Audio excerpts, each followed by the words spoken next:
and its potential for grassroots impact. Today we shall be focusing on practical, hands-on training with artificial intelligence tools and global perspectives on AI innovation. Ladies and gentlemen, participants today will learn how to apply artificial intelligence for tasks such as fundraising, data analysis, and creative dashboards. The day will also conclude with a report back session reflecting on key takeaways and outlining the next steps for continued engagement. Ladies and gentlemen, the objective of today's session is to equip participants with practical skills in using artificial intelligence tools for civil society organization operations. The second objective of today's workshop is to demonstrate real-world applications of artificial intelligence for social impact. And today's session will also facilitate immersive hands-on experiences with artificial intelligence technologies. And from henceforth, we shall be able to develop actionable strategies for integrating artificial intelligence into civil society organizations' activities. Ladies and gentlemen, allow me provide an overview of today's agenda to ensure that we are all aligned on the objectives and flow of the program. Let me quickly highlight today's program. We shall have an afternoon session. The hands-on training will be in the morning sessions, and then in the afternoon, we'll be able to live stream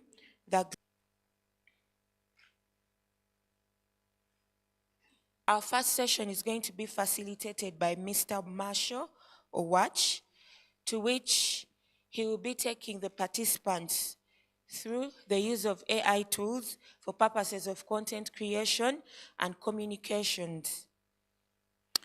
Marshall Watch is a digital strategist and head of operations at Kampala Analytica, and he will guide us through AI tools for storytelling, social media automation, and visual content creation. And this session will conclude with an interactive Q&A.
Hi everyone, good morning once again and welcome to today's session. Like we had said, today's session is going to be more practical where each of the facilitators will be demonstrating tools according to the particular theme they have chosen to. I'm going to be demonstrating tools for content creation, social media, blog writing. These are tools that CSOs can use to enhance their communication initiatives and improve their visibility online. So let me start by briefly introducing you to the tools I'm going to practically elaborate. Then I will go into demonstrating. I'm going to demonstrate 5, 6, or 7 tools depending on the time I'll have left. So let's get right into it.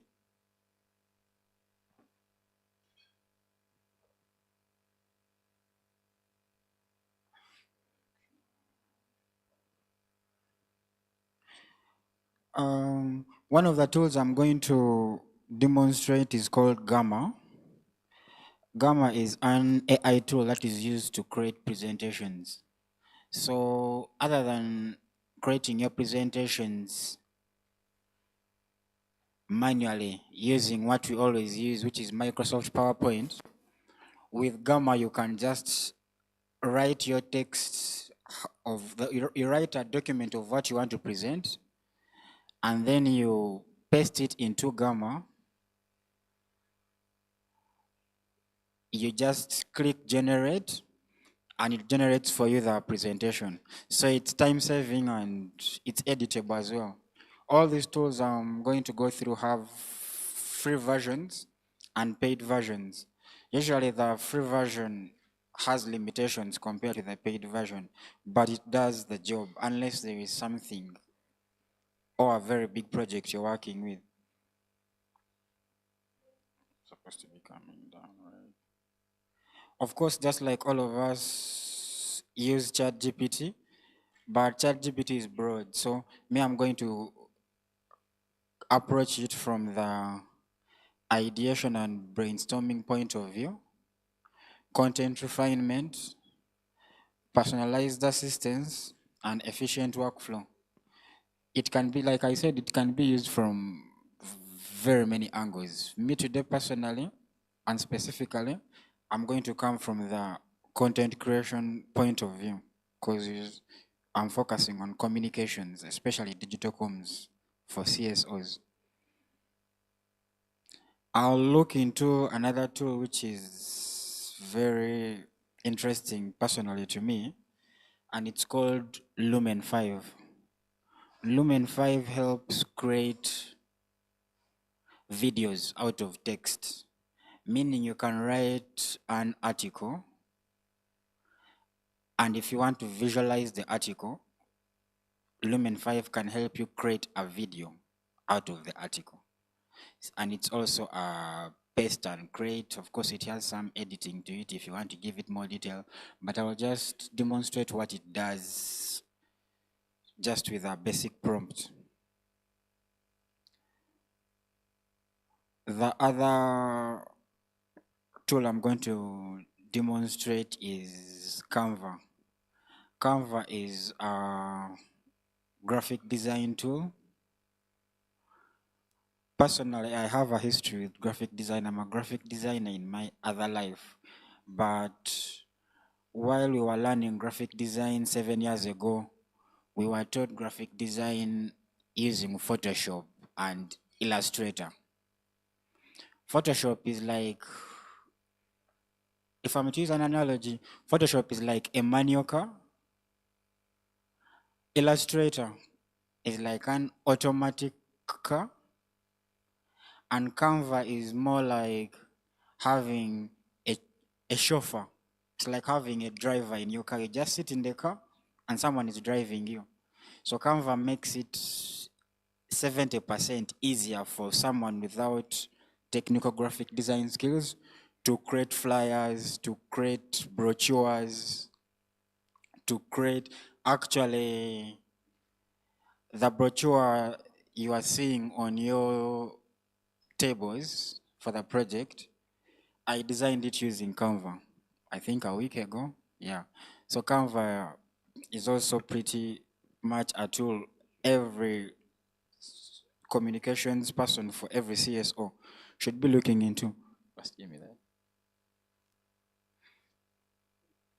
The other two additional tools I'm going to show are, there is Pick to Chat. Pick to Chat is a tool that creates infographics or charts, that is bar charts, pie charts, out of text as well. If you want to visualize your data, Pick to Chat is a tool that can as well come in handy. And then the other tool I'm going to demonstrate is called Metricool.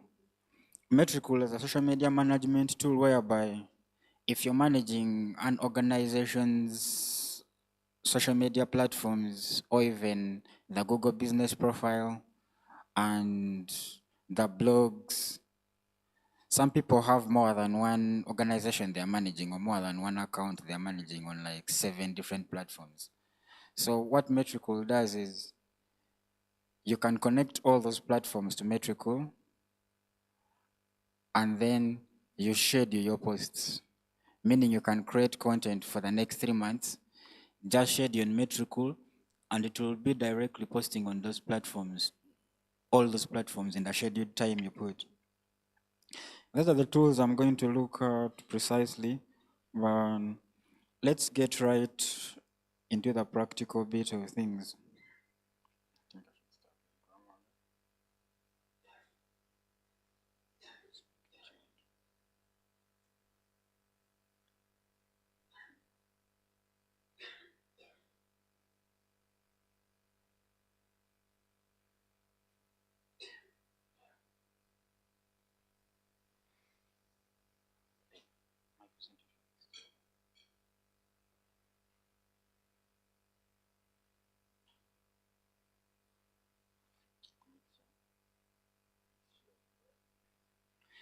Yeah, so this is the Pick to Chat tool, the tool that is designed to or tailored to visualizing data, creating visuals or infographics out of data. I think I already have an account. Let me just log in.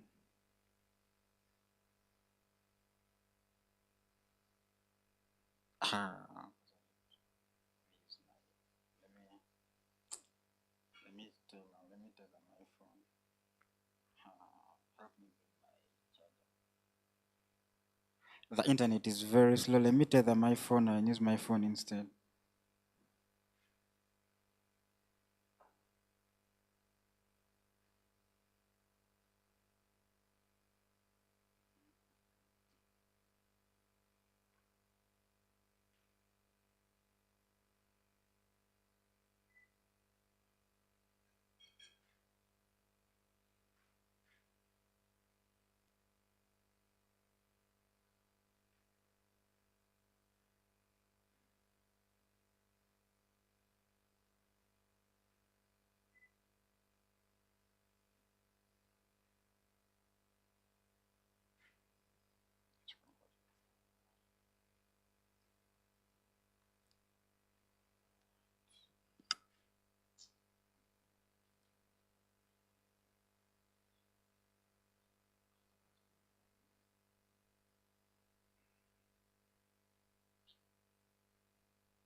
All right. Sorry about that. So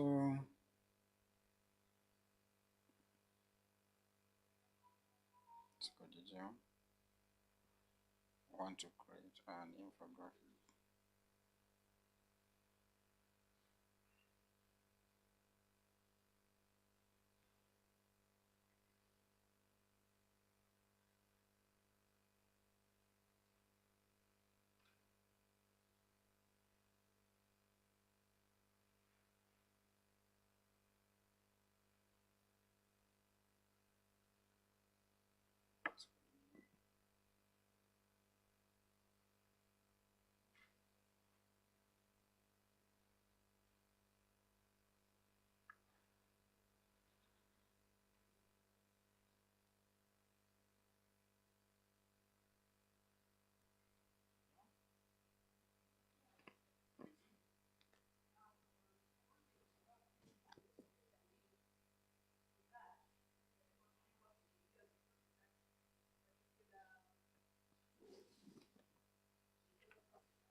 we are not going to have all the time to do it side by side. So the idea was I demonstrate what I can do, then later on you can go into it at your own time.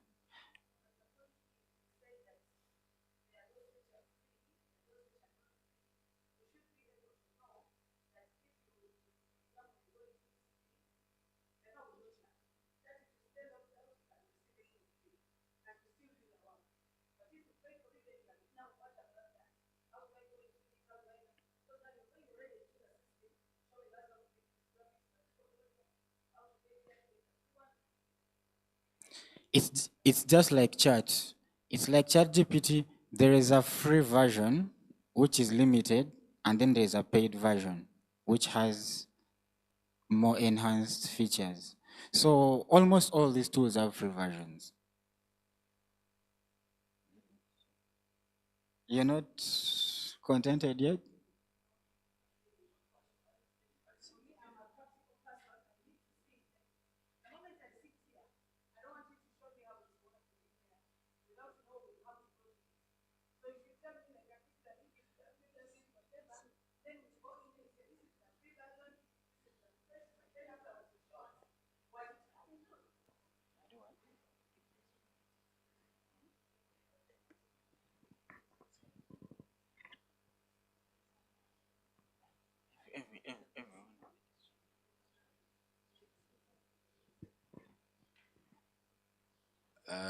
First of all, do we all have laptops?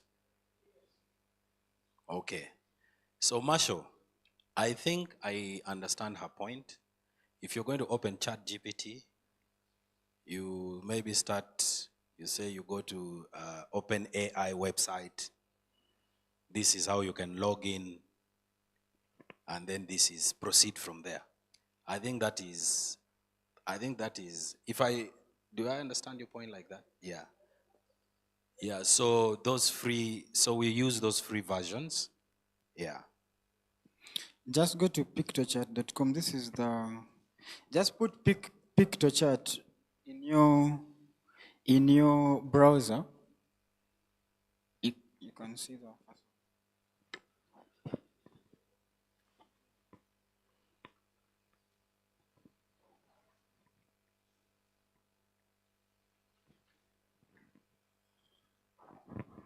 you can see the highlight up there where I've highlighted blue. Pick to chat, PIKTO chat.com. It's free online.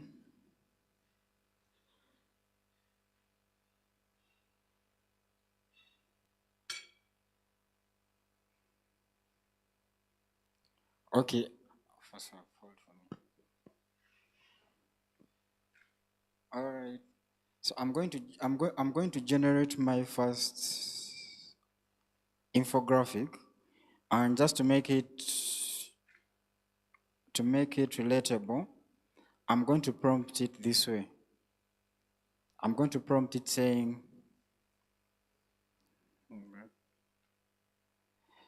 generate for me an infographic,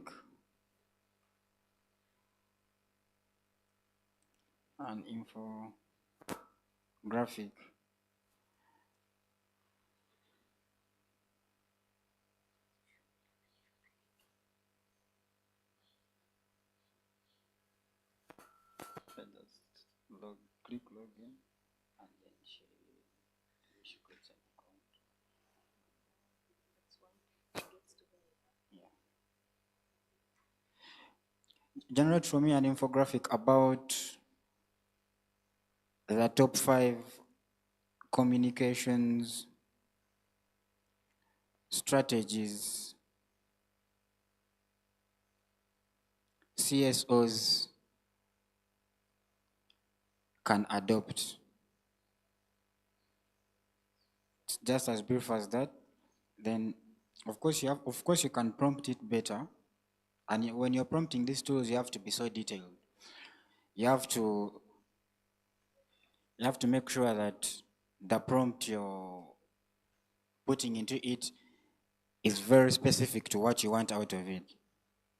And it has already generated the infographic. Let's have a look at it and see how we can come in editing.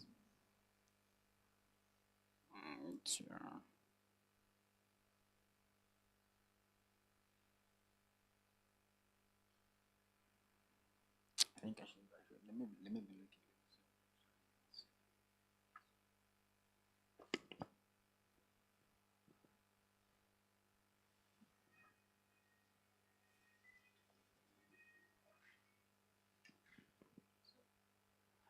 This is the infographic it has generated from the less than 10-word prompt we put in it. CSO communications, learn about the top communication strategies. You see now this is where the editing comes in. Where I put CSOs, for it thought it means chief security officers, not civil society organizations. This is where the inaccuracies of AI come in. So these are the strategies: clear messaging, craft concise and easily understandable messaging to tailor to different audiences, active listening, engage with stakeholders, regular updates, provide periodic reports and updates on security posture. It thought I'm talking about a chief security officer. That's why you have to be very specific with what you want. Build trust, engage internally, CSO success. By adopting these communication strategies, CSOs build. That's true. So it also has editable features on the side here, like the text. You can come and where it says, where it thinks a CSO is a chief security officer, here you can come and correct it to civil society organization. So basically you can come into it and change the photos if you want. You can upload photos from your PC itself. If you want to replace some of the photos in there, you can come to your PC and upload photos using this feature here. You can change the colors using this feature. You can adjust the graphics using this feature. You can adjust the design component as well using this feature. And then you can as well resize the graphic, because as you can see, it's more of a portrait format, but you can choose to make it a landscape format, or if you have like custom sizes you want to use, you can as well just come here and you put in the real custom size you want to make. At the end of it all, you can come and download the infographic you've made in whatever format you want, though for the free version they give you PNG, which you can eventually convert to JPEG from another tool.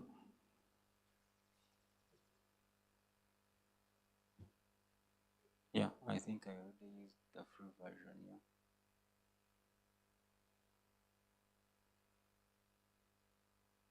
Yeah. Yep. I already finished my credits. They give you a credit limit. They give you a credit limit of, is it 50 credits for free? So I already finished my credit limit. That's why I can't download. But that's precisely how it works. From when you click here download, you export the infographic you've made.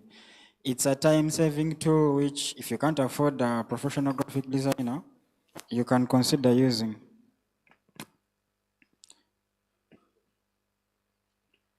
The next tool, which I use a lot in comms, is Canva. Like I said, Canva is like it's like Photoshop, but the easier version to use of Photoshop. So Canva is also accessible at canva.com. Just like any other tools as well, it has a free version. and a paid version. But for Canva, what they do is they give you templates, but for the free version, there are some templates they don't give you which are paid. So that's how they trick you into eventually buying the paid one. So I'm going to create an event flyer from Canva. I'm going to create a flyer for this very event we are in 2 or lesser minutes. Then you can see what it can bring out in that time and how easy it is to use. So for Canva, you search for the template you want here, whether it's a flyer, it's a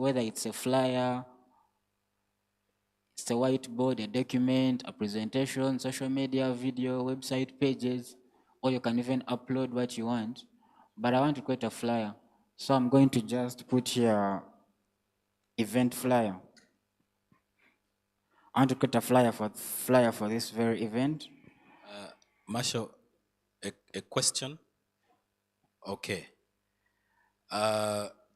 One thing I have realized is that there are some people who are following and there are some people who are not following. And I just want you to pause for just 3 minutes, and this is what we are going to do. We are going to sit in groups,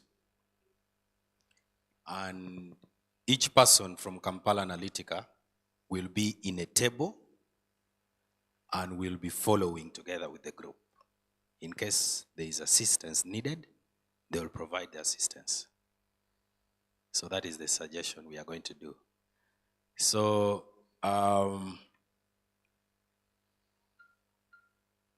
so this is what we are going to do. Every table has a laptop, and internet. Okay, so what we are going to do, Marshall, you'll, us from Kampala Analytica should just stand near a table and then help follow together with the group. Yeah. So, meaning you'll also have to release Richard. Yeah.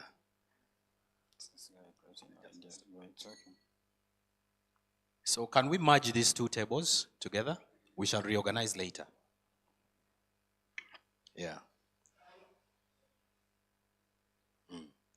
So let's merge this table and that table. Excuse me, Lorraine. Let's merge the two tables. Let's save some time. Yeah. Yeah. And then this table and the other table, join it. Yeah. Yes. Please, let's try to save some time. Yeah. Let's merge those two tables.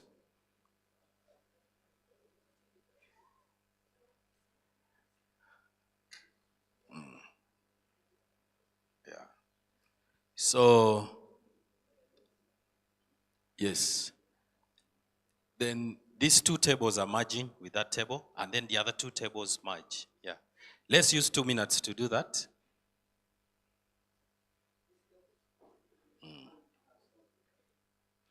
So this is how we are going to proceed, Marshall. Yeah.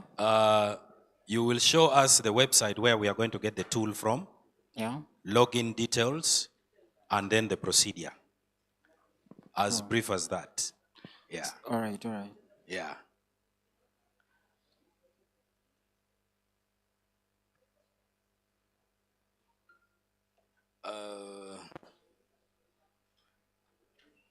Okay, so are we done?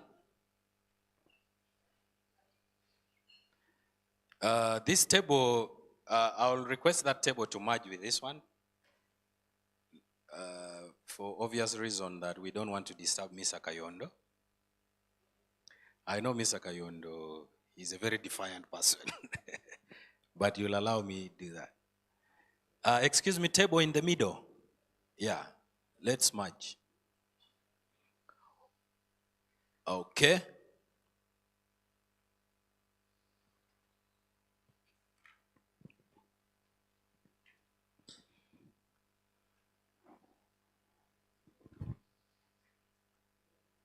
Okay, so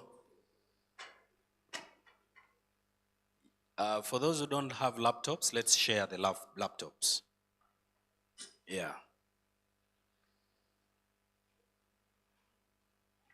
Okay.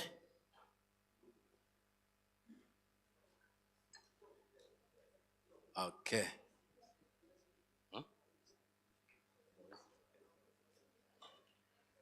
Okay. So Richard, okay, I'm going to distribute Kampala Analytica members. So Lorraine, you're going to be on that table. Alban, do you have some time? Hey. Maureen, do you have some time? Okay. Okay, so this is what we are going to do. Lorraine, you're going to handle that table and this table. Yeah. So, Lorraine, you're going to handle that table. Maureen, Maureen, let me request you to sit with this table here. Yeah. So you sit with that table. Yeah, so, okay. Alban, can I request you, even if you don't have little time, just to sit with the other table? Yeah, you can sit with them just to, in case of questions. Yeah. And is there anyone handling this table? Okay. Okay. Okay, so I'll assist Joaquin on this table. Yeah, yeah.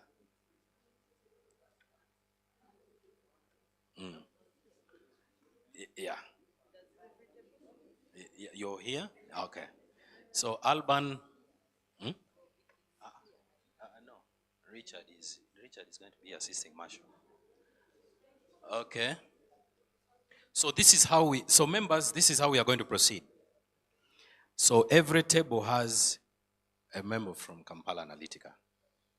And this is the procedure we are going to do. So Marshall, this is what you're going to do, and members, this is how we are going to proceed.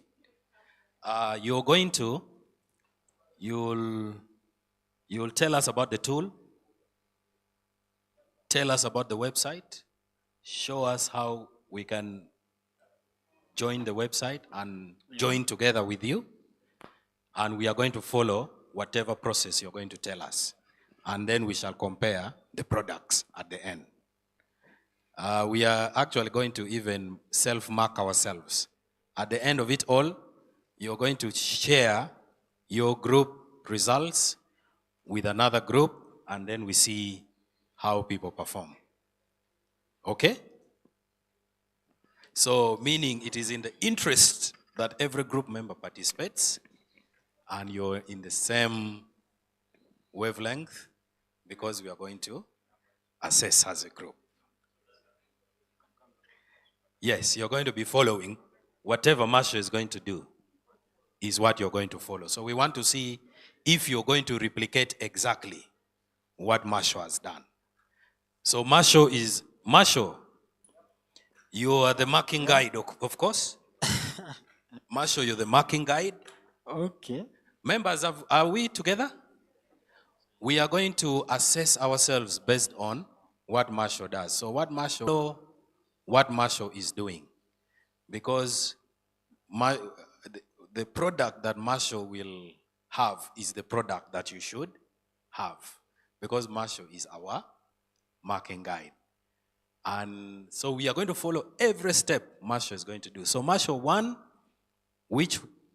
what is the tool? What is the purpose of the tool? And we shall follow the process and then the outcome. Yeah. And then we shall see if all of us, if every group produces what you've produced. You're the benchmark and the marking guide. And every table has a member of Kampala Analytica who can also follow. We have experts among us in case of any challenge. They can pass around. So Yeah, I know they are going to present also later, so they need to also be working on their tools, but they are seated on your groups. You can ask questions and they'll show you. Yeah, then Marshall also can answer some questions. I'll also be moving around to see how we are. So Marshall, please proceed, start. Okay. How many minutes? It depends on how fast they are, but Yeah. in less than 5 minutes. you Because should- time is also Yeah. part of the assessment. in less than 5 minutes, you should have created Okay. something Time out of, is also part out of the Canva. assessment. Okay. Okay then. All Let's right. start. Yeah. Let me hope we are all on canva.com.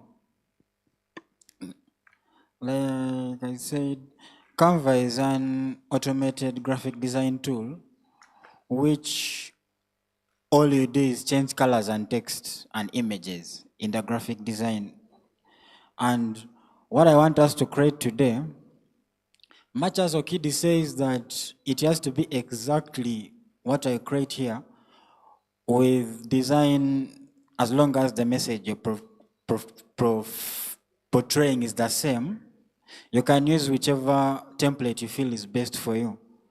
So if we're all on canva.com, we are going to come in the search bar up here. And since I want to create an event flyer for this particular event, I have to look for an event template. So I'm going to type in here, event flyer, and search.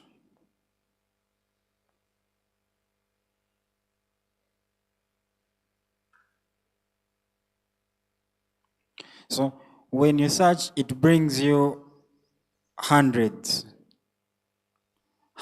of templates.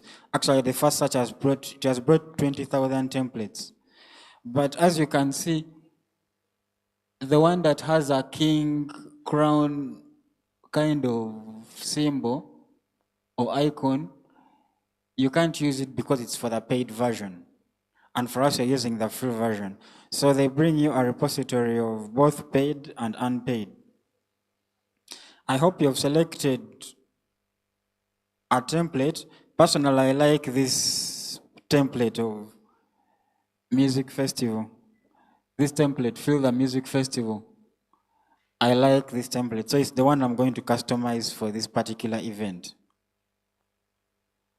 Once you choose the template you want, you just click on customize the template.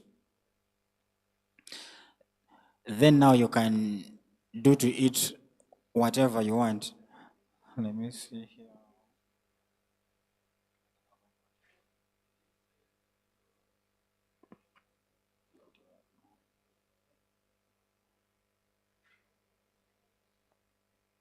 Yeah, this is the template I've chosen to customize.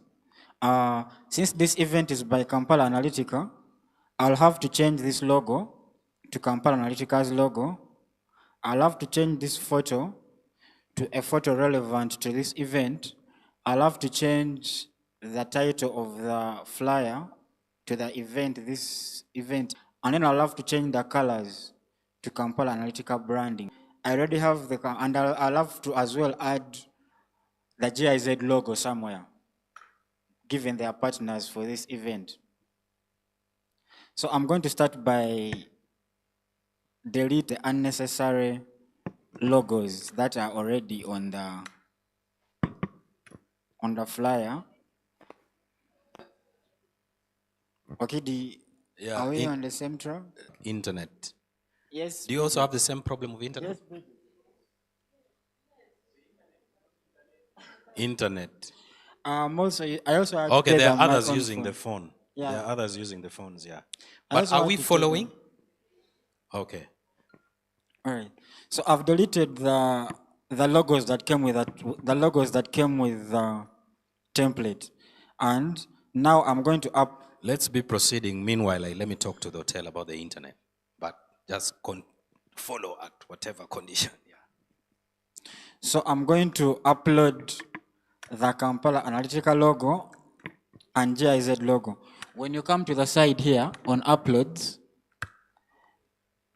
it gives you an option here of upload files. And from here, you can upload any file from your computer, whether it's on the desktop. You can just upload any files from your computer.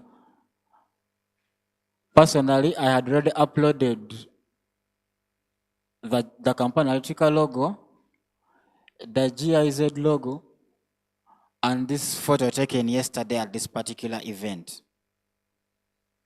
So let me start by replacing the logo.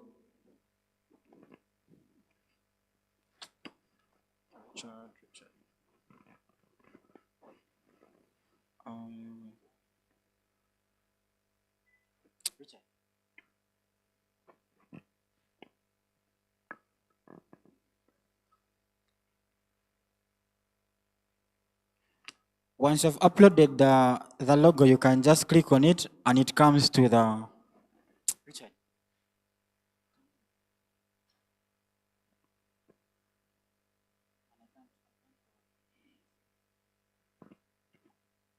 Once you've uploaded the logo here in Uploads, once you click on it, it just comes directly on the flyer. So you can just resize it and move it around to wherever you want to. For this one, I'm going to put it exactly where the standard one was. And you notice there's still a background which is not the color of the Kampala Analytica logo, and it's affecting it, but you can change all those background colors from this tool, from this bar above here. Once you click on the coloring here, you choose whatever color you want,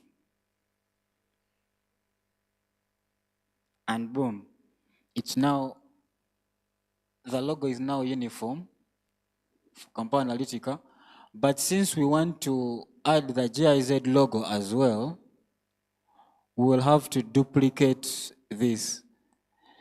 The good thing about Canva is, unlike Photoshop where everything is manual, here you can duplicate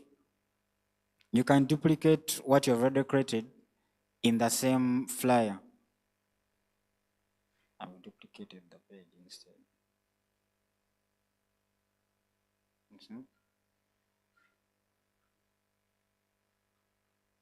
So I'll bring the duplicated version down, resize it to fit the bottom area. Then I come back to my uploads here and I look for the GIZ logo, which is this. And I drag it.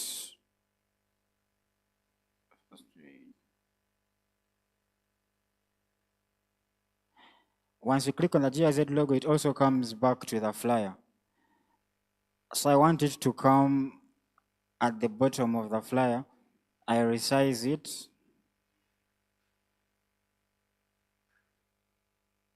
Yeah. So far for the flyer, we have the Kampala Analytica logo, we have the GIZ logo. We are almost there. Now I want to change this picture to put a picture that's relevant to us. Once you click on the photo itself, there are options. You can delete it, you can lock it, you can comment on it if you're co-working with someone who will come later and see the comment you've put. But personally, I'm going to delete it because I want to put a photo which is relevant to this particular event. So I'll just have to delete the image itself. It becomes a blank area. I come back to my uploads where I put the photo that's relevant to this particular event, which is a photo taken yesterday of our moderator. And we are almost there now. So all we have to do is adjust the coloring to Kampala Analytica branding and adjust the text. For the text, that's the easier part. You can say AI. AI for CSOs.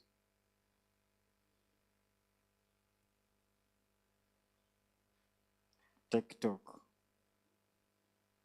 Date 22 November 2024. Time 9:00 p.m. a.m. to 5:00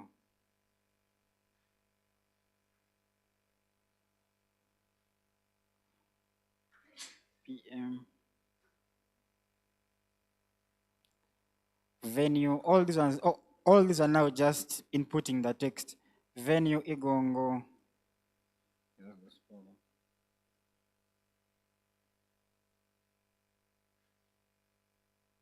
Igongo country hotel, Mbarara City. The info details. www.kampalaanalytica.org. It's almost there. So we just have to ensure that the branding colors rhyme with the Analytica branding colors. But the beauty of it is once you've uploaded the Kampala Analytica logo and the GIZ logo, it automatically grabs those colors and puts them somewhere in case you want to change them. Now this is, I think, a brownish color, but once I go to the color changing here, you can see it has already brought colors from the Analytica logo. So once you click on that, the colors change to the Analytica color.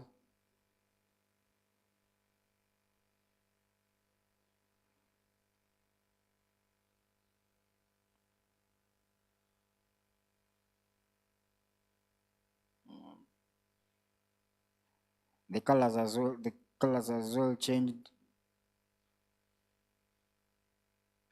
This one can remain in black.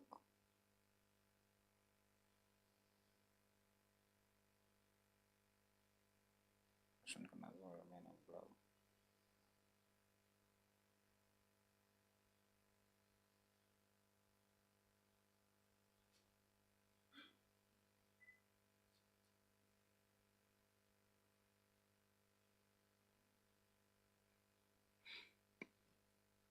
Anyway, just like that,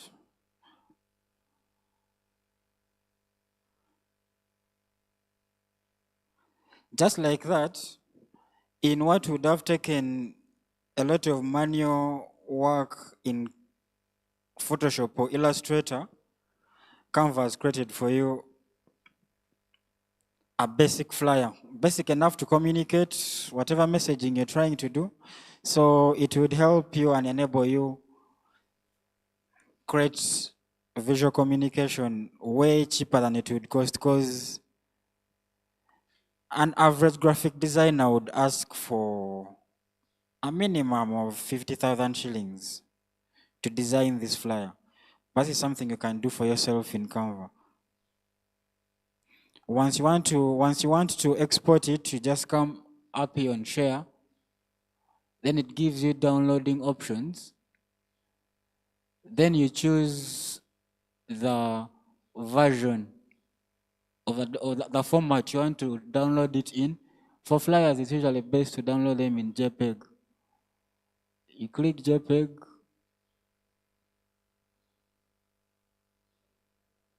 And you click download. And just like that,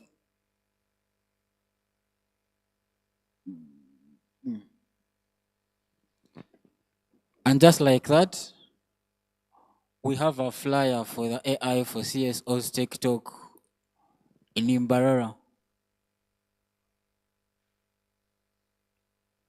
Okidi, are we still on the same page? Okidi, are we on the same page?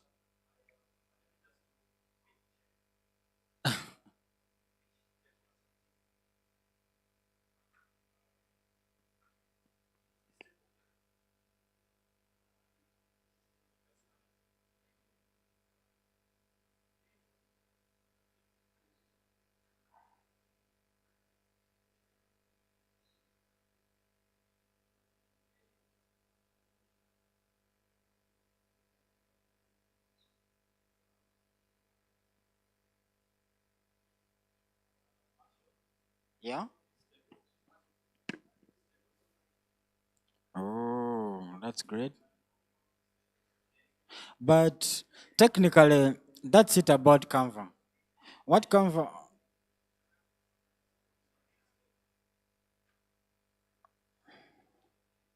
I kanyimiremu nange mbabe ku maanyi kuba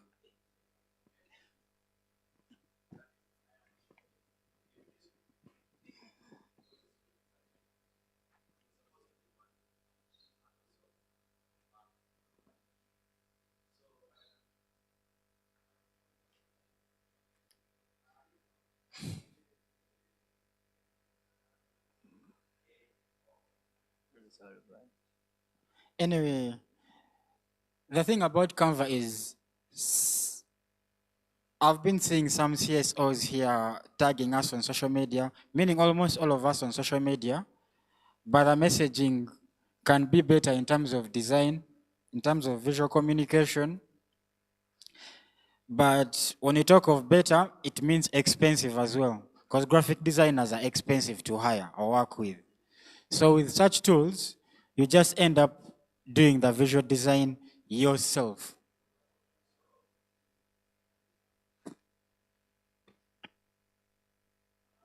Think there's one thing I've just noticed that not all people were using the same example, the same pictures exact and what. template. Yeah, but in terms they of don't have idea to. and concept, they have the idea and concept there. So This one has even made a better one. yeah, so we can move to the next tool. Yeah. Okay, so let's move to the next tool. Let's move to the next tool. The next tool is still for visual communication, but this time around it's video. Instead of generating a still flyer, it's going to be a motion flyer. Members, we have moved to the next tool. Don't let Marshall leave you behind. I think let's all agree that the first tool was successful. Yeah. So now let's focus on the next tool. Yeah. The next tool. So the first tool was on flyer. The next is now video, right? Yeah, it's video. Okay, we are now going to video. So follow the steps.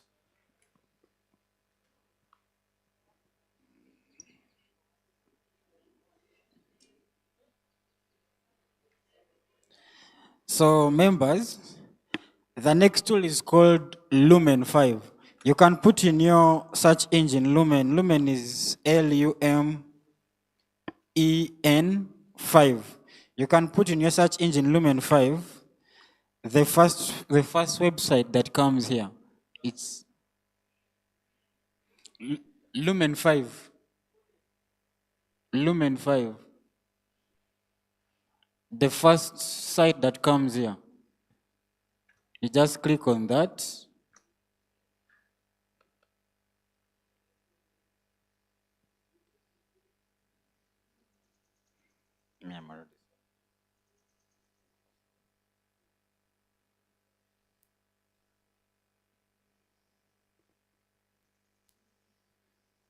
I don't know if we are all there. Me, I was already logged in.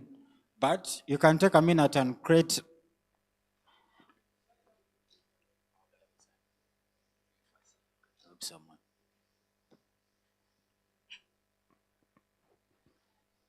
You're going to start with creating an account.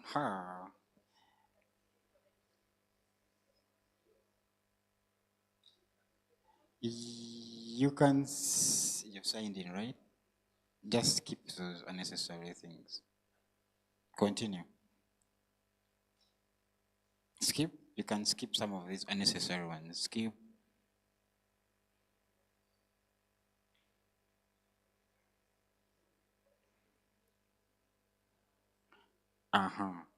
You can first stop here. So let me hope you have created the account or successfully logged in. Once you reach somewhere, you're going to find a dashboard that is like mine here.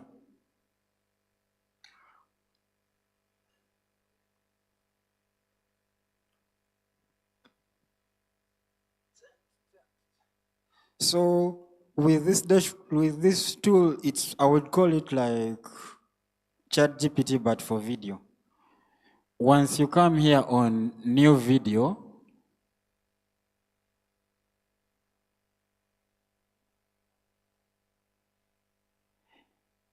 it brings you to various video templates you can choose to create your video from. You see, it has them in formats. There are rectangular formats, lined formats, rounded formats. Let's just go with a rectangular format. You can as well preview the video from here. This means that the video you're going to create is going to be in this format. You can change the pictures, you can change the text, but that's the template it's going to come in. So let me use the origin format.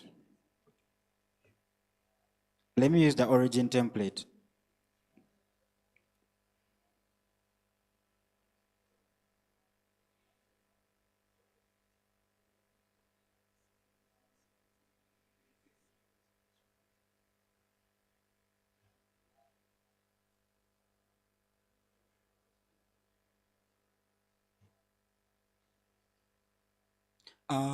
Gracious, this is where you are, right? Yeah. So you just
yeah. You on this?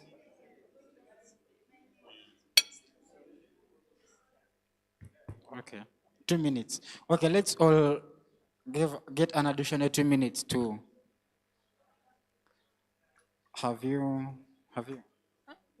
Yeah, this is where we are. This is where we are.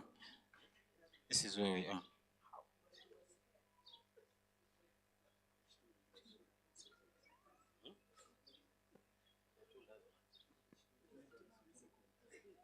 We're on the same page. Yeah, I see we're on the same page. No, actually, Marshall, I think that tool is only for free for 3 seconds. No, it's a free tool. Then you help her. Maybe she chose paid for.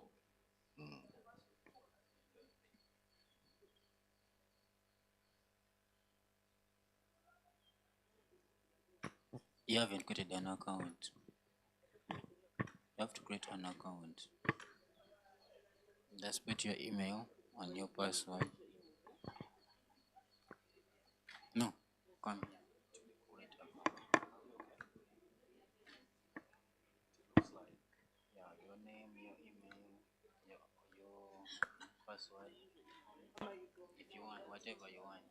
If you can use the email, and then they will send a login like they sent for Canva. They will send a login code to your email. Okay, I think we're on the same page for. We are, okay. Some people are even ahead of me. Some people understand it even better than me.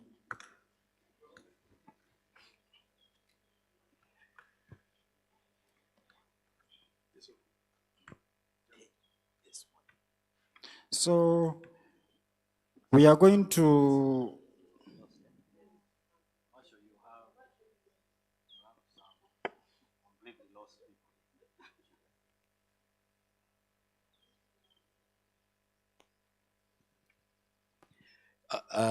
Members, this is how we are also going to proceed. Marshall doesn't need to demonstrate all the tools, because what you need to know is that some of the rules of these tools are similar. So what he needs to do is to demonstrate like one or two, and then give you awareness of all other tools. So you use the two demonstrated tools as knowledge to go into the rest. You don't necessarily have to use even what Marshall has told you. His role is to give you that all these tools exist, these are the procedures, and yeah. So even when you demonstrate only two, and that will also apply to the rest of other facilitators for this morning, yeah. So Marshall, let's proceed and also save some time. I think we need to. Okay.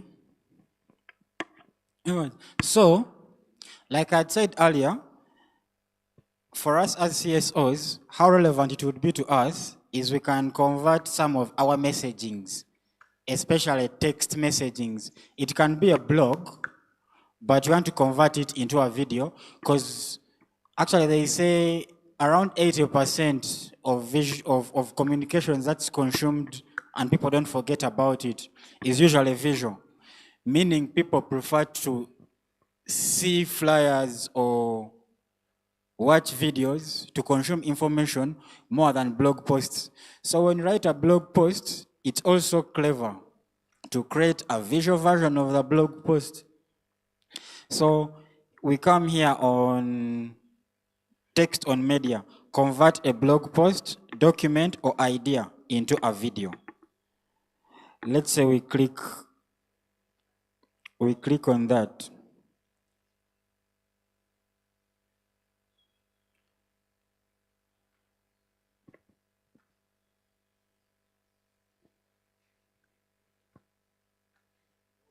So you can, most likely you have your text somewhere saved on your PC, but instead of pasting it from somewhere, I'm going to write it technically here.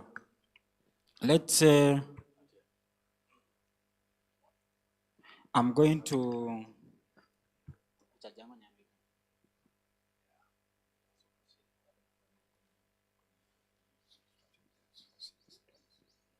let's say top 5 digital communications strategies for civil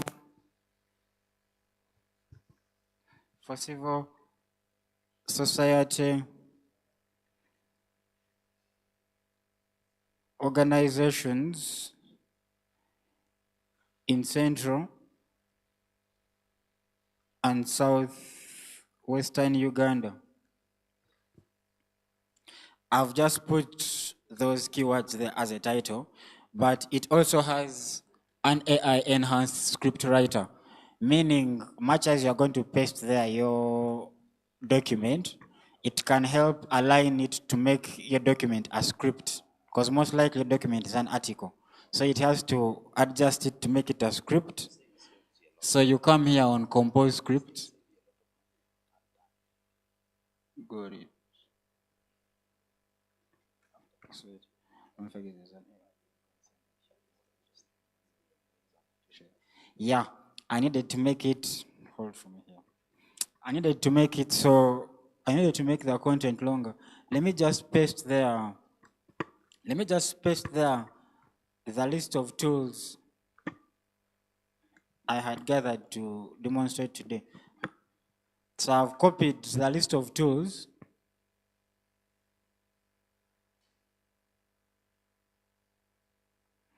and pasted it here. So it's the equivalent of pasting your article into this.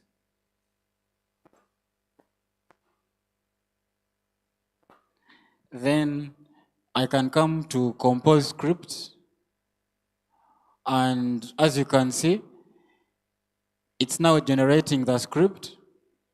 It's analyzing the content.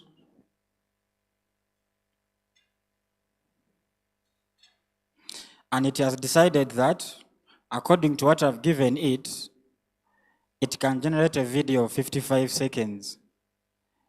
So we can, yeah, continue.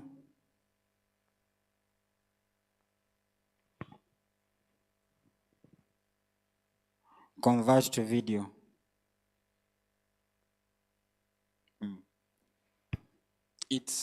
It's now generating the video, it's creating the scene.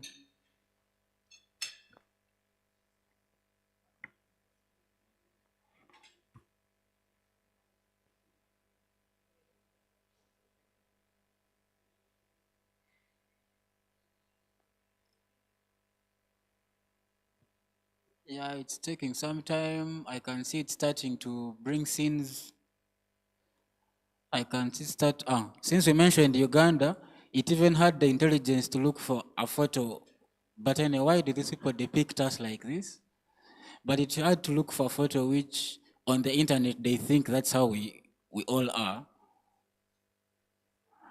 Some of the tools I suggested in there included Gamma. Anyone lost? Put up your hand. ChatGPT was a tool I suggested. Lumen 5 itself is a tool I suggested.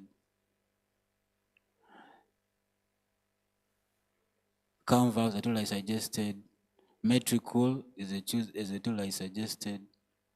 It has created 15 scenes. For the text I put in mine, it has suggested 15 scenes. Let me see, Gracious, how many has it brought for you?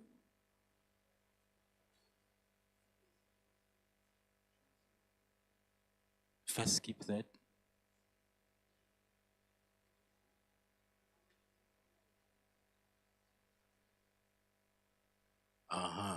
There is this one, this table is okay? Yeah. These ones have, Maureen is a cheat code. These ones have Maureen. Yeah. This table is okay? Let me check.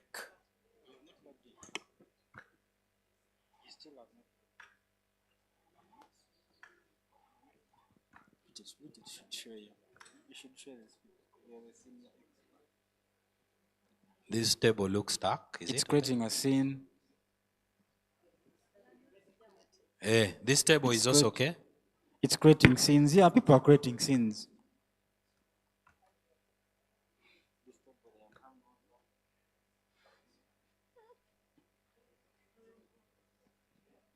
Yeah. So for me, after creating the scenes, Are we okay here? so after creating the scenes, you can come and preview the video here. So for me, this is the video it has created for me.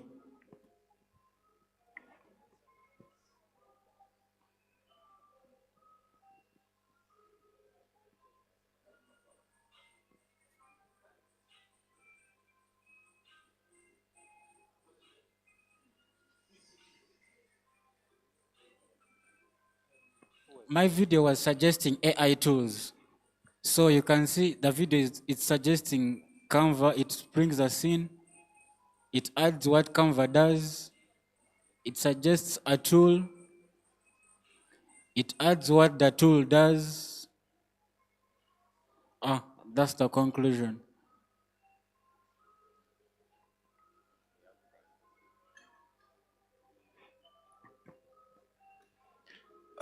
Marshall, I want to relieve you from your seat. Yeah? But just 2 minutes, let me cross-check 2 other groups if they're also okay.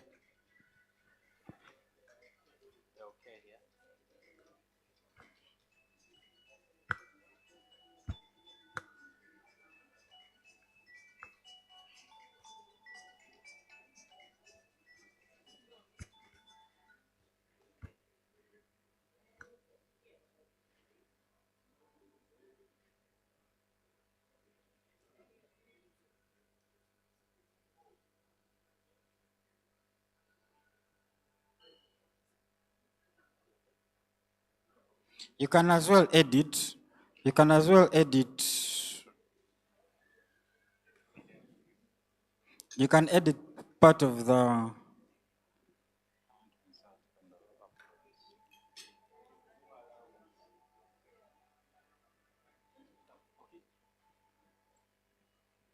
Okidi,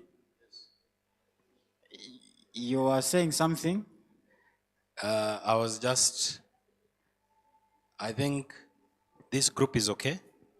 The other one is okay. This one is also okay. This one, I just need to confirm one thing. Just give me 1 minute.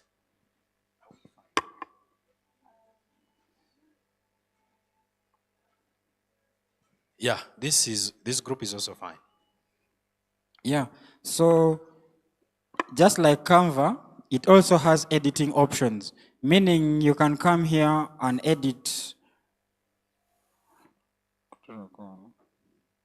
You can come here and edit.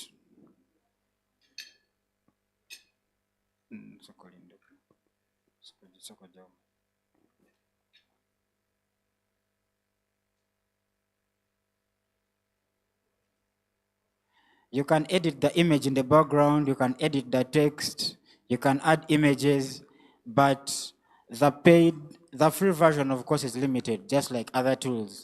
So once you're done, you just click on publish, and it gets to export your video. It could take a few seconds.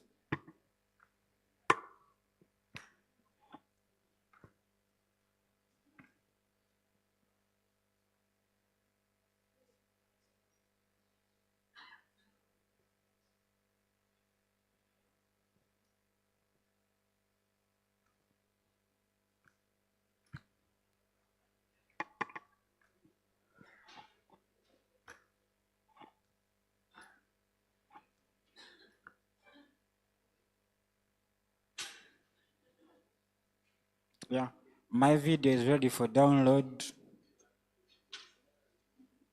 My video is downloaded and here it is.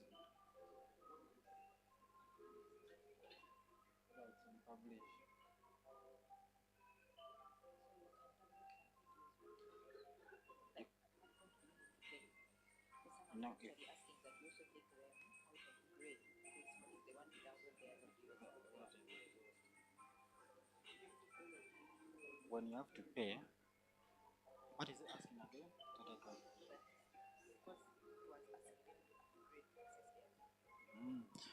Yeah. Someone is saying that it was asking them to upgrade to access their video. The video can be gotten for free on the free version. Where the upgrade comes in handy is you have more templates to use and you have more power over the minutes. The free version can't give you more than the free version gives you not more than 2 minutes of video generated. So if you want to get more than that, whether it's an hour or more, you have to pay for it. That's how they get us. But if what you want to communicate is not that complicated, I think you can start by using the free version just to help visualize some of your messaging using these free tools. And as I conclude, in the interest of time, I'm just going to list the other tools I wanted to talk about because someone else has to come in. And Gamma is just like ChatGPT but for presentations. You draft your presentation in text, you go to Gamma, you paste it into the texting prompt, and you click generate. He says there's a time problem, so I can't demonstrate Gamma, right? Gamma is Gamma.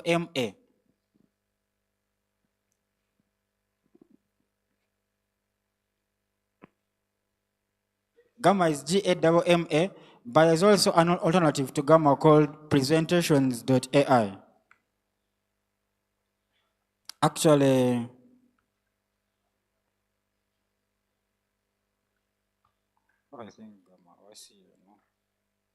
yeah, this is Gamma.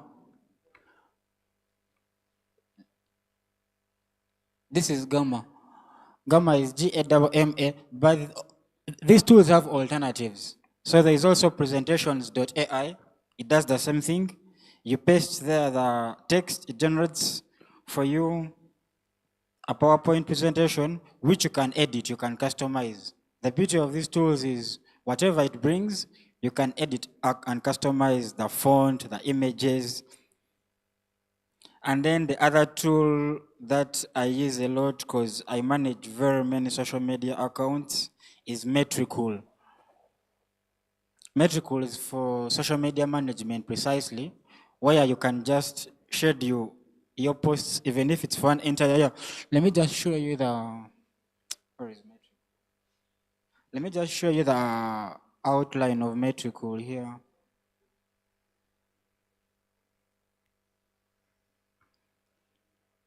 Yeah. So I won't go into the practicalities, but this is Metricool.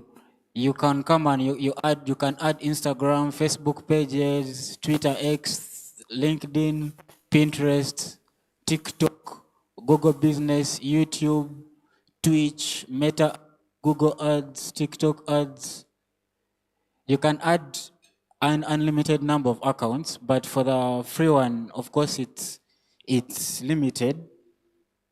If I'm to show you here on the planning, for example, okay, let's say create a post. This is where you come, you create the post and you schedule it for the date you want. So you can create posts for the next 2 years if you want, and they will just be posting themselves there automatically. These posts that I have on my account at the moment, this is a hotel owned by some friend of mine. So I scheduled for her posts for the rest of the year. Actually, the post that's going to be posted on Christmas is already scheduled up there. So that's how this tool also operates.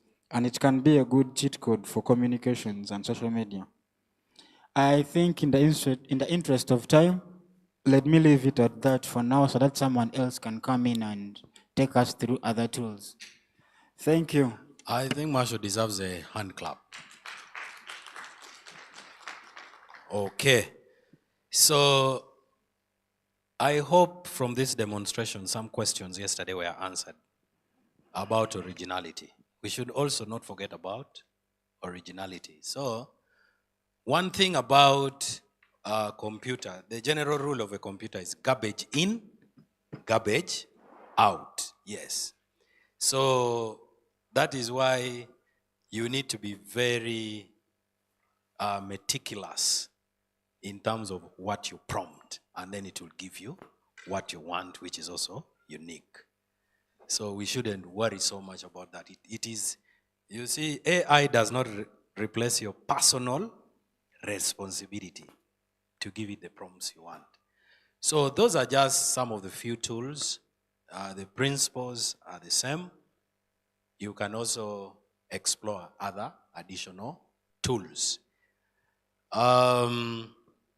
At this juncture, I want us to shift our gears to AI for social accountability, tools for social accountability.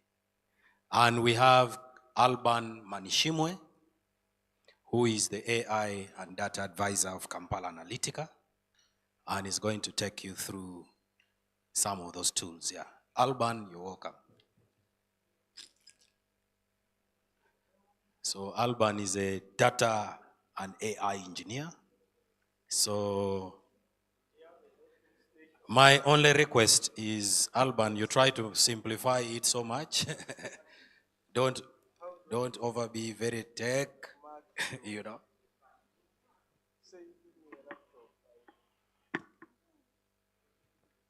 So Alban is the AI and data advisor at Kampala Analytica, and is going to take us through AI social accountability tools.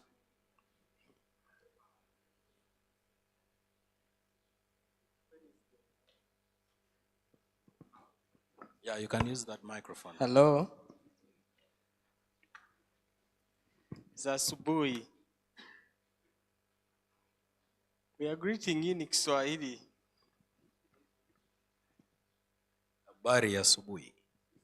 Take this.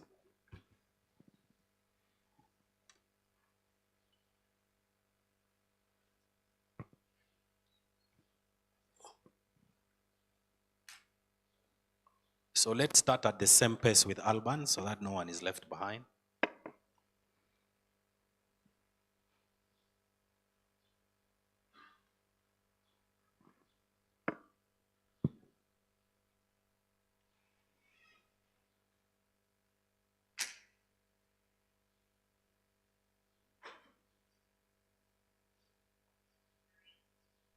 So for me, they are really not so much complex.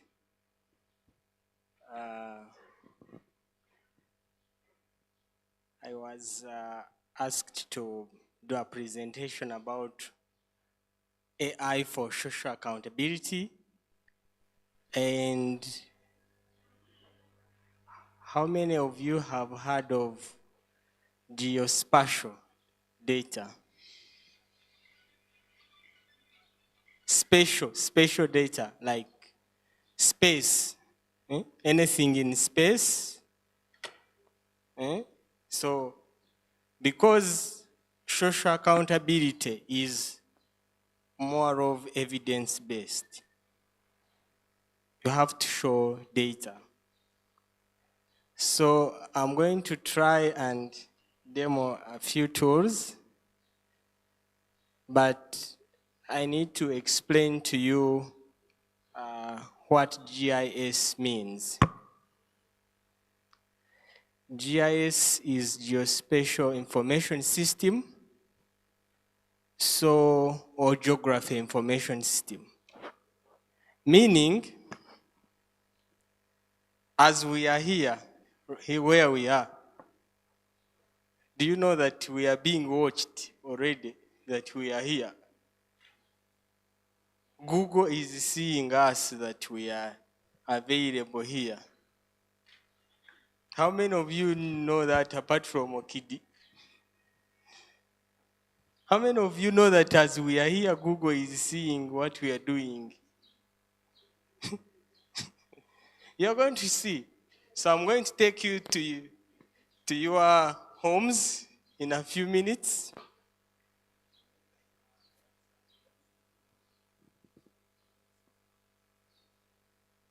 So I'm going to demo something they call Google Earth Engine.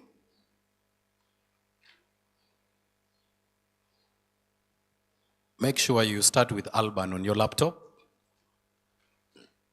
Google Earth Engine, like Google Earth. Just even if you say Google Earth.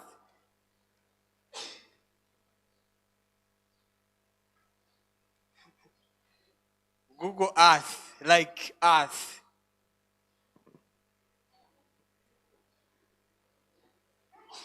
If you have a question, please ask. Okidi was trying to tell me to be easy because some of these things are. So Google Earth.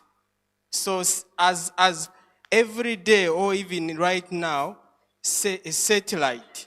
You know a satellite? You know satellite. As we are here every day, every minute, the earth is moving. So as the earth is moving, there are some serious engineers or some serious people who capture the image of the earth movement. And one of them is Google. So we're going to go to Google and we visit our homes.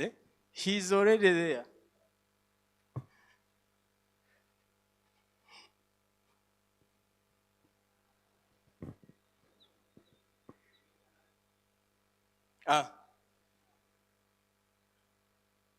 So are we all here?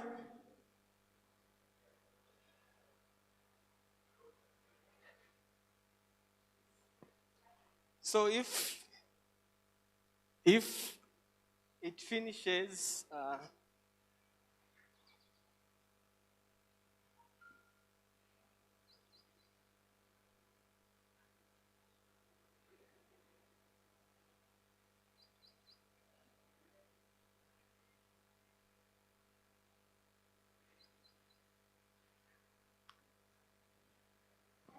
So are we all here? Can we see where you can search?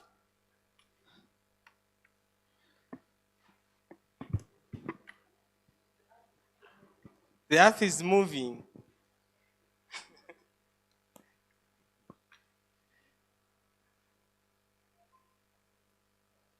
So we should all be where we have something like that. It's really because of internet.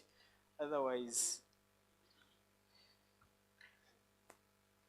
People are already at Igongo.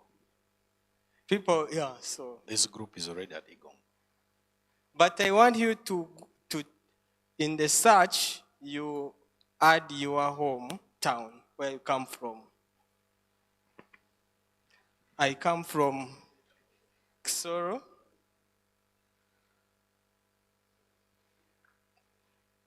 So, a town in Uganda. Ah.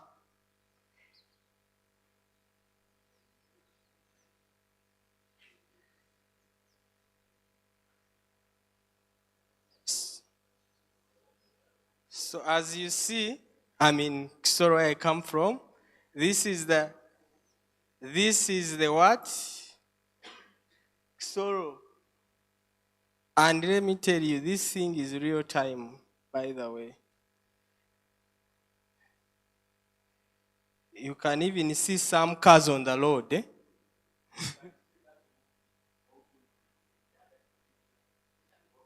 Pardon? No, like say, if you zoom faster, if you zoom in, and you seeing people on the road, like these are people. Some of these, so these are houses. This is the distribution of houses. No, this is the roofing. Anyway, whether old, whether what, So the reason I'm doing this is for you to see. Okay? So I will look for my real village. My village is, are we all there? So the reason of having this kind of data, which is geospatial data, is really for accountability. So most of you have already said the houses are what? Are old. And the CSOs immediately you say the settlement patterns in Kisoro are not okay. Then you show the image. Yeah, yeah, yeah.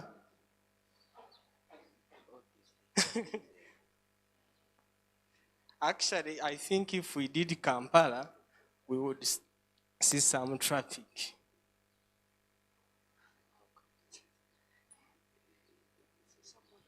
Are you guys surprised? This is real time, my friend.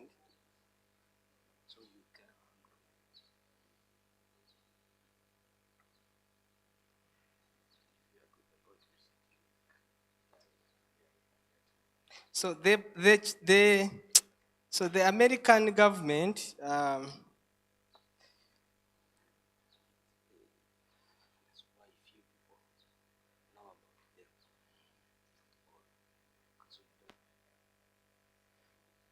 so you can see how definitely Kampala is really poorly planned. You see that? Let me show you the difference with a city like New York.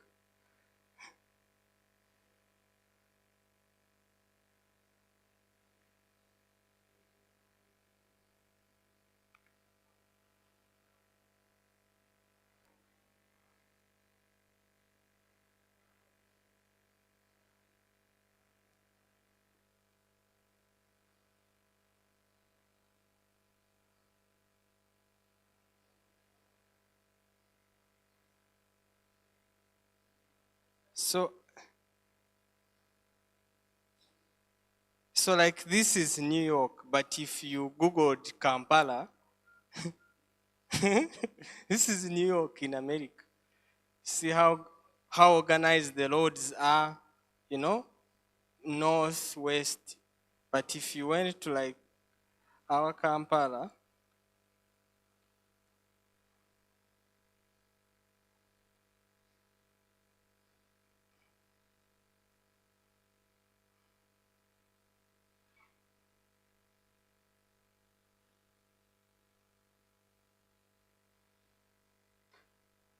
You can even, actually, as you say, I think it's raining somewhere in Kampala. Somewhere here, this is raining around Makerere Secondary. You call. Hey, you call, they'll tell it's raining. This is rain, eh? That's rain.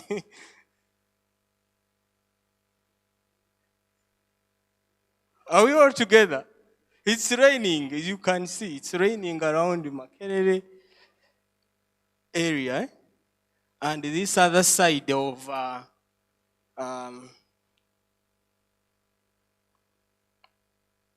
also here it's raining here.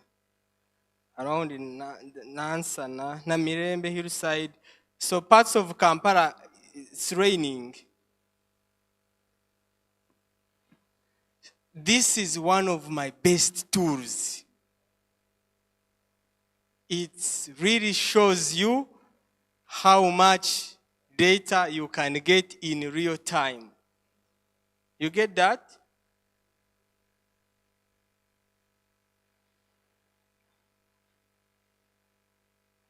So,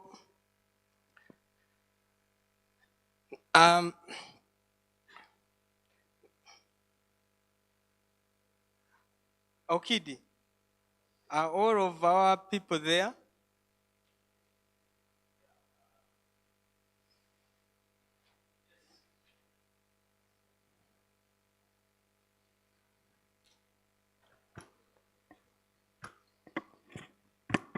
So I wanted to go to my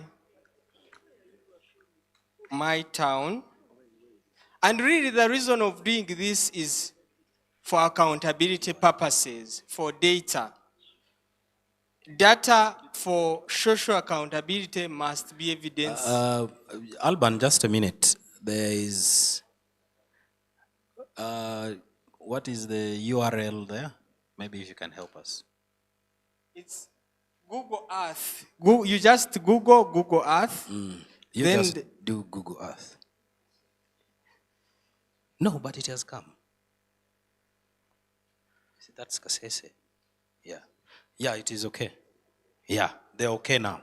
We can proceed. So every one of us, you look at your... Alban, there is a hand. Yes.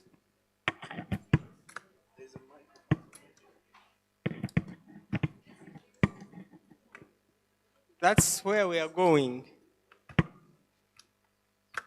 Okay, let's follow. We are going to the next level.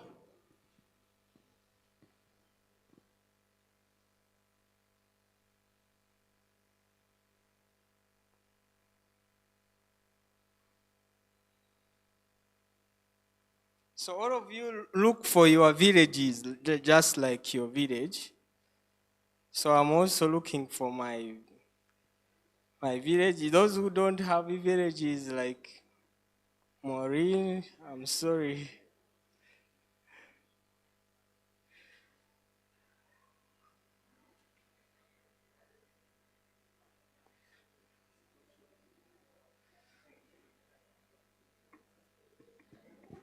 So actually, maybe the other thing that I wanted to tell you is that if you Googled in some places like DRC, you may not find a lot of information.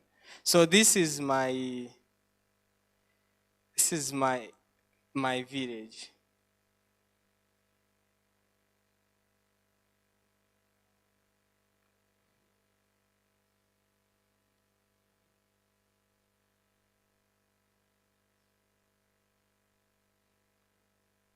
So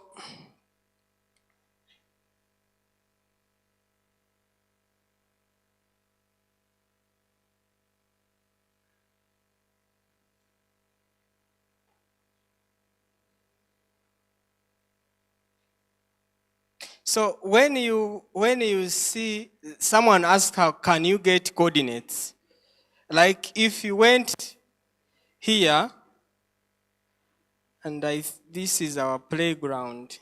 We have some playground around. So if you right-clicked, you can see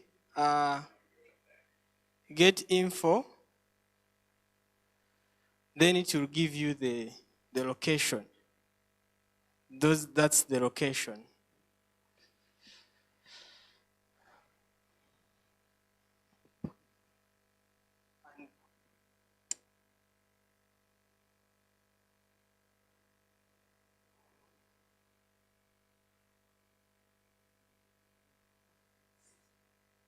Okay, there are people who are asking, you are looking for a particular town, okay, and you can't find it. Normally it's because there is no one in your town who has registered that place to Google. But it's there. What I mean is there is what they call mapping, like doing maps. So like if I was this one you've seen, okay, I'm the one who has created this location. There is I can save it. So Google normally sometimes allows you, without really giving you a lot of information which can confuse you, you can locate, you can share your information to Google so that next time someone is searching, the village is there. That's why you saw like me, I was able to say Chahaf Health Center for, and it came because it's already mapped. But as you see all of these places, the location, the names are not there. You can see that the places, but the names are not there, like in Kampala or what. And now that's the challenge. But the reason of really doing all of this, at least we have a school here. So these are landmarks. So like this is a school. This is where I did my primary school from. As you can see, the iron sheets are really very old. Are we together? Are we all together?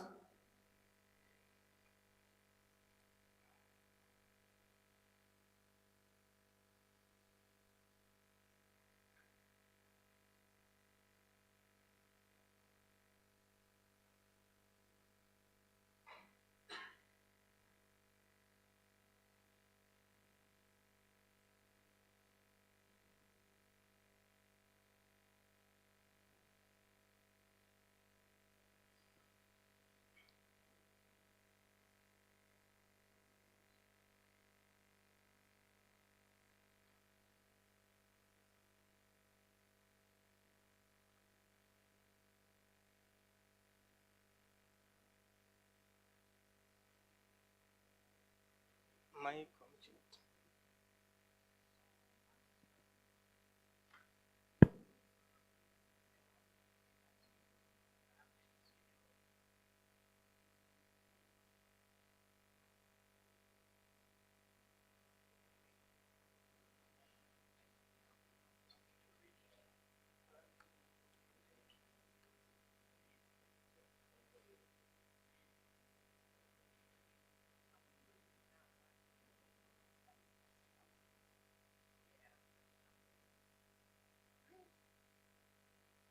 Have we all, can we see those landmarks, those schools? Like now I have identified this school. You see how the iron sheets really look like. And this is as a CSO. Imagine if you are going for your activities, you went with this image. This is what? Evidence. Do you guys get what I'm trying to say? This is enough evidence for you, instead of saying now it rains in Kampala and it floods. You need to show. You need to show. So you come and say our schools in the constituency are not doing well. then you have this kind of image. I just want to show you So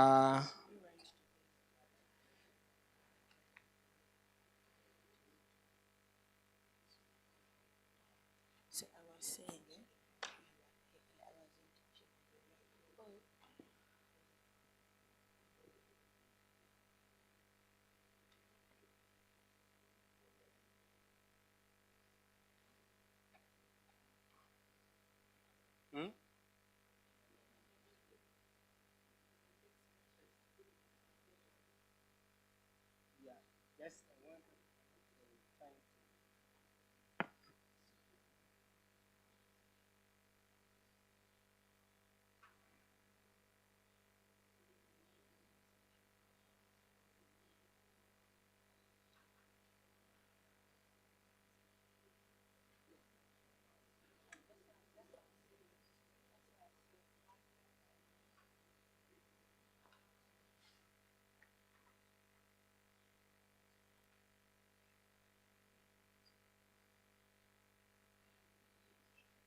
so you take your screenshot and you're able to share this information.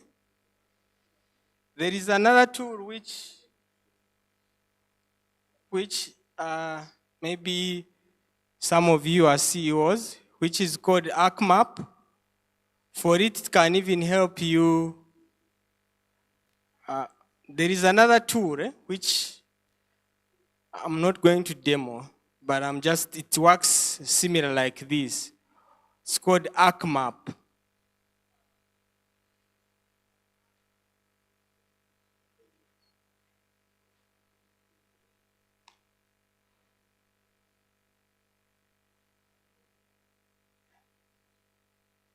For it, it's downloadable, but I won't show it to you because it really needs some technical, some coding. But you would use this with this if you have resources. For it, how it works, you can even like map, like put where there is supposed to be maybe some encroachment. You label, like you put your own labels customary, but it needs some expertise.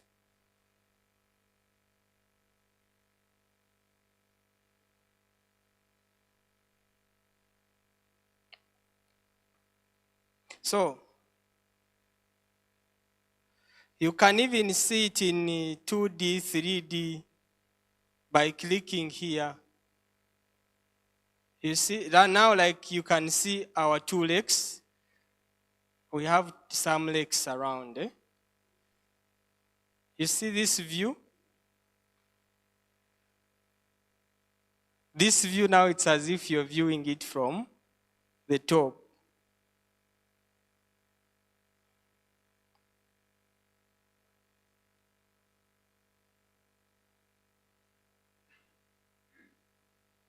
Then there is this, add a Python, like you go to 2D, to 3D, and here on my school, like this school of ours, where I did my primary school from, please see this. You can click here, and then you select like a starting point. You go here. Maybe you go here a little bit. You come here. You come here. This is the school. Maybe here. Maybe here. Here. So you can save. So you can save this in a drive.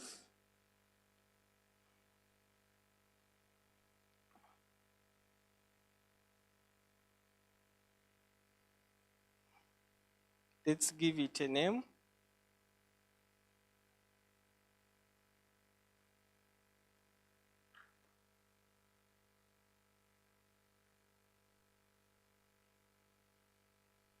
So a name is Kabami Primary School.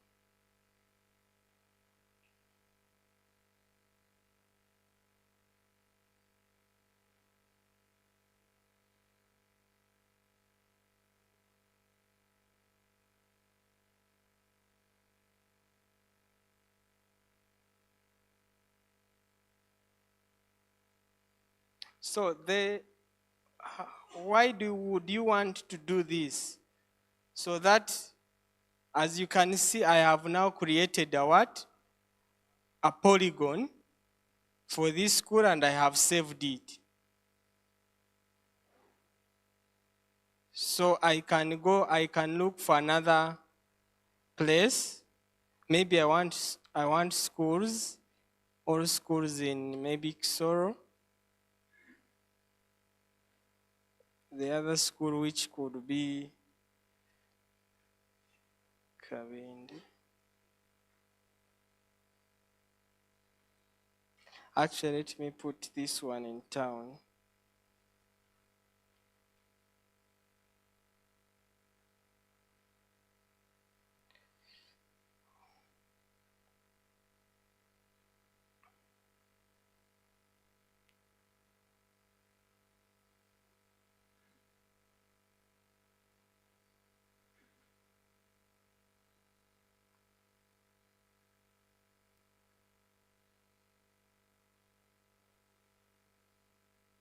I hope you guys are doing something on your computers.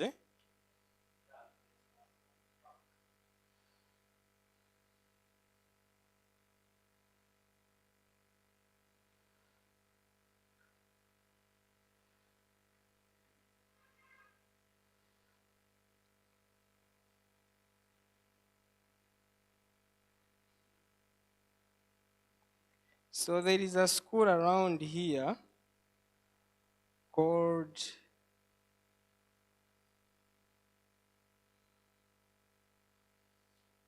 Sesame Primary School.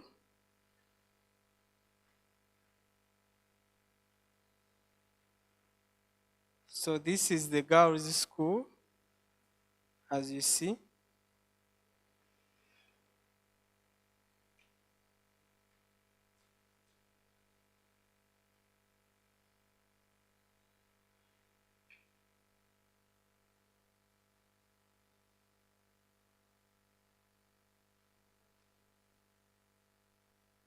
So what I was telling you, that the thing is real time. You can see cars parked. Don't you see cars? Hey, they are parked in the compound.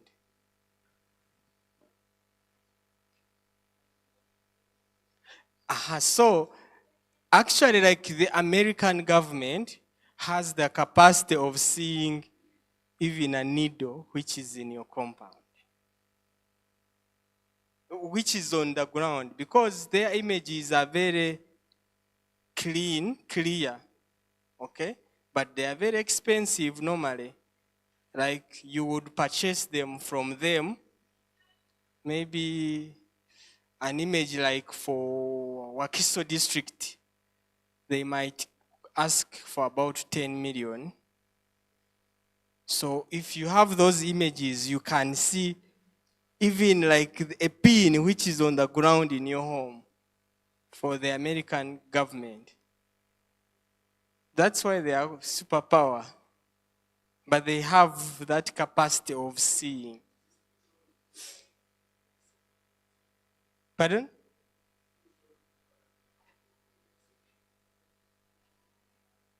No, so, like, that's what I'm saying. Everything on the ground, like these things, if we had that clear image from those guys, would be seeing. Do you get my point? But what this shows you very well are the landmarks and the buildings. And how they look like. It can show you the surrounding lakes, rivers, those things very well. But like for those small things, like now as seated here, what it may not show properly. So like as you see how the rooftop of these buildings look like. If we went, it's really like,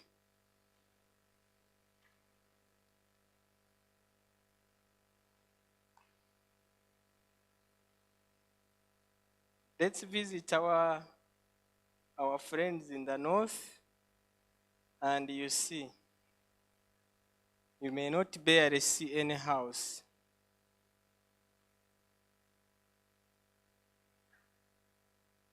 Why? My friend, how many of you have been to northern Uganda, like Kotido, what? You may not barely see like a lot. It's like places which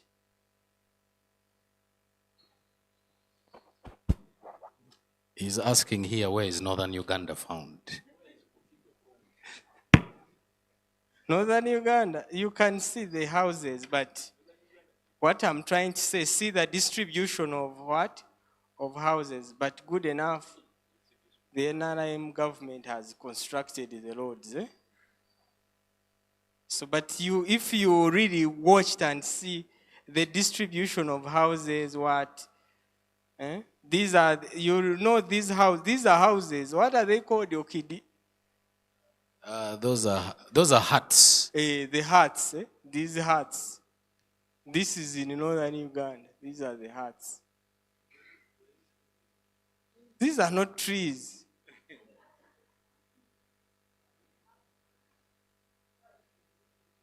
Nanti, that's what I'm telling you. Like, when now try to really visualize and see. Like, some are stones, but within they are what?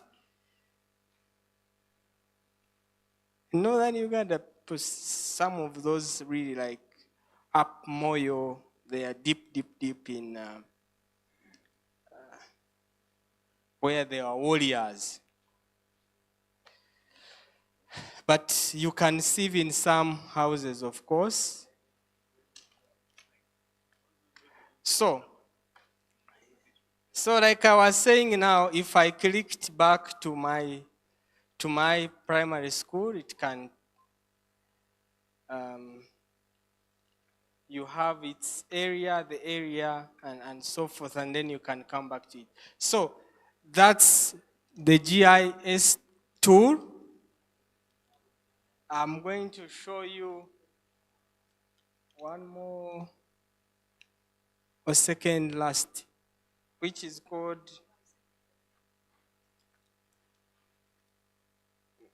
Google Trends.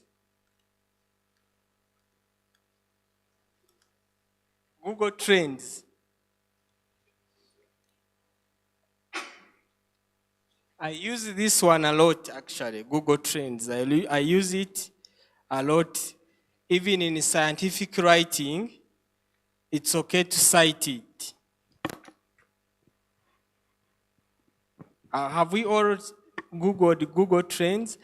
So, the thing about really these tools and AI, I don't know whether Okidi was able to explain to you. Most of these tools are built on European syntax, like they are really European. So we will go to Google Trends because we have no option. Because already Google has all the data of all the information that exists on internet. When you people are Googling, what do you Google? Maybe your son's name. For them, they don't take that lightly. They save what you've inserted. They don't take it lightly. They want to save, and they're able, maybe, who is this person? That's what makes them. So, like, you are going to see Google Trends. Okay? So, if we clicked,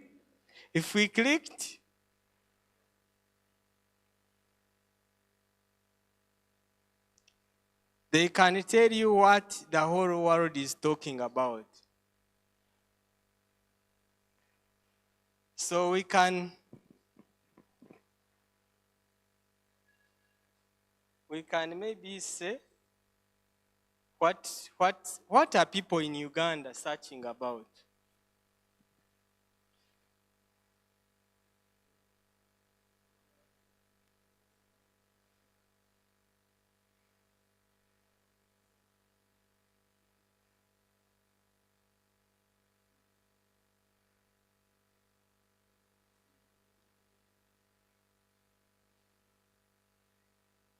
So you can see what Ugandans have been searching for the first 12 months.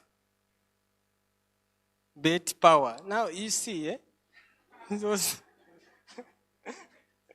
you can imagine, like, then maybe yesterday, past day, they don't have, but I think mine is able to tell.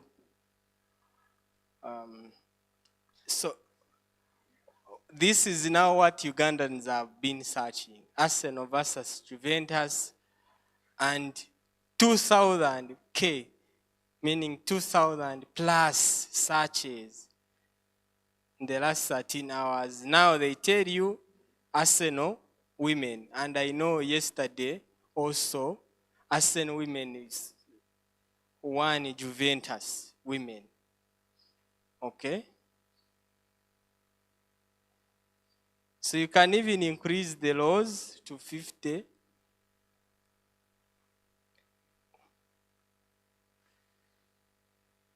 So even you can put by relevancy, maybe, okay, not all trends. Maybe I want now categories. Categories say I want about, let me see, law and government. There are no filters. Like, try doing this on your computers. You will see some things amazing. You'll even see the graphs.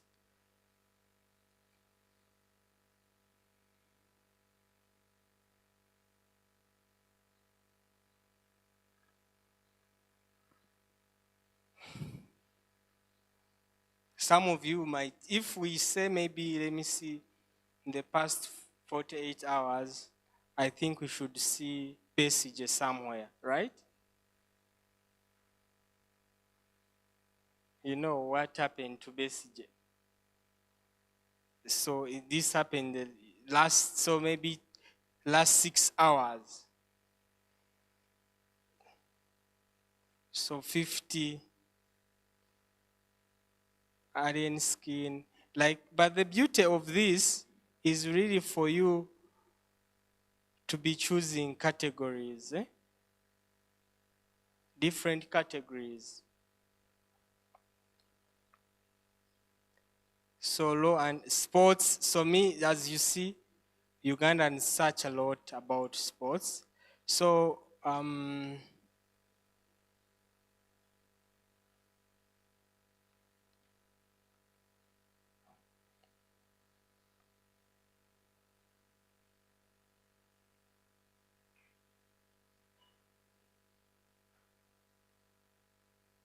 we can even see from 2004 until present.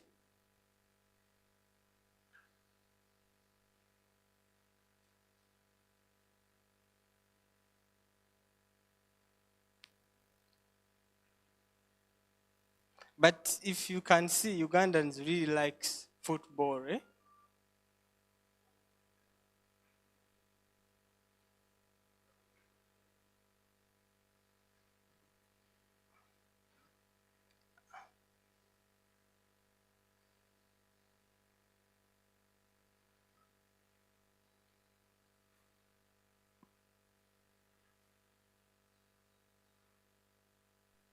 And it shows you how that interest keeps changing. Eh?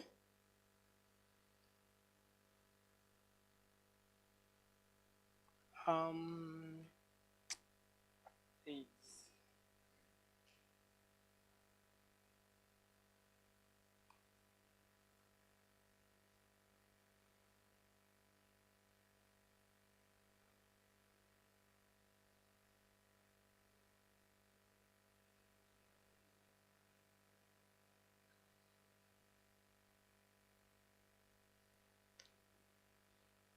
So, for example, I want to know from 2004 until present,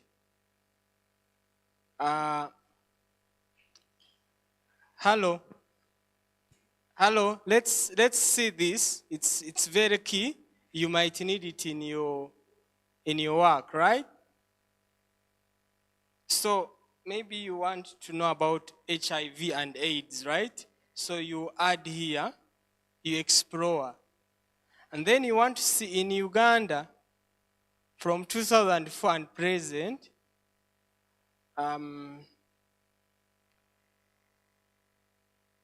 how has that interest been like in the web search, or maybe in news search?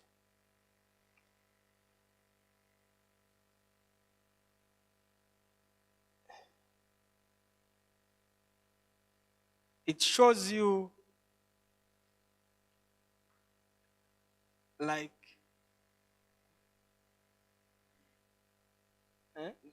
like the different searches that happen online. Eh? So as you can see, most people have not really looked at it, and like the people who searched for it a lot are mainly in the central region, northern, western, and eastern. And then they tell you the related topics. So for example, if there is a disease breakout, you would see it trending. And then you can download these and as Excel, you can download them, these things, and then you are able to use them in your research. I like what I was saying, I use this really a lot, like a lot. I really use it a lot.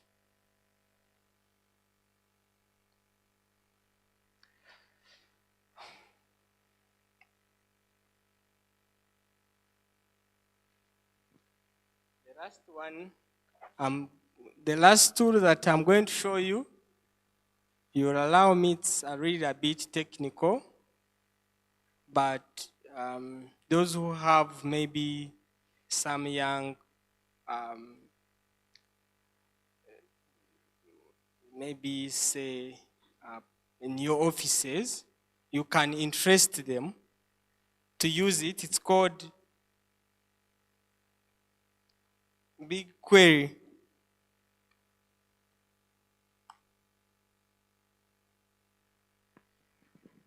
It's called BigQuery.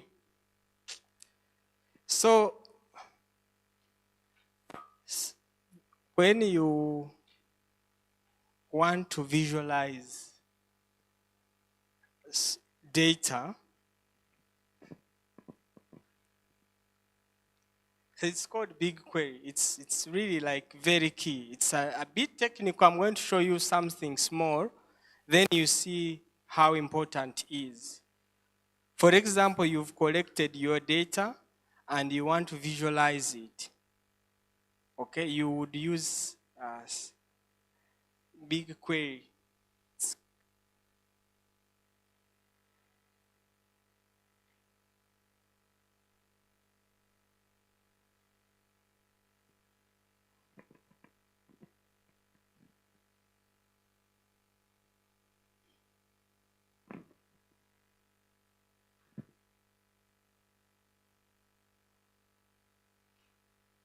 It's easy to follow, so you can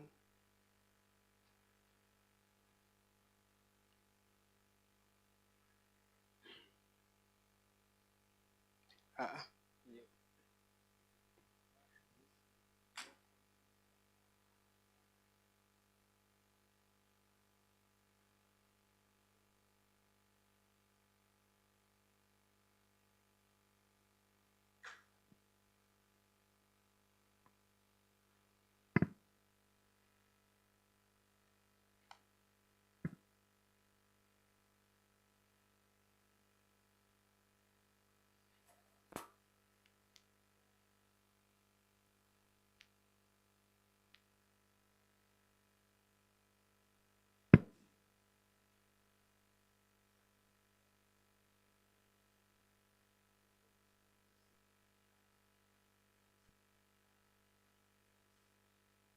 so here you search just for BigQuery.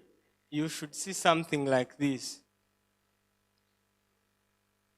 If in the next hackathon we shall have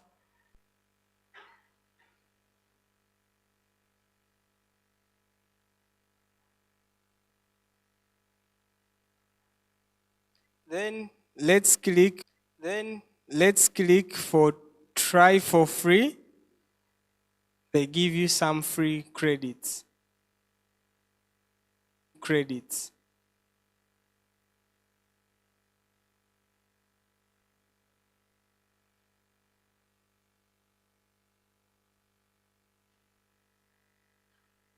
Agree and continue.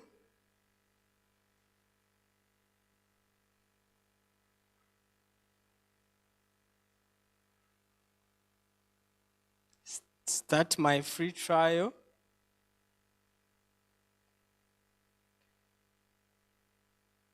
How much it shouldn't take us here.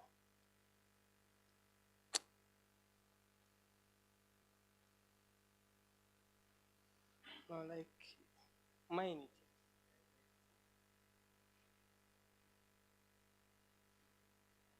No, I'm not paying anything. It shouldn't pay, like it should continue without bringing the payment ish.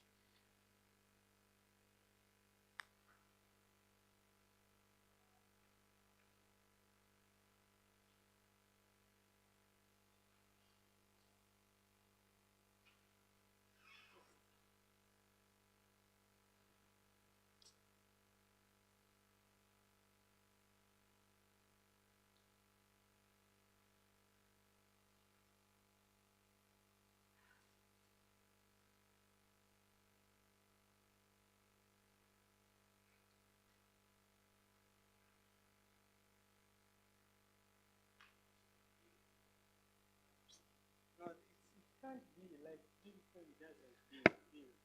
But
Like I said, this is a bonus because I want you to show you something small on it, so that in case you people gather data, you can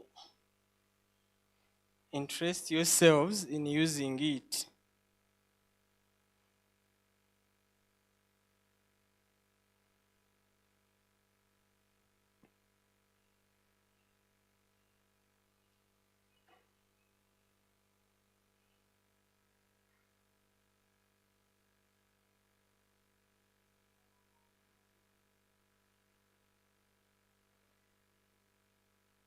Internet here.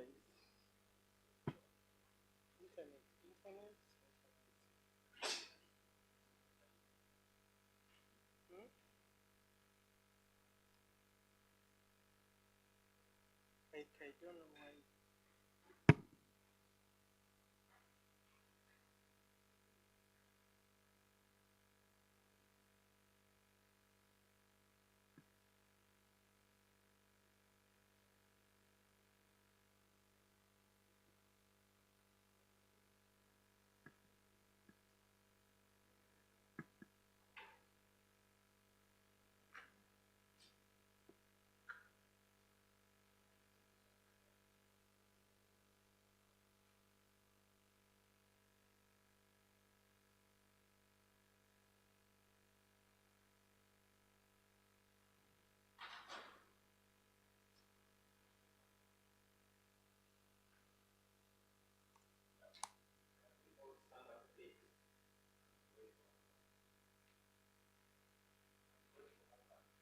Our technology challenges. Can we all stand up a bit and stretch? Yeah. We are going to write my name with our body, with our bodies. We are going to, Okidi is too short, so let's write Christopher. Okay. So we are going to start with the C. And C is actually like this, and then you push your buttocks a bit. That is C. Or you can start with the buttocks like this, and then come, and then, yes. Yes, then H. Okay, let us start C.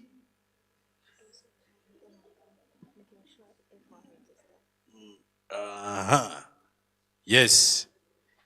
Kayonda has dodged. And yet is the most defiant. Okay, we are going for H. H is like this, then like this, then like this, and then like this. H. Capital H, actually.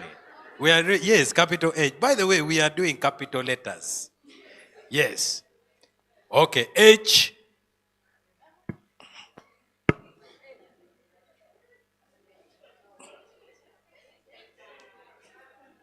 Yes. Okay, R, capital R. Uh-huh. Uh-huh. Uh-huh. Yes. Okay, we are doing I. I, you can do it backwards or forward. Yes. Backward like this or forward like this. Yes. Okay. Then S.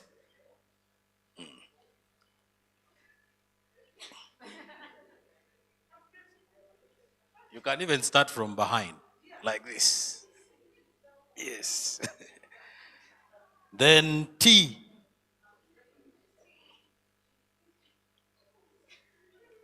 Okay. O. Yes. Then P. Then another H.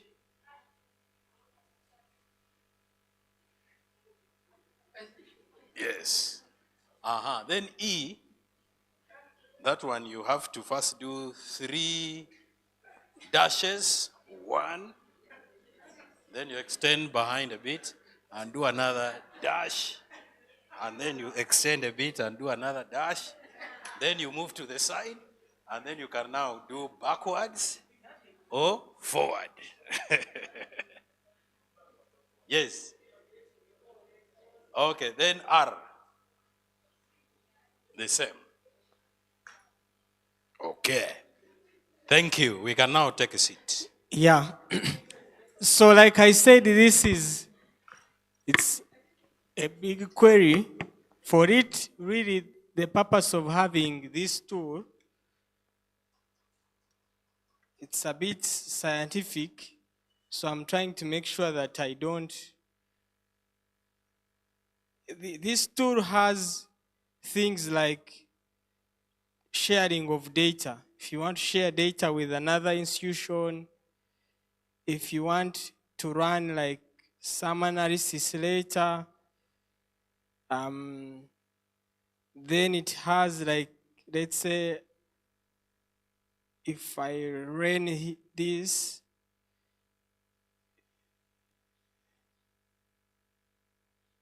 you would see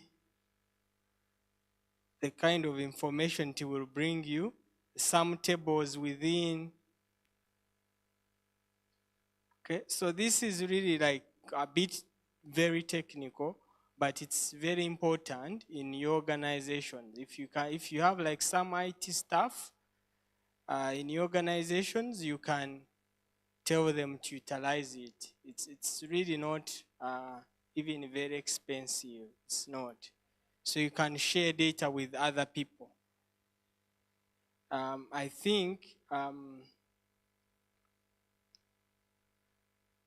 my time very technical, so I can be able to guide you and share with you.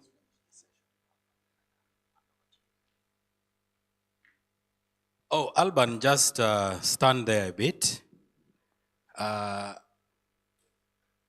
Any questions for Alban? Because Alban was not here yesterday. And so maybe you could also ask him any question around AI or around his presentation. I'll take like 2, 3, or maybe 2. Yes.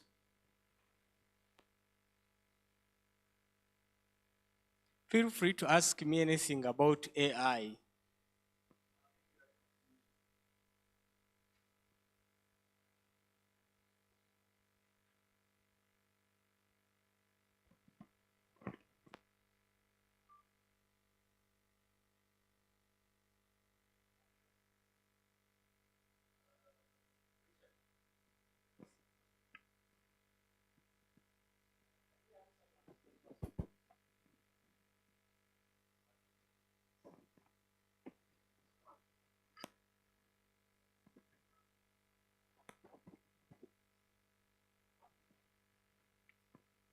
Thank you, Arban, for the presentation. My question, how do you create or draft a good prompt to get good results, especially when you're using ChatGPT or Copilot? Because like you said, it's garbage in, garbage out. So how do you create a good prompt? Thank you.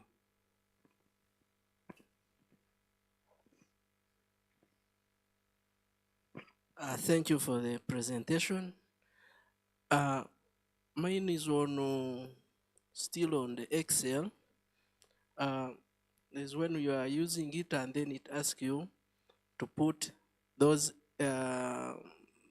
figures in Excel of a budget in Excel, the areas of Excel budgeting to quicken the work.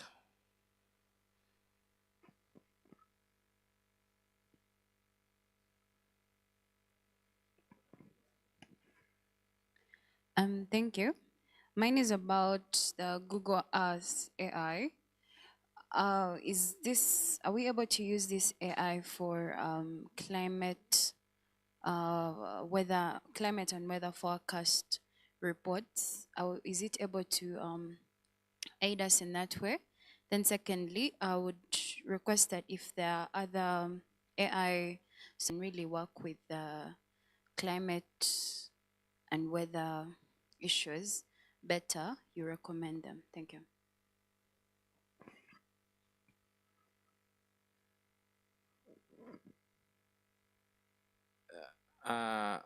For me, my question is, we have been using digital tools like running an online radio. I wanted to see if in the applications of AI, there is an application of running an online radio or making a presentation, someone presenting live in a radio, to create it in video form using AI, if that one is possible.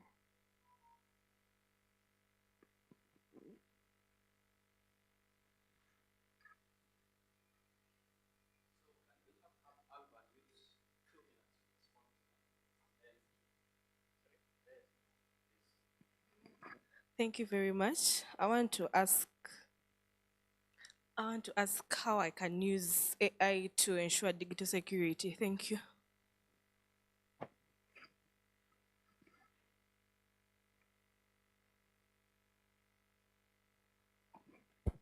Me, I just want to know the free tools that I can use for social accountability. Just outline for me the free ones. Thank you.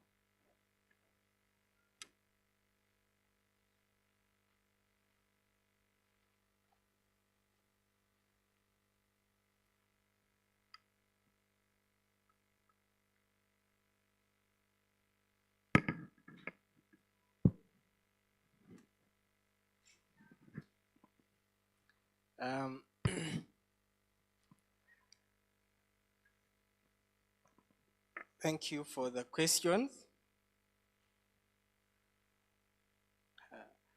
Good plotting, that's visualization. She will begin with on that. She will answer the question on visualization and radio data. That lady you see there, Maureen, stand up.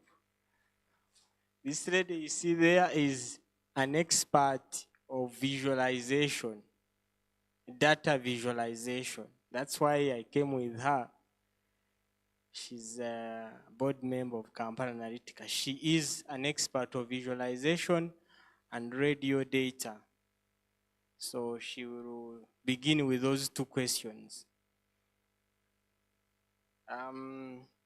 Excel and AI tools. So in a way, Excel is limited when it comes to AI. So, because AI itself runs what we call big data. It runs data which, like these images Marshall has been presenting, creation, those things Excel doesn't know them. So normally what you can do if you want to use Excel and AI, there is a tool you can create, and then it helps you ask.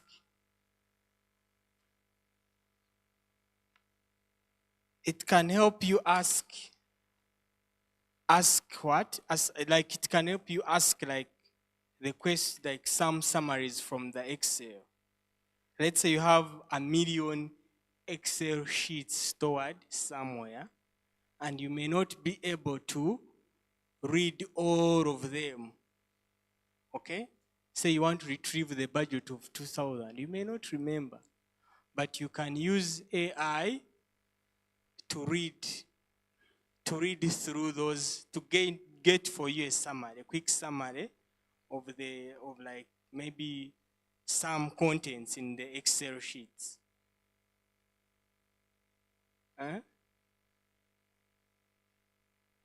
So, okay. That's a good question, madam. But what we can do, there is something called RAG. I'm trying to be simple, RAG.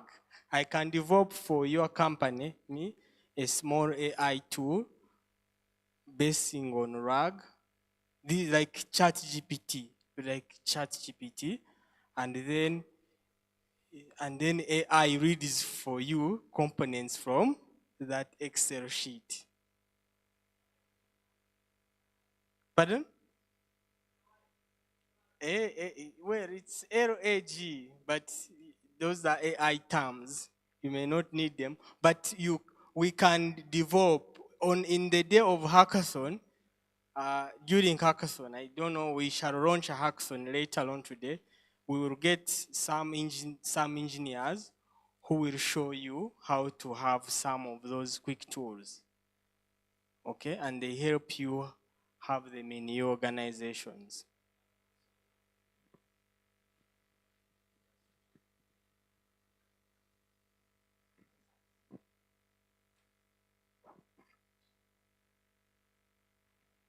Maybe just to add,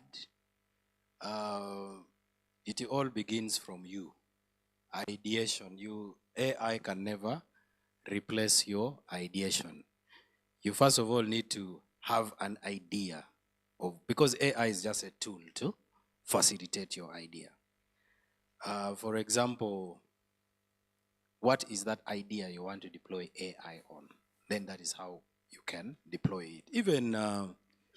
Even what Alban was showing you, Google Earth, geospatial data, you can also still use it to look at forest coverage, how it is being depleted. I'm sure those are, and actually that is the gist of Alban's communication, because AI tools for social accountability, how can you use those tools to track social issues, that intersection? So the most important thing is you need to first have what you want to deploy AI for. There are certain examples. I don't think Kampala Analytica can allow me to use the example, but there's a project, Alban, the project we were doing with the University of Dar es Salaam. It was actually how do you use AI to conserve nature. So meaning you must first of all have an objective. What do you want to do? And then you now begin to link the tool to the idea you want to do. Yeah. The same thing is with social accountability. Do you want to track government expense on what? What is it that government promised, and you want to use the tool to find out the reality, the discrepancy between the reality and the, yes. That's why he's talking generally about, so that you could be linking them up, yeah. Actually, I should just summarize. For climate change, I love climate change. I actually spend most of my time doing climate change data. And so one of, like Okida said, you need to know what areas of climate do you want. Are you looking at disasters?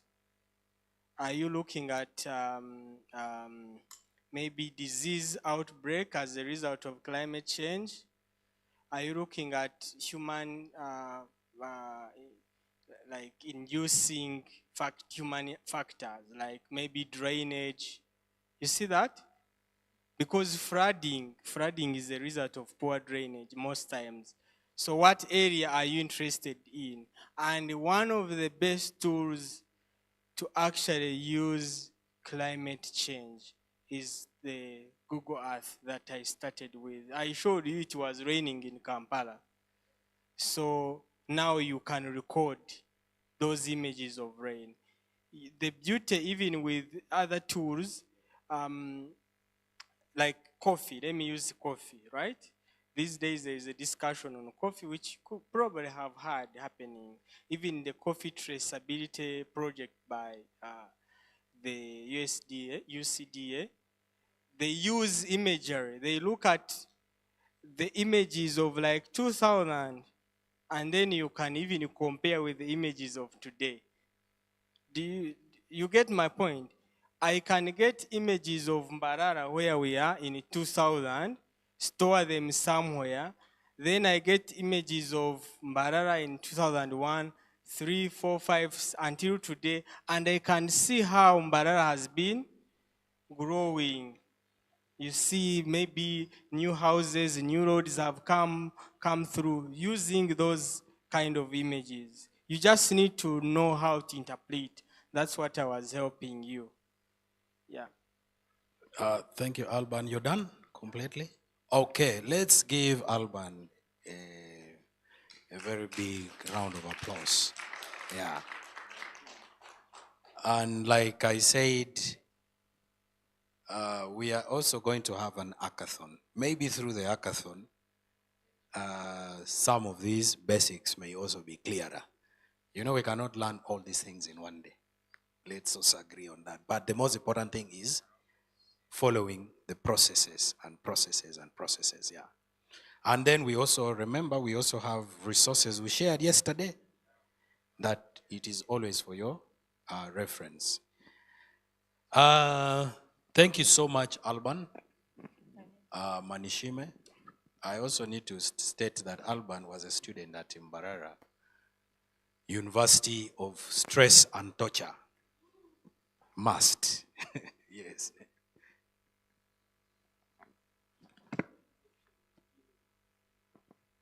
Okay, so the next person is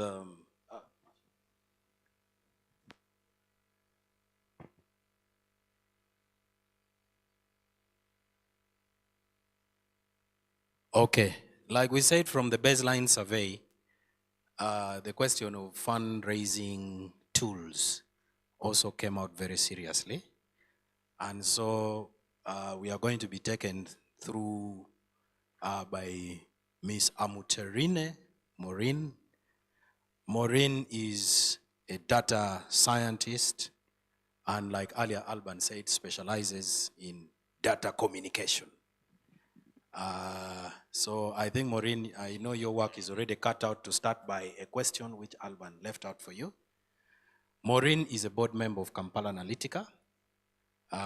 She's also a member of Data Science Africa and runs Data Sphere, and also, yes, so I don't know, is there anything I've forgotten about the introduction?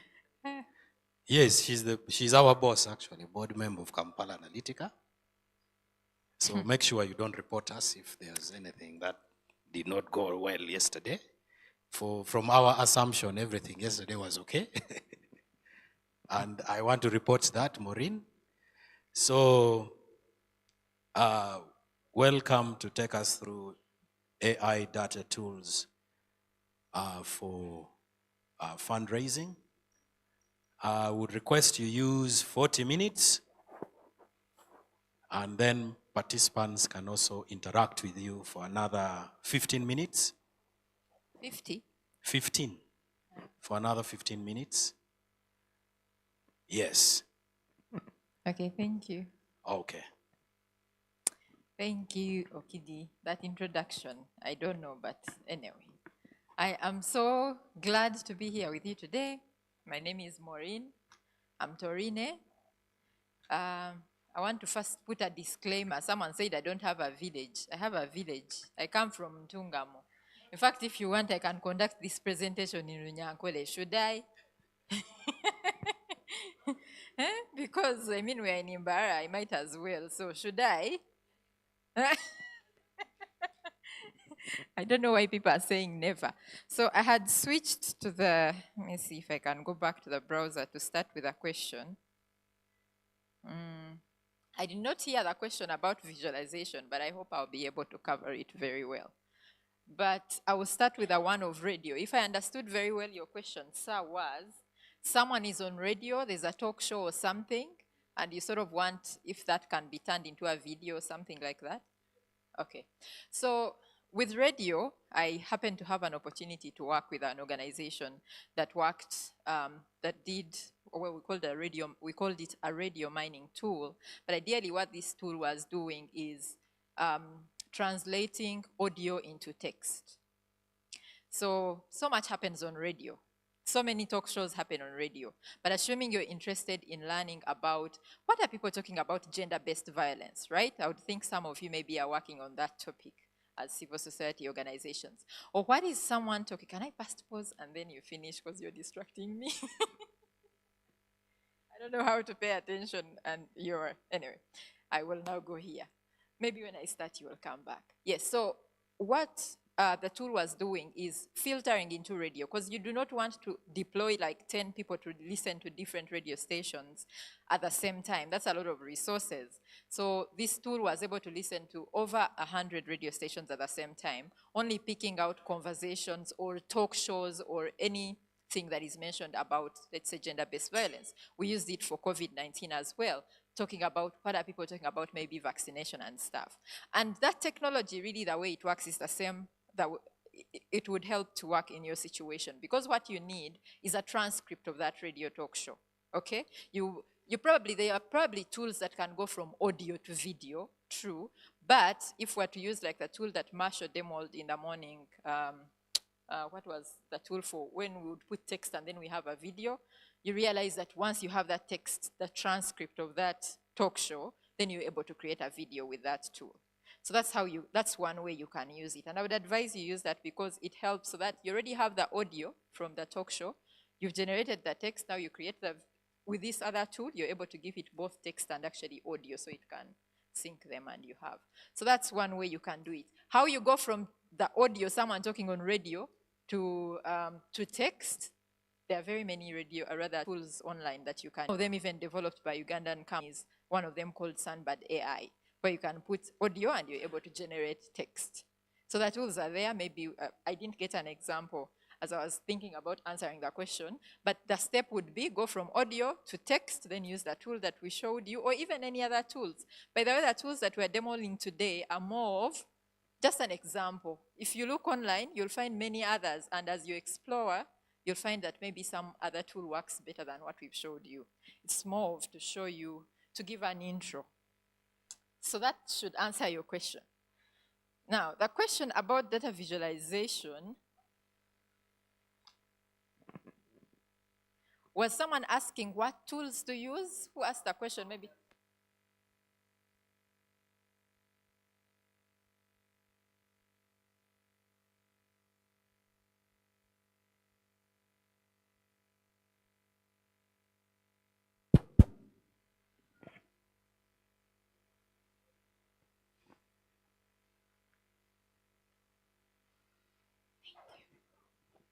Thank you. Okay. So for that, if you looked online, there are very many, what are they called? There are very many do's and don'ts of visualizations, okay? I can share some materials, but I want to point you to this website. I'll share it later. It's a research that I was involved in by Makerere University. And in this study that we did, you will find guidelines on how to visualize data. So this whole explanation is about visualization. But then also we would go ahead and show you different tools and maybe even videos of how a good data visualization probably looks like. So that's what you're seeing there. I hope it's showing. Okay. And then we show you the different tools you can use to choose a chart, tools you can use to create a visualization. Then after that, how do you package the visualizations into like stories like you're seeing this one that is moving? How do you package it into a video? How do you package it into, the other thing that you could package a visualization into is like a dashboard. So that's what the next step is about. And the last step is about how you communicate it and follow up with that. So without going into details of how a good data visualization looks like, because then we would want to choose, are we looking at a bar chart? Are we looking at a line graph? Once you visit this tool, which is Center of Excellence for Sustainable Health, it's online on this website, which I'll share in the presentation, you should find your answer on here. I'm happy to share this way because I was involved in developing it, and if someone had questions, I am able to answer the questions as well. So Alban, I think that covers your leftover questions, which shouldn't be counted on my time, so that I am able to finish my presentation as well. Now let me delve into my presentation.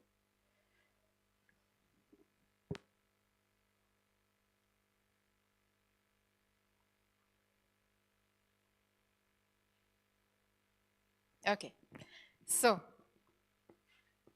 I must first tell you that you're probably more well-versed with the topic of fundraising more than me, because I come from the background of data analysis, data visualization, and data communication. I studied software engineering at university, but I've been more transitioning from mainstream software engineering to data science and analytics. So what I'm going to cover in a nutshell is going to be just these few things. I'll give you a bit of context, then we look at how to use AI to increase organizational visibility, which is part of what you've already covered, and then data analysis for donor insights. Then we look at the impact of your data culture, the impact it has on AI-driven fundraising, and finally we look into some actionable steps. I was hoping we can do some tool demos, but I found a challenge which I'll share later, but then I have an idea of how we can go about it in an activity that you're going to do on your own. But I wanted to first know the people that I have in the room before I get into the next step. So maybe, I don't know if I'll be able to do this effectively. Who here directly works in fundraising? Like, they're the ones writing proposals, sending out, rather keeping in touch with donors. Like, who here is directly involved in dealing with donors? Okay. Okay, that's like close to 3%. Okay. The rest of you, what do you do? I don't want to guess. Your CEOs, your sorry, I missed yesterday, so I'm really bleak about this, and yet it helps to know who I'm talking to. Then I know what to. So maybe, do I have any data analysts in the room?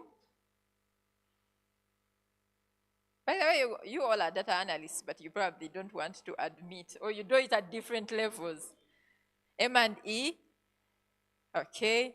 One person keeps on raising their hand, I don't know how. Okay, someone maybe mention a role and I see what I'm forgetting.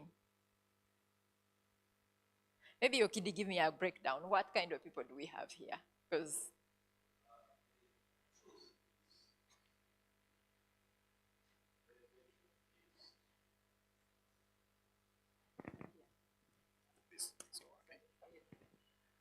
the truth is, from our attendance list, you can actually see that 70% here are on top management in their various organizations. And top managerial roles includes donor accountability and oversight. Even if they do not directly write proposals, they have oversight over, yeah. thank you. That's very, very helpful. Because what that means is some of the things I'm going to be telling you is probably what you're going to have to pass on to your colleagues that you're working with. Okay, so one of the top 3 things that can help organizations strengthen their fundraising and resource mobilization is that, okay? Building strong relationships and trust with donors. And so I have a question. How do we build trust with donors? Any suggestions? I have a background in teaching, so you're going to bear with me. Dear bosses, I apologize, but I'll need you to interact with me. How do we build trust with donors? Any ideas? Yes, sir. Being transparent. Thank you. That's straightforward. Any other ideas? Yes, yes, ma'am. Reporting. Nice. Yes, sir.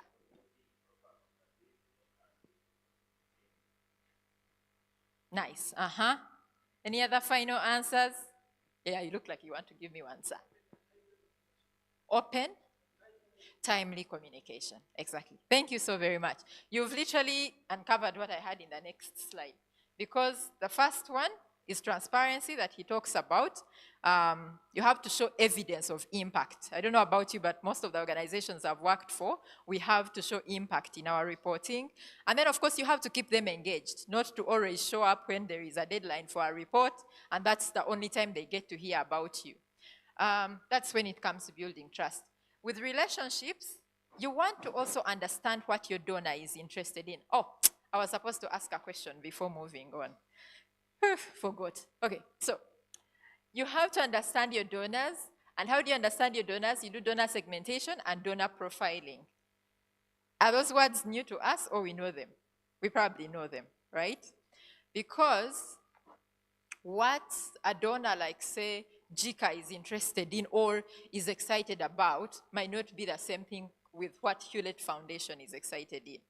We know that part, right? Or same applies for, say, what GIZ might be in, or leave alone even, let's not name real, what an international donor might be interested in might not be what a local donor is interested in. Okay, so assuming we're going to segment our donors in terms of maybe international donors, regional donors, and like local donors. Okay, so if we went back to outline number 1, which is using AI to increase organizational visibility. What that is really all about is communication. So remember the tools that Marshall introduced to us, where you're creating communication materials such as posters, using Canva that you're going to put online, or where you're creating, oh, that line was not in the design. I wonder where it came from. Anyway, where you're using a script that you've written to create a story. Videos are usually good for impact stories, because what happens is sometimes we get good at writing long reports, but sometimes these long reports are hard to take in. So imagine if you had an impact story that is published on your website, and it helps to show the donor like a quick picture of what you have been doing in the year that they have funded you. So ideally what this part is about is you're leveraging AI-driven tools, which now help you do much more than was possible before, to increase your organizational visibility. And then working backwards, once you have enhanced your organizational visibility, then you're keeping your donors informed, and I would think it makes them happy. But like I said, I'm not an expert at that point. I'll move forward to where we can look at what are some of the tools that you're going to do all that. So what these AI-driven tools will help do is, of course, improved social media presence, because now you can create content. Where previously you had to come up with ideas of what you want to post, now AI can help you, as we've seen. But also creating personalized donor experiences. Like I said, a local donor might be interested in learning what numbers are you working with in terms of people. An international donor may be interested in even one impact story. For them means you're making a difference. So those are two different outputs that you're going to create in terms of communication, but putting those two out will make sure that you're being noticed. Your impact is being noticed. So some of the tools that Marshall took you through, or that you will go through probably on your own, are what I'm listing there. Okay, you saw Canva, which helps you create personalized posters and social media material, literally, but it also does presentations. Then ChatGPT, which probably most of you already use. MailChimp, which will help you do personalized email campaigns. So I don't know how many of you do like monthly newsletters to your different maybe audiences, or yes, I see one. Only one? Monthly newsletters? Maybe that's something that would be nice to improve, because you're doing things on a monthly basis, like you're always achieving results. And sometimes waiting to do a final year project report doesn't cover everything. Otherwise, it would be 1,000 pages. So when you do monthly newsletters, then you're able to to keep your donors informed. And what do you use to do that? MailChimp can help you do that. So these are literally just examples of the different tools, some of which Marshall took you through, others of which are in the toolkit that I think is going to be shared with everyone here. And there's an explanation of which ones are free, which ones are paid, and at what point can you do different things. But remember, this is aimed at making sure that you achieve organizational visibility, so that a donor doesn't wait for when you write a report and submit it, but you have that presence that you're always updating. So that's part one. The second part that we want now to look at, which I'm going to take a little bit more time on, is data analysis for donor insights. I don't know about you, I've worked for different types of companies. Those who have like 2 donors, and so it's easy to sort of keep track of, have we reported, when were we supposed to report? Have we, it's easy to keep track of 2 donors. But I don't think it's the same thing if, say, you have 15 donors, right? You can almost forget a reporting period. At least I used to see that people who are working in that department suffer when it comes to reporting time because they didn't plan. So with data analysis for donor insights, there are 2 ways that I have categorized it. There's an inward way and then there's an outward way. With the inward way, you want to keep a donor database. So that in that database, you're covering things to do with when did this maybe sponsorship start, when is it going to end, so that in the end, you're able to see when are we actually going to be running out of, when do we need to be sourcing for more money, because you have put in the database. I mean, I wish I could demo this, but I didn't plan to do it. But if you have a database of 15 donors and you've put the deadline of all the running donations that are going on, then at some point you need to check and be sure what is ending, so that nothing catches you by surprise. Am I preaching to the choir? You know, when people are quiet, sometimes they are getting it, or they are like, what the heck is she talking about? So no, I need to know which side are we. I'm preaching to the choir. I'm not preaching to the choir.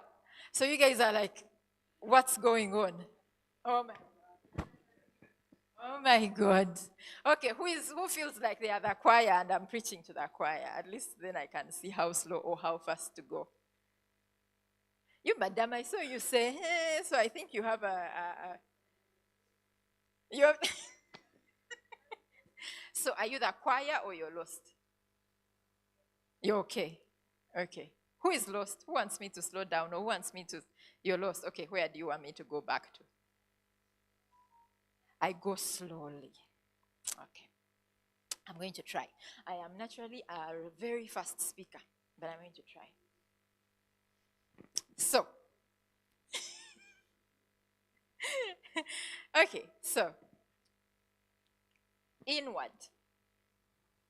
Look at inward as the data that you already have about your donors, okay? So this is data about when the grant started. This is data about when it will expire. This is data about how much it is. This is data about the donor name, what they are, the kind of projects they usually fund, you know, all that information. That is inward, because that's for donors that you already have, okay? How you leverage that data to make sure that it helps you in your fundraising and keeping on top of things, for lack of a better word, is if you have 2 donors, it's easy to keep track. You can just see the 2 columns and you're able to see. If you have about 15 and above, then you probably need a system or a tool, since we're talking about AI tools, that is going to show you that in this coming month, maybe these 2 grants are expiring. Do you get what I'm saying? Or in this coming, let's say, period, maybe this grant is opening. You know what I mean? Because maybe it has a schedule. So that's inward. That's data that you have, okay? Now, what you do with that is once you have a donor data management, a donor database management, once you have that, you're able to leverage AI-driven tools to literally give it that information, and it will create for you those insights of when some grants are running out, when you're supposed to be maybe writing some applications, when you're, all that. And I'll give you examples of the tools below. So I'm just introducing these for you to understand what are the tools that we are going to help you achieve, okay? That's one, but also resources management. And I think probably you already do this. Maybe the accounts people already do this. I won't delve much into that. Now that's the inward. But there's the outward, which now is looking at donors you don't have yet, but you would like them to fund you. So for those, what kind of data are you collecting about them? That's where you're going to see, okay, so I hear maybe this donor A, B, and D, they are interested in this area, okay? That's data. Now you go out to search. So are there any AI tools that can help you search, where you put, say, for example, I'm a civic organization, I am dealing in A, B, C, and D, who are the people funding this kind of work, okay? That's the outward part. And all those form the bubble that we have called data analysis for insights. So let's get to the tools. So for inward, first of all, what you need to do, or what it will help you do if you do that kind of inward analysis, is you're going to understand motivations, preferences, and expectations based on the data that you have, okay?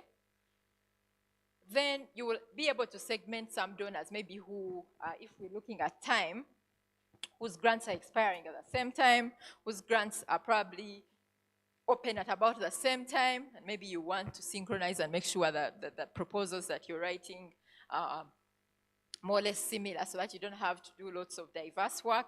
But then also it would help in profiling your donors. If you have 15 donors, it would be nice to, for example, be able to look at your data and at a flip of an eye, you're able to see these two types of donors actually seem to be funding the same thing, okay? It would be nice to have that oversight without having to read so much detail. So with this, these are some of the tools that you can use.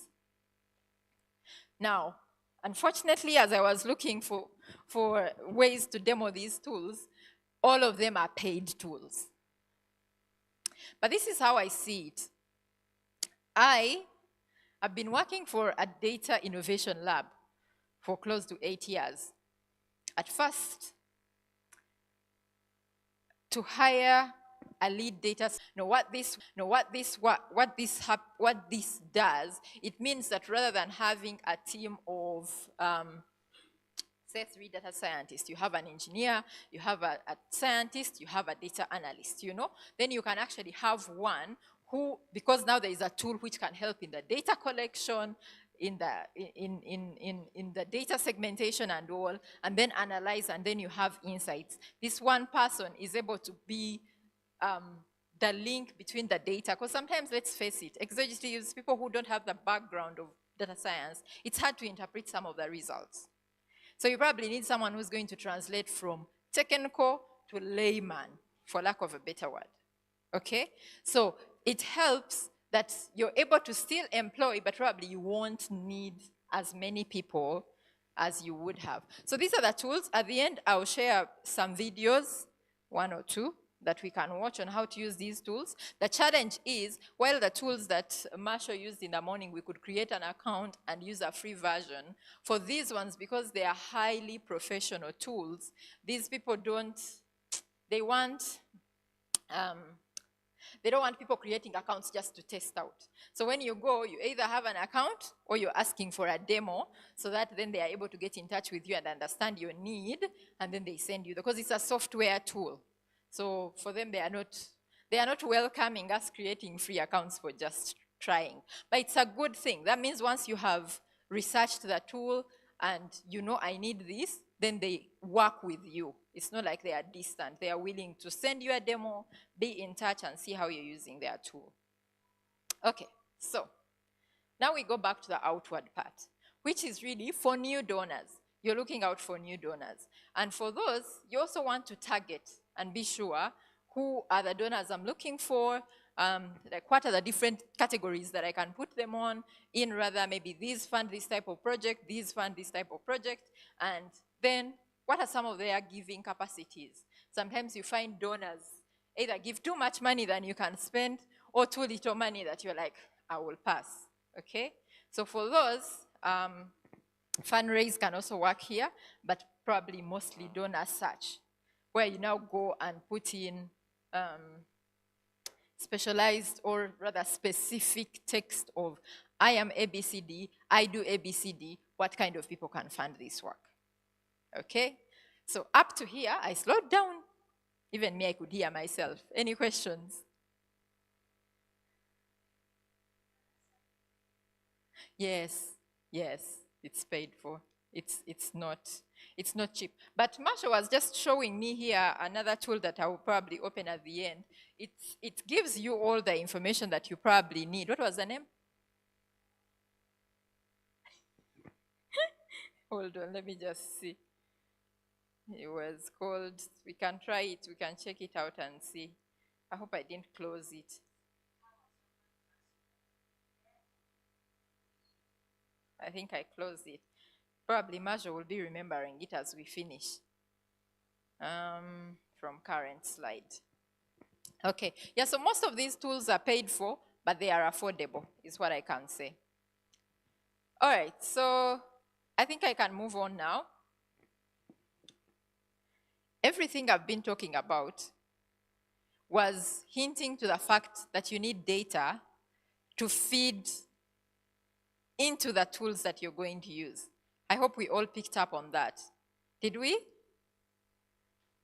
Because you're not going to find out which grants are expiring if you have not been writing down and storing this data somewhere. Does that make sense?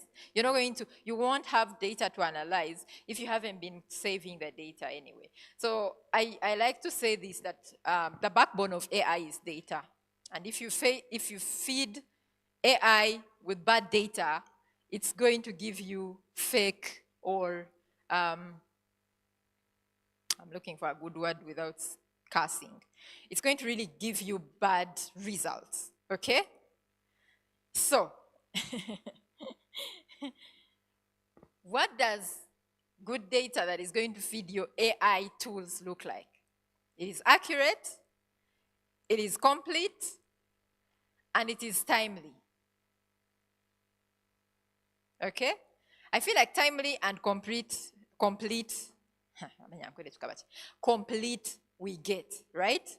But now can someone tell me what goes into making data accurate? Just any insights? Any insights? No one? Yes, sir. Mm-hmm.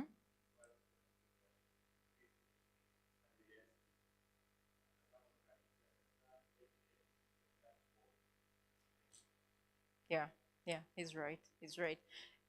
The accuracy of data really comes down to the attention you pay to detail as you make it, like he said, specific, rather than putting general terms which are going to be hard for someone to analyze. You're putting specific terms which are going to be, I mean, if I had a day, we'll probably have a whole session about data, but let me just quickly go to, is this something new, the data life cycle, or this is something that you have probably come across? Huh?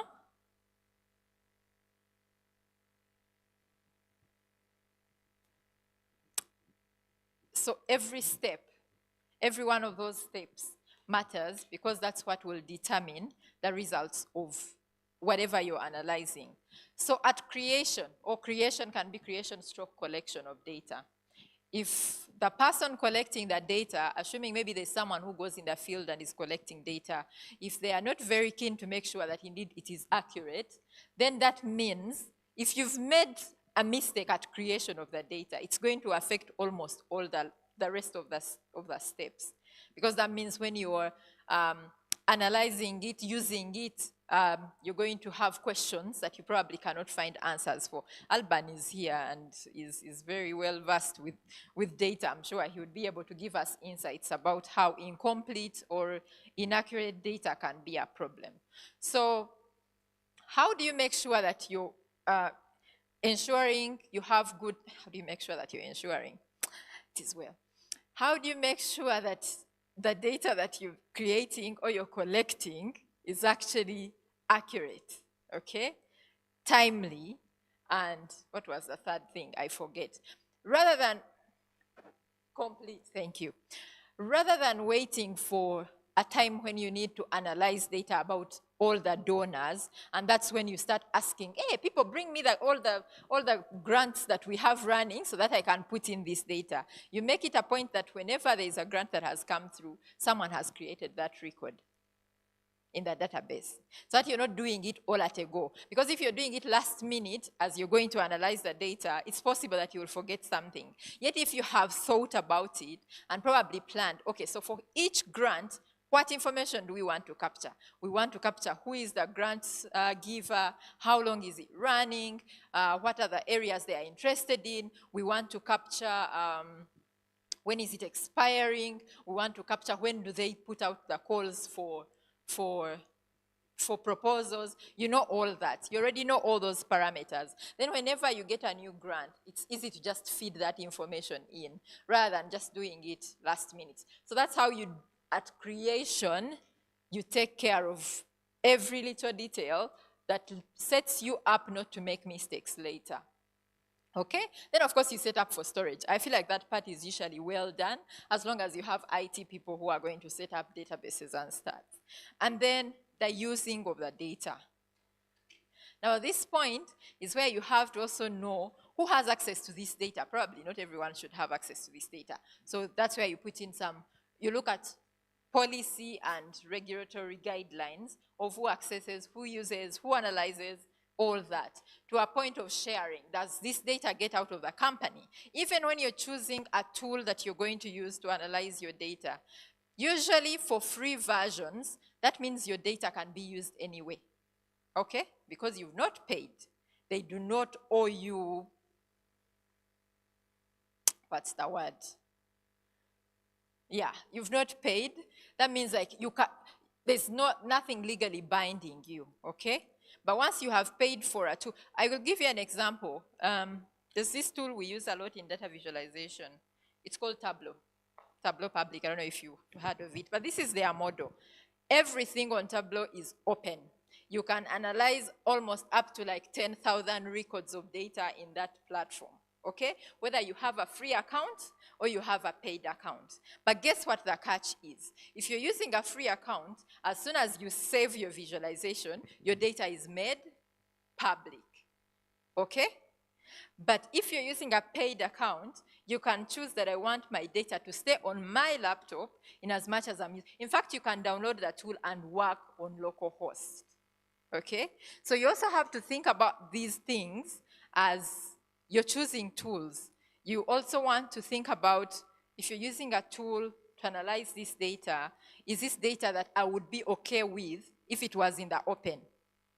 If you feel like, I don't think I would be okay with this if it was in the open, that's when you think about things like anonymization.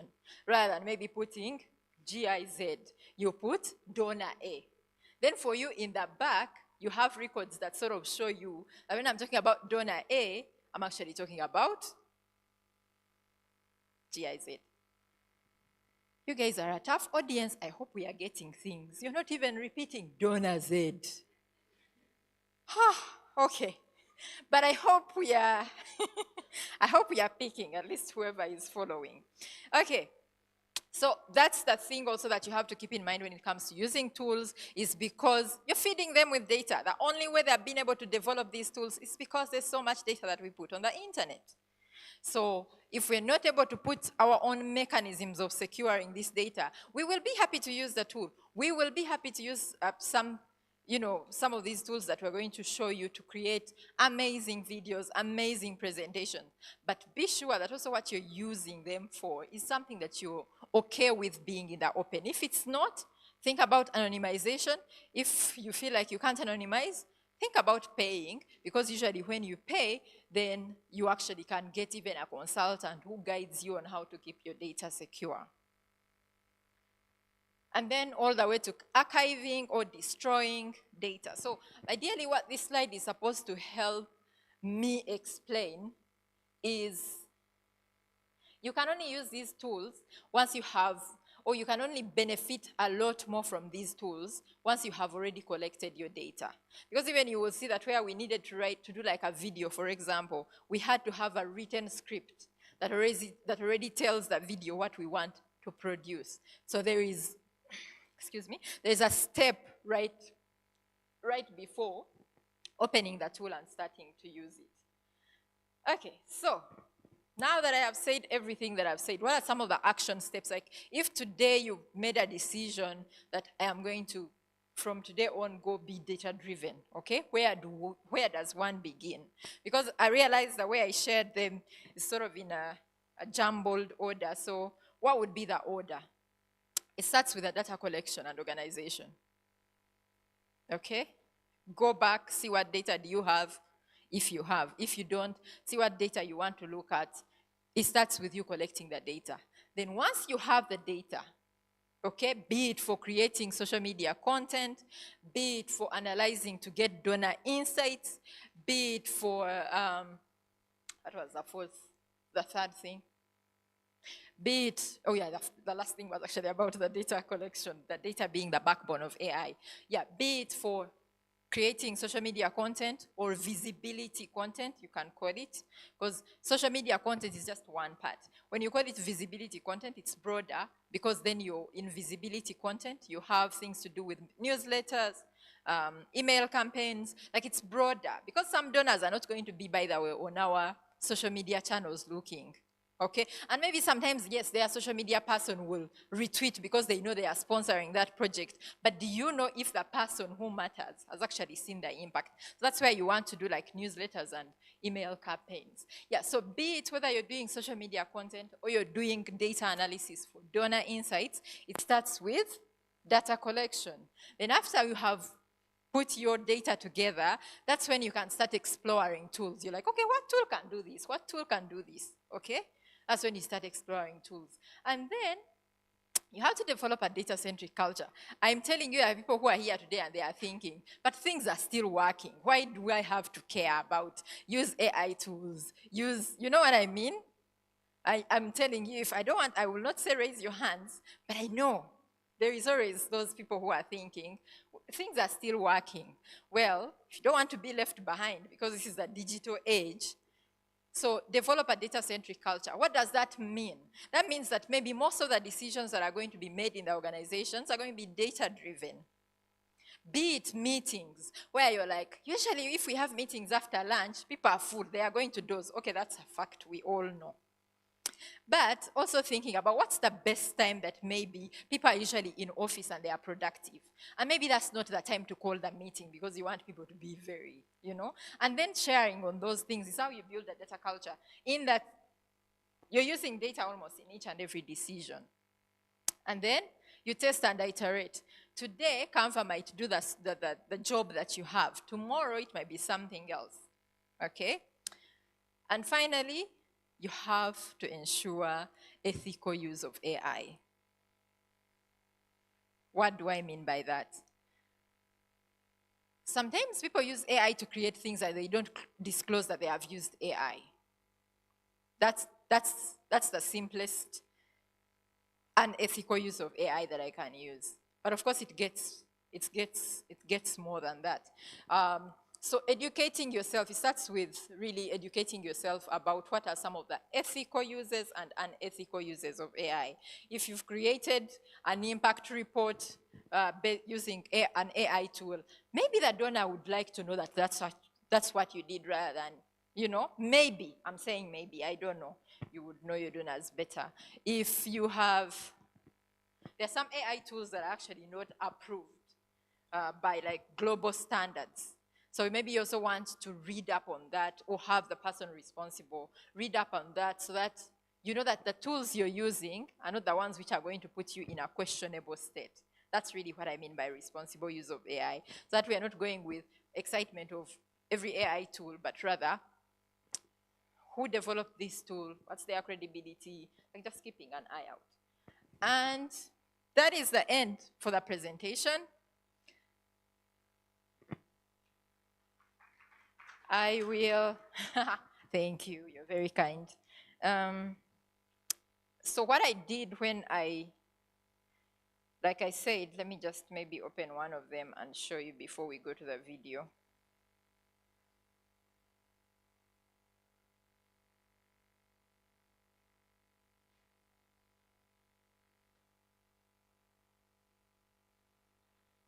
So if you load donor search on your laptops,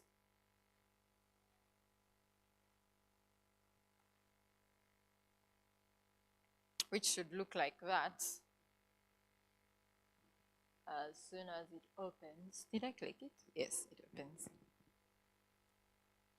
Okay, it will look like that. You will notice that the only options you have in the top right corner there is literally you sign in, get a demo, or subscribe. So that's why I couldn't do the demo right now. It doesn't give us the option of sign up. If we could sign up, then maybe we would go through a demo and see. But what I did is just like you see this video here, what they are doing is they are explaining the tool there. So we don't even have to go through it, okay? And then also the link I was trying to show you there will take you later on once they share. Are we sharing the slides? How are we going to share the links? I just play the video and they will capture the link. Okay. It is short. Yeah, and I intended to play it actually. It's just that I was trying to explain that more than just what I'm going to play, you can find more videos once you go on these tools website, or even just when you search them online. Because what happens is, why can't I click it? Click it. Click it. Don't mind me. I like to, these things disturb me.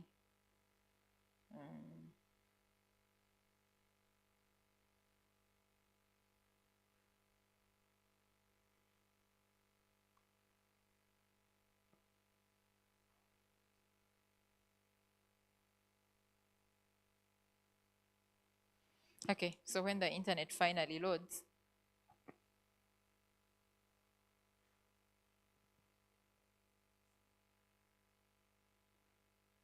do you think we'll get volume? It's muted. Yes, it's muted.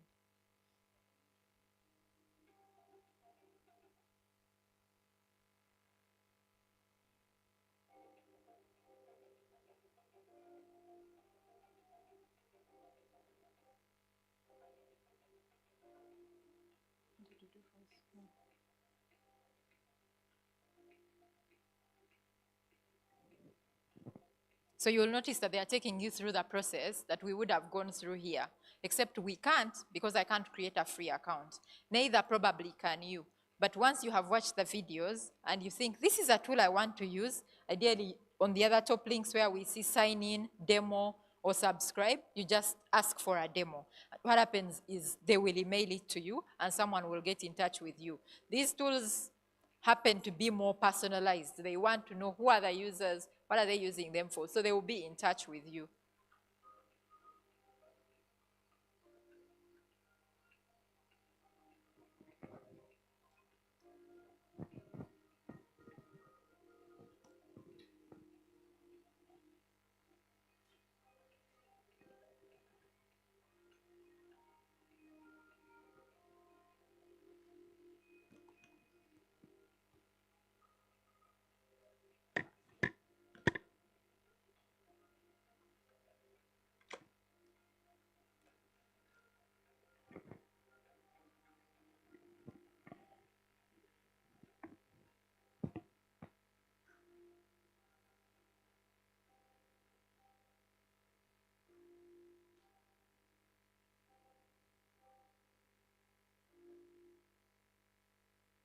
And one thing I should encourage you to is actually to ask for these demos. Why? Because you asking for a demo is not you signing up to say, I'm going to pay for that tool.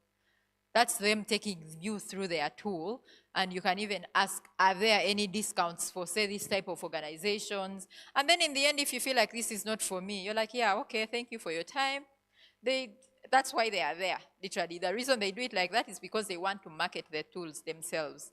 So it's not, you're not sort of obliged to create an account or pay once you do. So for each of the tools that we went through, if you remember, let me see if I can browse to. So fundraise, donor search, or those, like feel free to just ask for a demo. They will write your email, get some time, sit with them, because usually what they will do is they will ask to have a meeting with you, maybe a Zoom meeting. Sit with them, let them take you through that tool. Once they've taken you through that tool, ask all the questions you want to ask, okay? And then after, you see if it's for you. If it's not for you, they will never hold you accountable. Rather, they will never hold you captive because you asked for that demo. That's why they put it there. They don't want you to try for free, but then they are happy to give you a demo. Okay, so I'm done. I will now take any questions if there are any.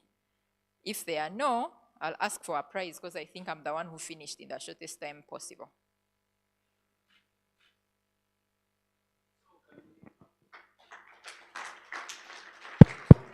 Yes. Maybe we stand up and clap. As so we can stretch, yeah. Yeah. Or maybe we can this time write Maureen. After all, we are going for lunch, so we need to release off the remnants of food so we can reload. Okay, so we can write Maureen. Maureen is M-O-R-I-N-E. Yep. Okay, we start with M.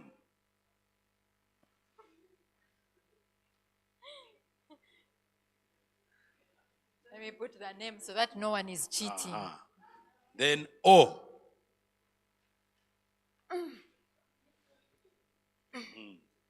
Yes. In fact, the owner of the name is the one cheating. Okay. R. Are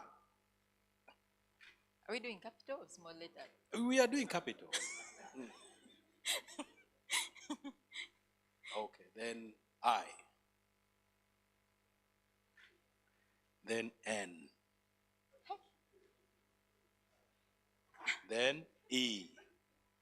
Okay, thank you so much. Now, we have lunch is going to questions. be served. I didn't know if they had any questions. Yeah, that's why I'm coming to that. Oh, okay, sorry. So members, we have 6 minutes to lunchtime. Rita, do you have any? Sorry? After. Hey, okay. So we have,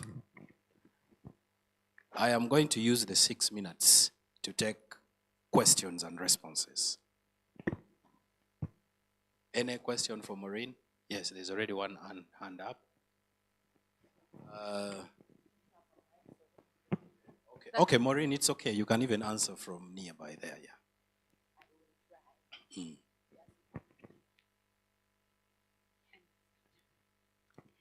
Okay, I just wanted to ask, to what level of education or what particular training do I need if I want to become a developer of an AI tool?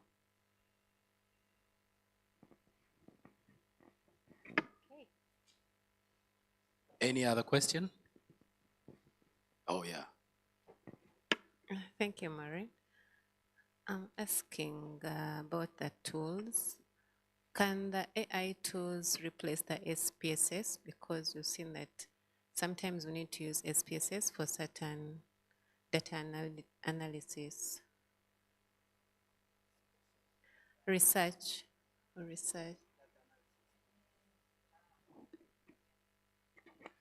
Yeah, if you answer that question, then I'll remove 20 minutes off my presentation.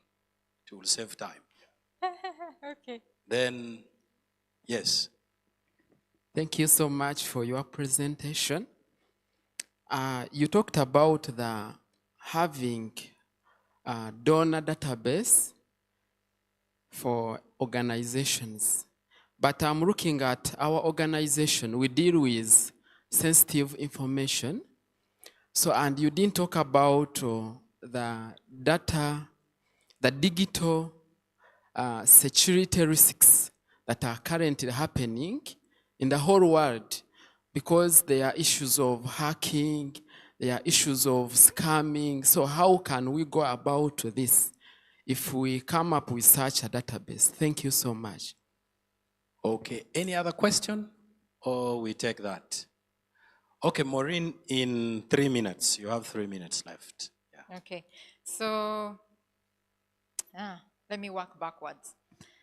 So when it comes to risks with digital, as you've rightfully said, the risks are there. But also the risks of not using digital are as high, because I would think, indeed, you're dealing with sensitive information, but if you had records of about maybe like 500, going into those records to look for something particular is going to be hard, right? So that's where you weigh your options, like I said at some point when I was talking about, see how much can you use an open AI, go the route of private, paid AI tools.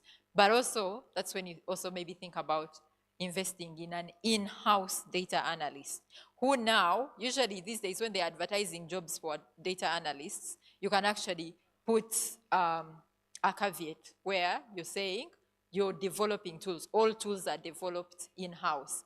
There are people even who go to a point of data analysts don't use their personal laptops. They use the work laptop and the laptop stays in a secure place, okay? So you gauge the level of security for this data and also the need for analysis. Maybe if, because sometimes it's not like every record in the database is rather highly private or highly, what's the word, is highly sensitive.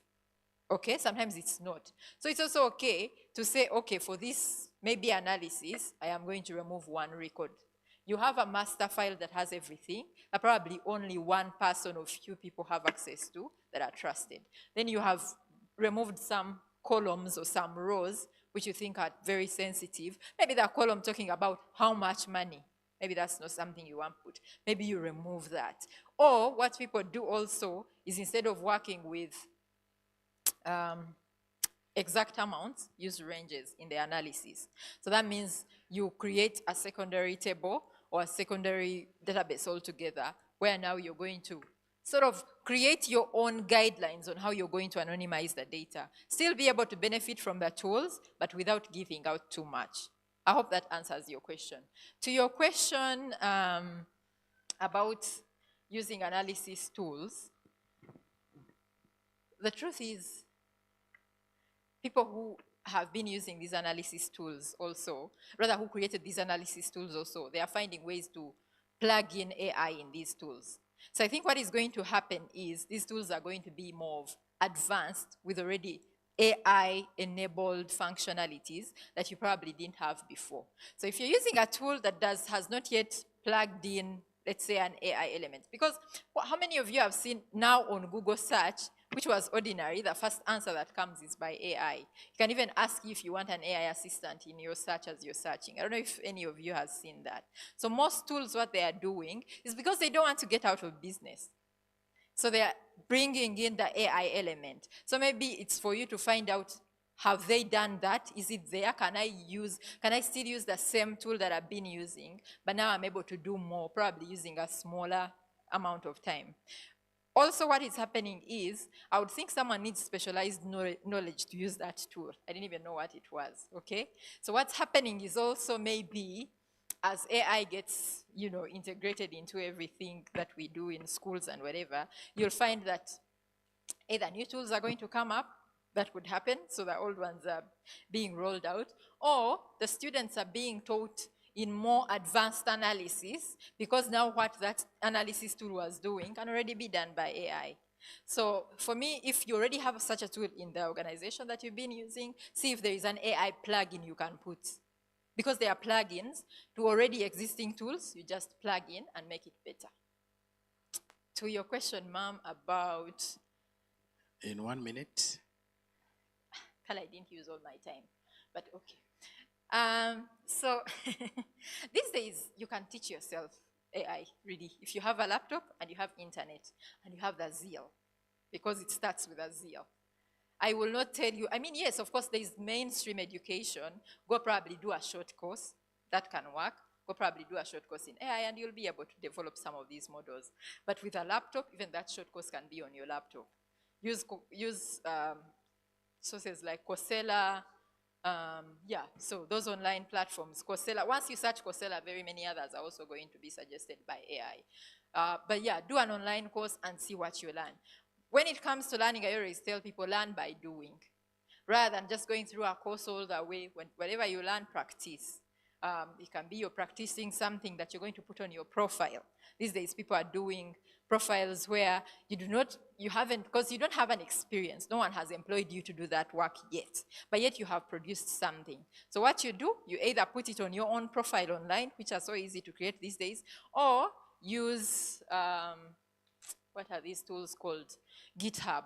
Like where you deploy whatever you have created online so that you're able to, if someone asks, or you want to tell someone, by the way, I can do AI-enabled something, you have a link to share, like have something to show for what you're learning as you're going. Not just to learn and the knowledge is in your head, have something online to show, which you can put on your own profile. By the way, your profile can also be your LinkedIn, your Twitter. You can also put it as long as it's deployed online. Or use tools like GitHub where you just deploy and everyone out there will see and yet your name is attached to it. So if someone was looking for anyone who can do that, then they already see you, that you can do that. Yeah. But yeah, you can do an online course or you can do a short course with some of these universities and before you know it. And if you're interested in that area in particular, remind me to add you to the Data Science Africa group. Literally what's happening there is people are sharing, how do I do this? How do I do this? Sometimes it gets political, you'll be bored, but yeah.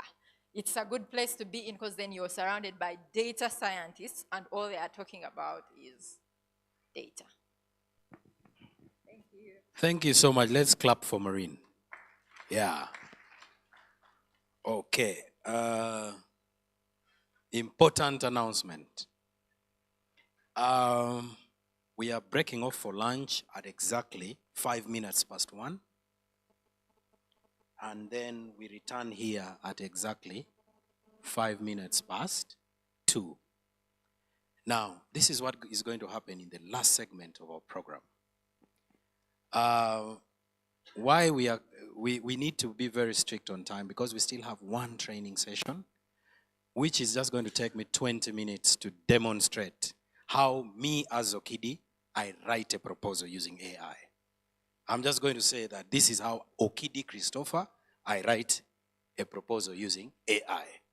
This is how I analyze the baseline survey using AI. And this is how I did. So I'm just going to talk to you about my experiences and then we follow together. And that should take us not more than 20 minutes. And then at 2:30, we are going to end our session at 3:30 with a photo. But at 2:30, this event is going to become global. It is in the world are going to be part of what we are doing today. Today coincides with the Silk Road 4.0 Global Future Summit, which is happening in 52 cities, and they are also talking about the future. Now, there are 2 sessions. It is paid for, but we requested the Silk Road to just plug us in without any payment, explaining our profile, that we are CSO leaders from Central and Southwestern Uganda who are interested in understanding also how other countries are navigating this digital landscape. So there are 2 sessions, which is 30 minutes each, which we are going to stream live, and they are going to allow us to provide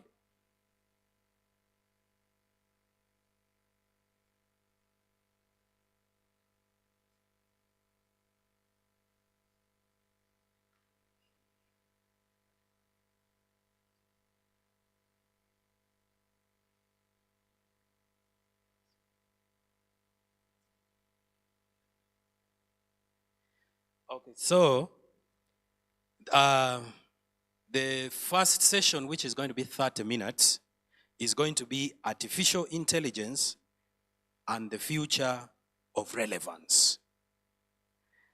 And it is going to be a presentation by Professor Dr. David Saha-Chan, who is the CEO of Innovate and a former deputy minister of high-tech industries in Armenia.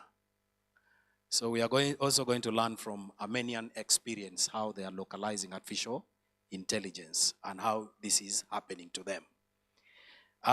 Then the keynote address is going to be by Rokaya Puna, who is an internationally acclaimed Bangladesh has a recognized industry leader, and so she's going to give the keynote address, and we are going to see how Bangladesh organizations and entities are also navigating the digital landscape.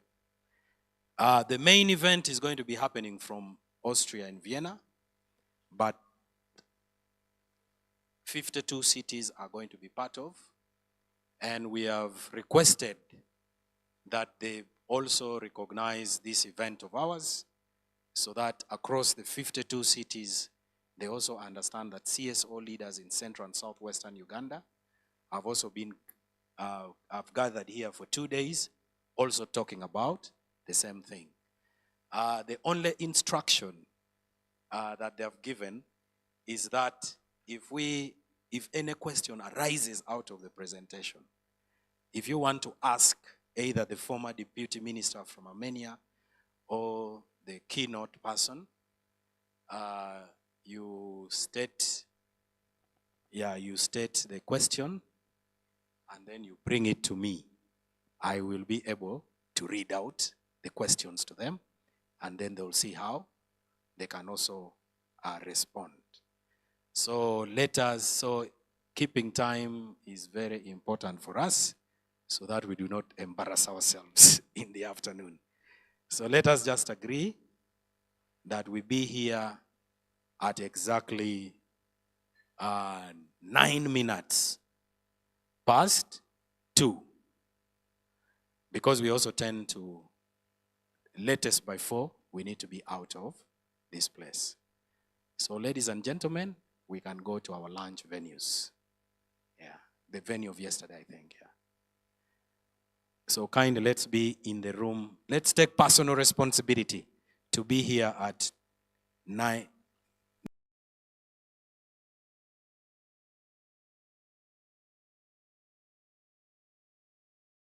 Event in Belgrade just raised, and whoever is interested, I want to encourage you to download the compendium, go through the compendium. You will find the 4 different projects, global impact projects that are listed. We're looking for global partners in order to move those projects forward. And also I want to invite you as a potential partner in the future for the global impact projects in order to increase the global impact of your project. Also to my colleagues here in Manila, in the Philippines, if you have a project that aims to have a global impact, please feel free to reach out to us to nominate it as a global impact project so we can list it, and then we can help find you a matchmaking partner for this project. So with that being said, we are nearly perfectly in time for our next keynote speaker. I'm just checking if David is already online. Yes. Okay, David.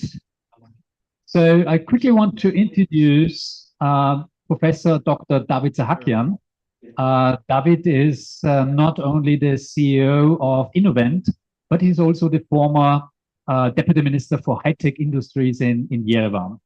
And he's also the mastermind in our Armenian network.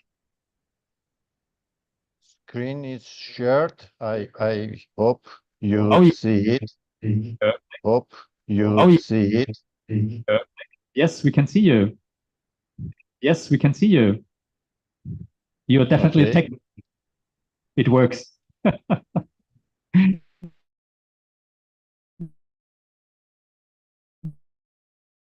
So, okay, great. So, greetings from sunny Yerevan and sunny Gyumri. So, welcome everybody. We can see you. I'm very proud to You're be definitely here a tech. and It works. represent my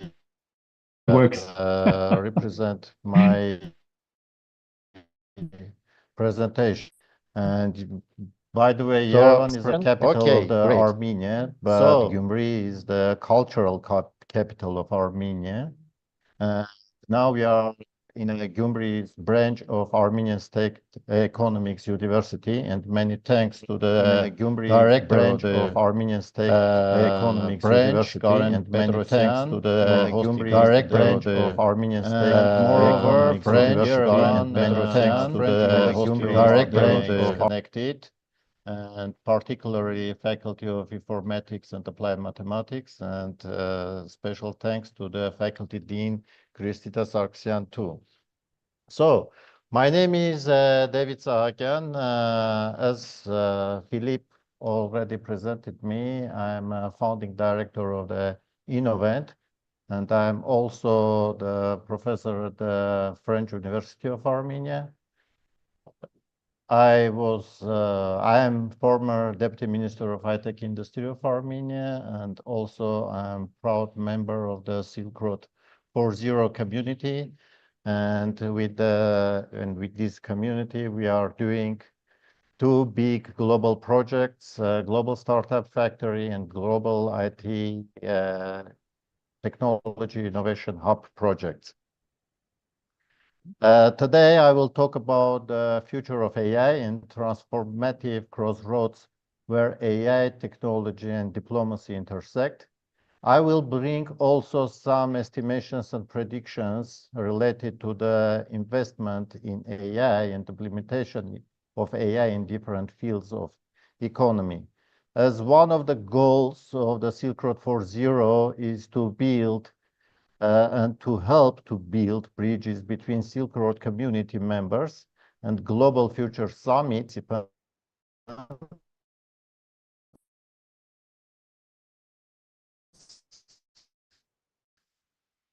to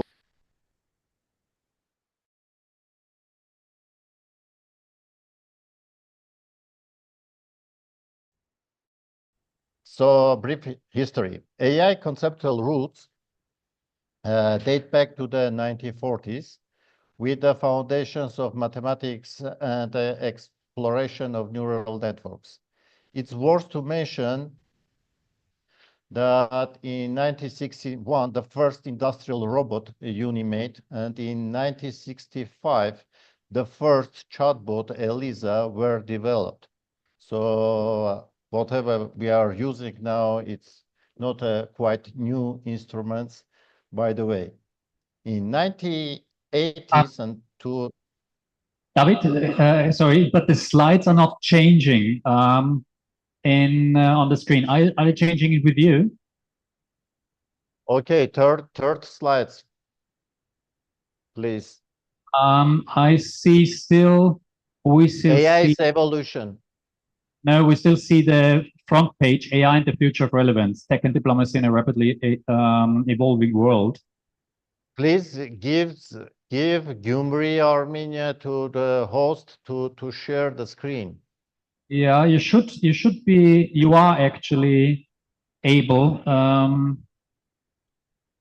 to share the screen. We see that you are sharing the screen. Just a minute. Yeah. Slide share also. Slide share. So that's one of the interesting experience we see here, that actually there are two issues, it seems. One is screen sharing, That was interestingly because yesterday, exactly 24 hours ago, there was not a single issue with the trial run.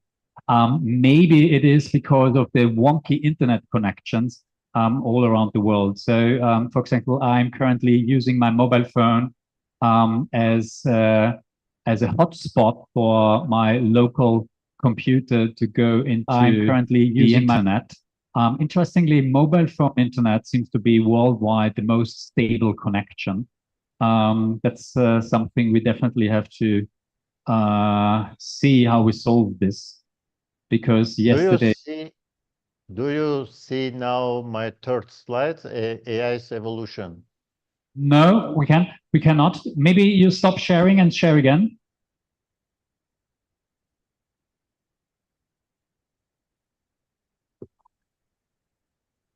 Yeah. I mean, another thing I can do is, let me see.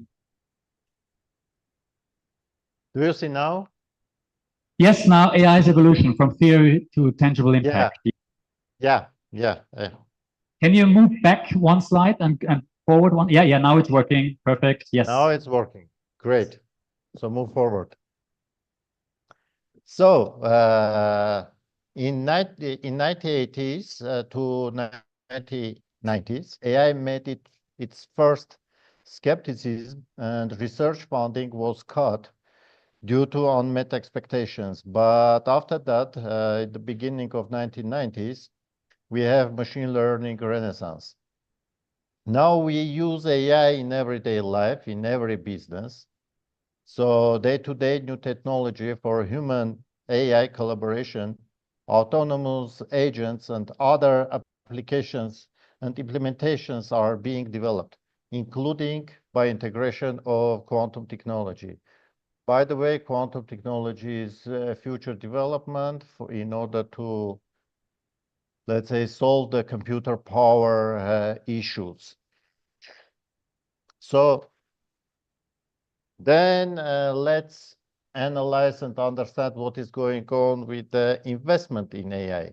By the way, investment in AI is very correlated with the AI's evolution. And we can see that, again, in 1990s, from 1980s to 1990s, we had two waves of cutting investment on AI based on the, as I said, based on the skepticism and unmet expectations that people have related to the AIs.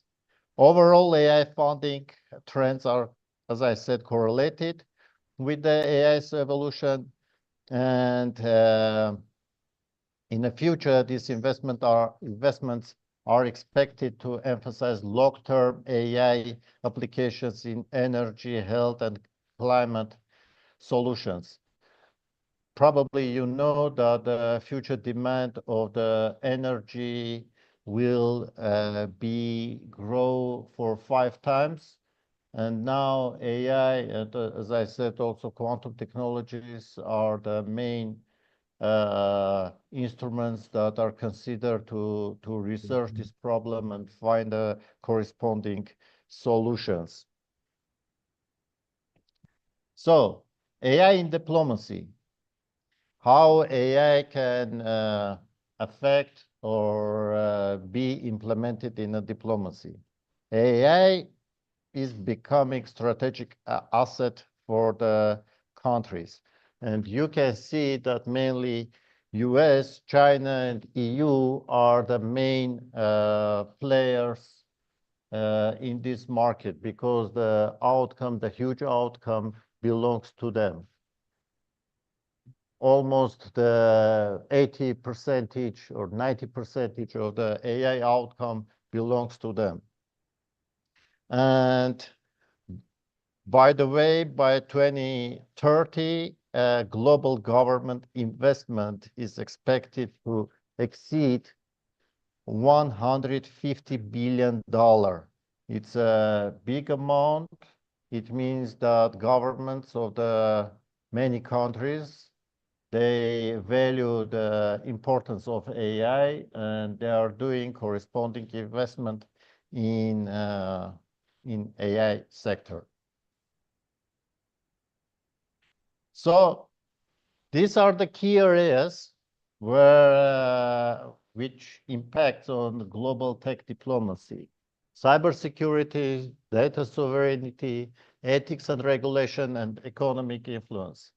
And we can say that, for instance, cybersecurity is the prime example. As AI advances, it's reshaping cybersecurity protocols, but also heightening the risks of cyber warfare. Similarly, data sovereignty and AI ethics are becoming central to diplomatic conversation between different countries. And as mentioned above, countries, based on their excellence in these areas, they form their own position in the political and economic landscape globally. The economic transformation of AI. So we see that on the economic front, AI is projected to add 15 trillion to the global economy by 2030. Why this measure is important? Because there are a lot of niches that different countries and different businesses can fulfill, and it shows that there is a huge market in AI sector, huge unsolved problems in AI sector that can be, that people, companies, countries, universities, etc., can be involved and solve it. Countries and companies investing in AI and data analytics are building substantial competitive advantages. You can see some figures. Let's say the most expensive, let's say, areas is considered to be healthcare, finance and banking, transportation. Telecom also is very expensive, and AI consuming field. And investments in this field will bring the huge value in economy in general. Let's now analyze and understand what kind of, let's say, predictions we have and what kind of adoption rates we have of AI in different areas of economy.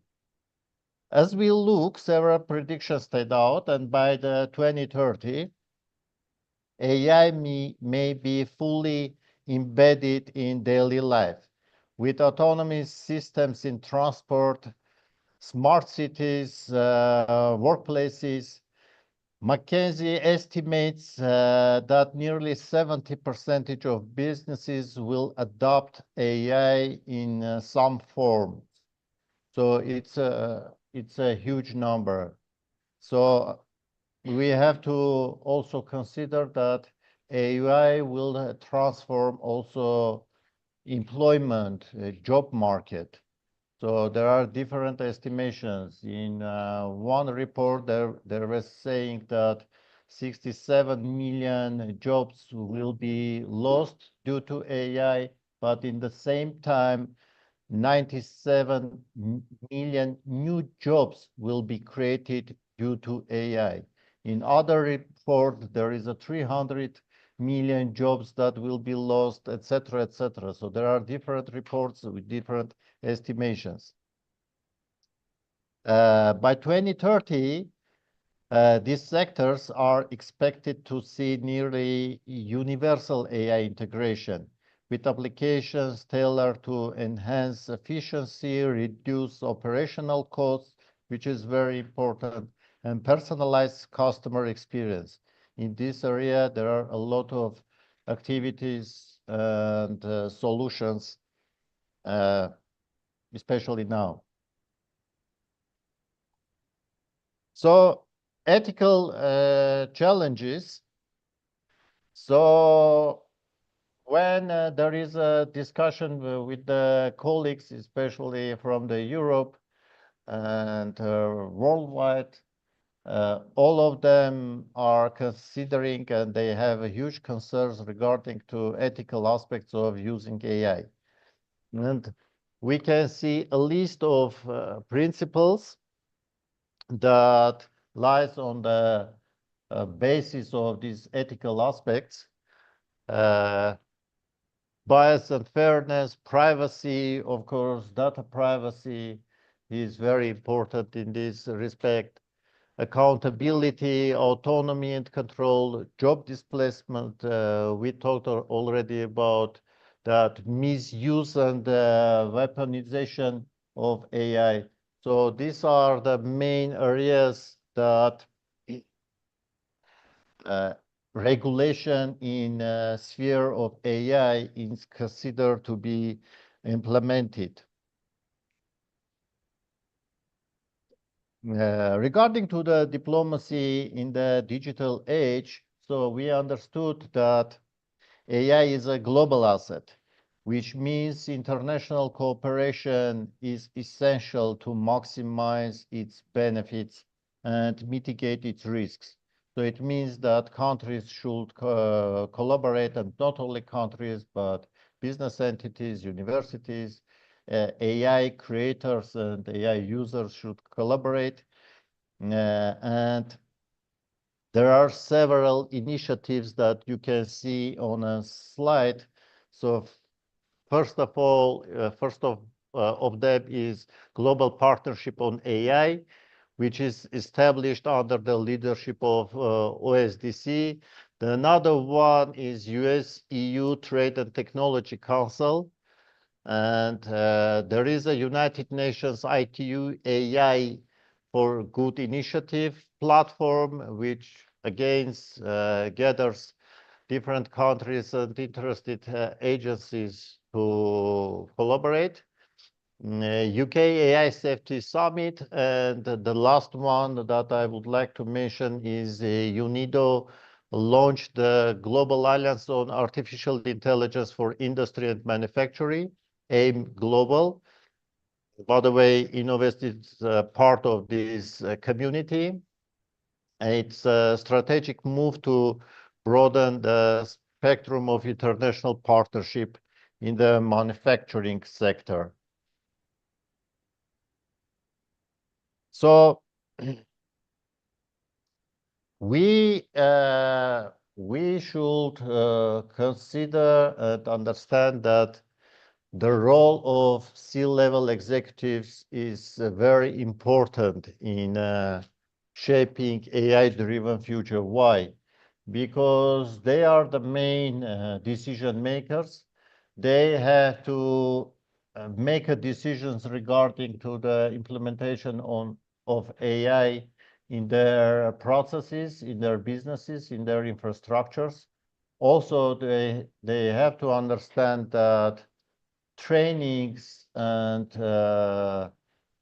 learning process of their employees of how to use AI is very important. By the way, it's a very interesting approach. In some cases, people are trying to use ChatGPT as a main instrument for working instead of them.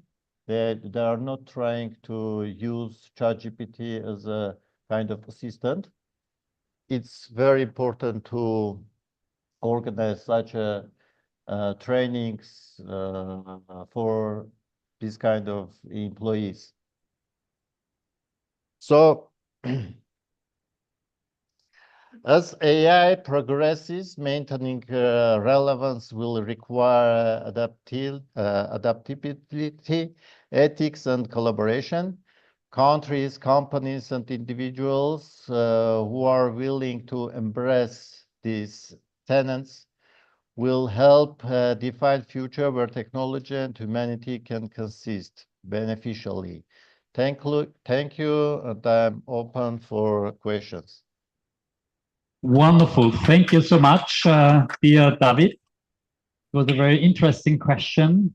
So I saw that Bikash Gurung is having a question.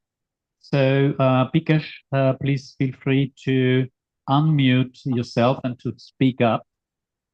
So Bikash Gurung, he just of the EYIT committee of Nepal. Bikash is the president of the Robotics Association in Nepal, and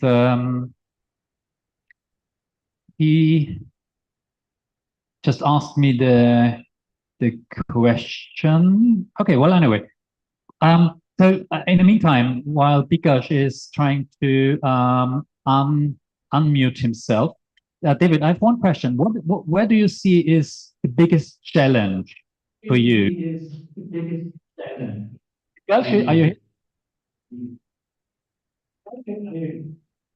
Dr. Philip, can you listen to me? I can hear you. Okay, great.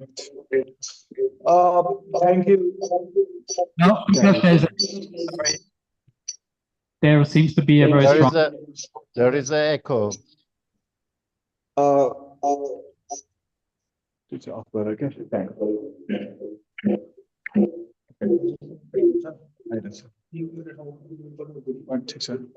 Okay, Doctor. Speaker up. Doctor, thank you for your wonderful presentation. I think it was great to hear really exciting sharing from you regarding the ethics of AI, sovereignty of AI. So I would like to ask. Just trying to figure out why it is. I will mute myself. I will mute myself. And I give you a last try that we try to figure out that because that you're asking the question, please. Dr. Philip, can you hear me? Okay, I will go with the question. So my question to you is, what do you think about the sovereign AI? And the concept of sovereign AI is really interesting and also like tricky to how AI is.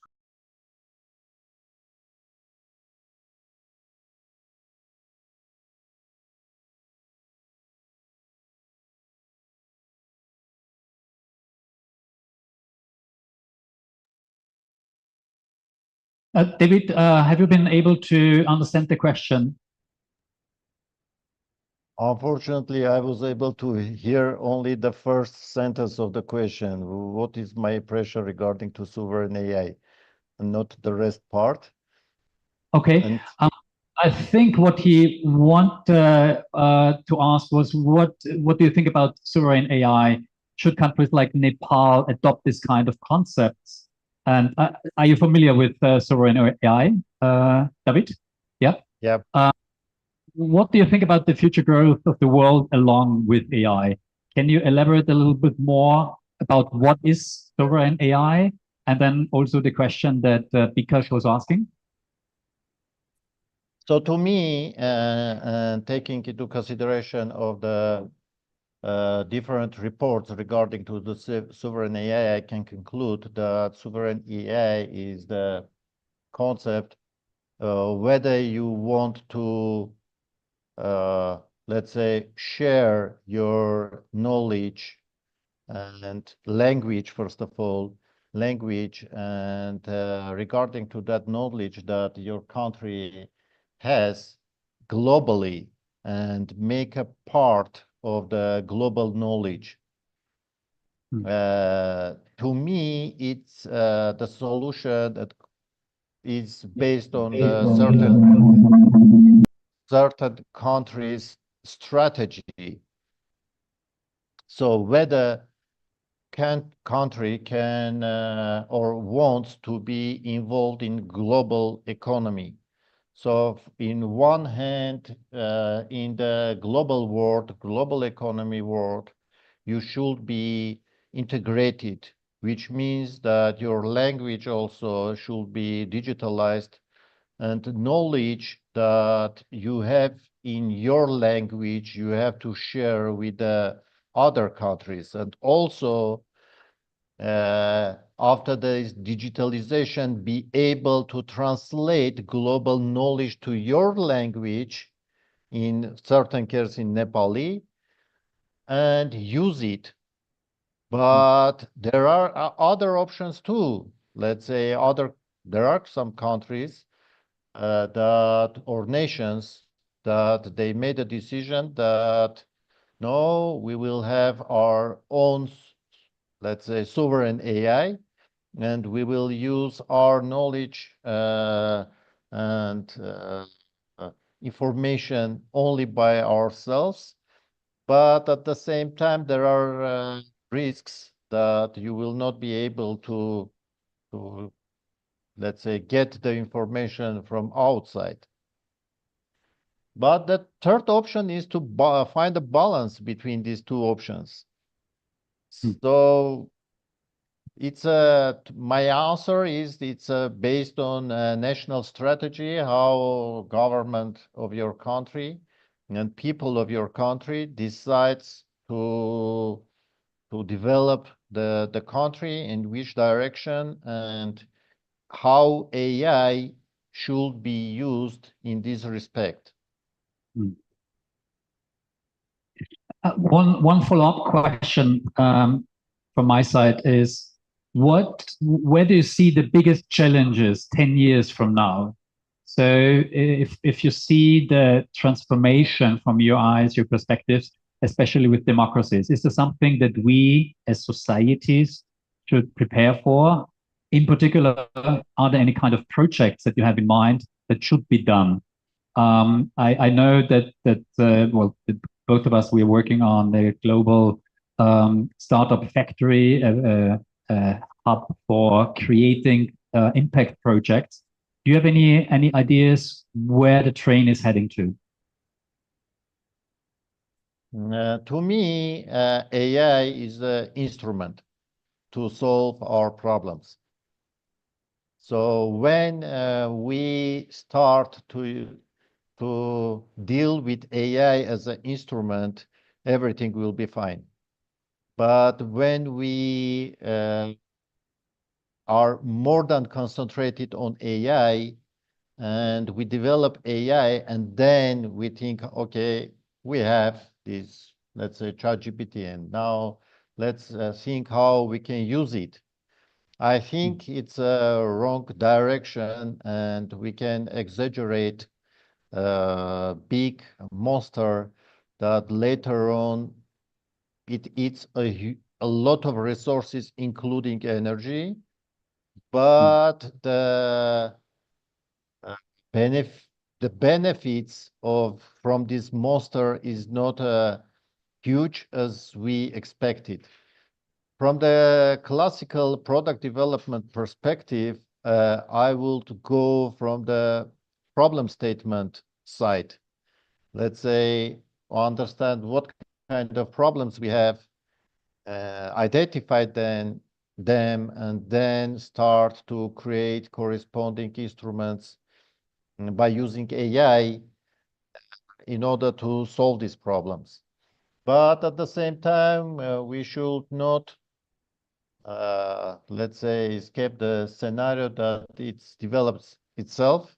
Scientists, they are developing new algorithms, new approaches, and in parallel, we have to have been informed about the developments, and in parallel think, okay, how we can use these new solutions in order to make them beneficial, but not just as a useless instruments that are eating a lot of resources.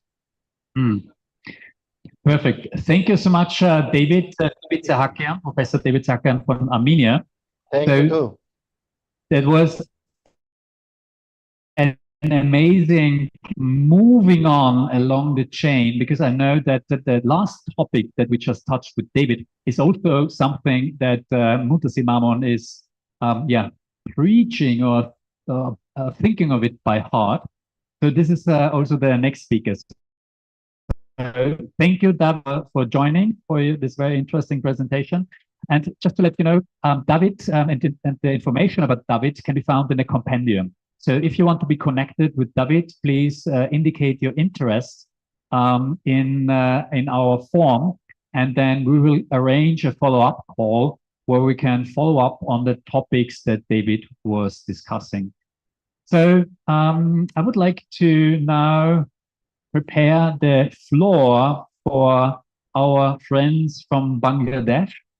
So the next session is now dedicated to the future, fashioning the future. That's the talk, the topic of the talk. And I'm just switching to the next keynote speakers. I'm just looking if Muntasir is already online and also available to speak up.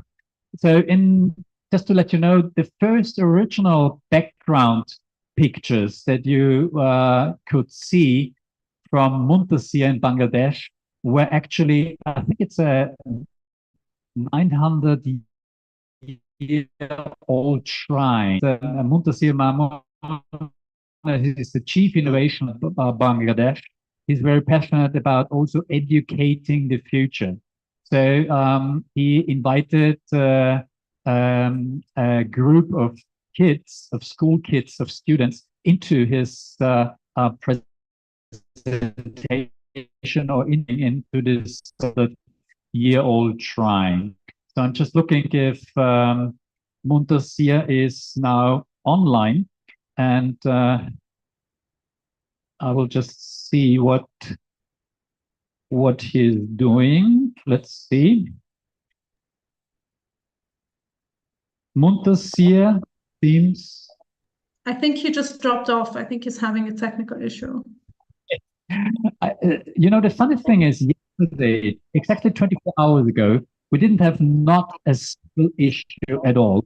So my hypothesis is that there are some kind of internet disruption around the world going on. It must be something. No, joke aside. So for those aware of the geopolitical situation, unfortunately, Pakistan went into a lockdown, or at least Islamabad. So that's why Pakistan had to cancel actually the site meeting. And that's why a setup of the online event, because we were not able to do the online event as we wanted. That means strictly for a small group of Zoom connections, and also Slido only for the Zoom connections. But we had to actually live stream everything very, very intensively to YouTube.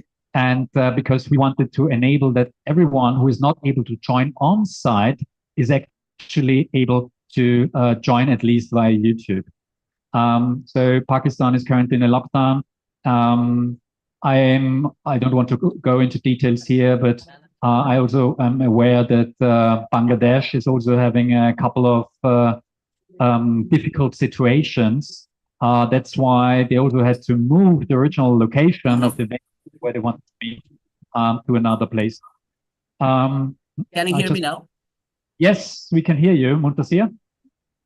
Can you hear me now? Yes, we can. I continue speaking, so you. Okay, Muntasir. Can you hear me? It seems that. But he's speaking from two sources. Okay. True. Okay. I believe that we are on. Yes. Fantastic. It's great, Philip, to have you and everyone of you online. And I believe that you can see a very eclectic mix of human individuals around me. It's not usual, my library or the office that you get to see. It is rather the school, the mobile school that we have with children from all over the Dhaka city, and particularly inside the holy shrine of Khaja Sharifuddin Chishti. It's as Philip was speaking about. It's an 800-year-old shrine, and we have made a school over here where we learn Python and flamenco. So now I'd request my young friends over here to say their welcome remarks to the whole world. guys? Welcome, Bangladesh. So I hope now you can see that we are all here. And as you can see that this is basically something that we call year type meeting. We call it Utan Boichok, that kind of situation. So I'm sorry for the internet mishap, but that's how it is, I think, all over the world. But I was just hearing or listening to David very closely. And I believe that this is a very exciting time. This is the time when we have all sorts of multiplicities, parallels happening all at the same time from all over the world. Many things are happening all at the same time. It's not only an instrument, rather probably it's a way of looking at life itself, probably life itself, its genesis, and how it would evolve, the monster or the instrument or whichever consciousness that it would evolve into, that we are not yet sure. We'll go dive into the PowerPoint presentation shortly, but essentially what we're looking at is the whole world is divided, not only in terms of the budgetary implications, not only in terms of the benefits or the economies of scale or the enterprise structures that we are working with, but also in terms of looking at life, living, and livelihood altogether. Here in this room, this, you had probably seen the earlier background, which was on the dome of the mosque, which is also a couple of 100 years old. Now we are inside the kitchen area, where we have a couple of laptops, sets, mobile phones, and internets to ensure that we can learn Python programming, flamenco dancing, and fashion. So all these things together inside an 800-year-old mosque. This is a refuge. And probably the way that we see technology as, technology is something which we use or which we probably could be able to use to enhance the way that we live our lives. So I'll share my screen with you now. And I believe that the things that you see is literally the spiral of epistemologies that we work with. It's an old epistemology. It's from the old Arabic epistemologies, that where we have philosophy and whatever technologies that we have, language, all mixing up together to form the core and crux of knowledge. Where we left off in May was where we have the intersection between people and culture and business, technology and innovation, geopolitics. From there, we have come to a stage where we have humanity and governance appearing more prominently in the way that we see or perceive technology. But there is a problem, which is Cassandra's curse. Maybe there is something that which we are speaking from our different parts of the world, from our different perspectives and angles that we have, we as individuals or as institutions or as quote unquote C-level executives have.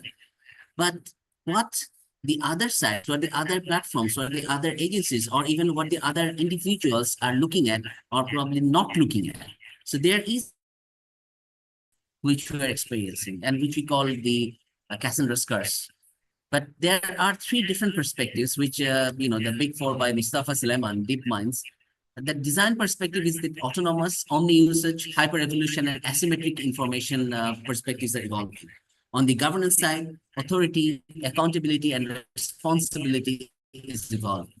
Literally what is happening is we'll crush through the slides. We have more than 50 slides here. We'll share the slides with you, but we'll come to a very interesting presentation very shortly, which we have a young fashion designer from Bangladesh and her husband.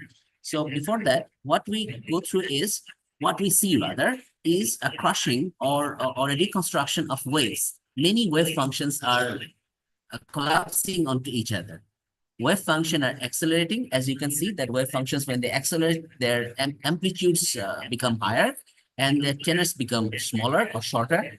But wave functions become collapsed in the days ahead.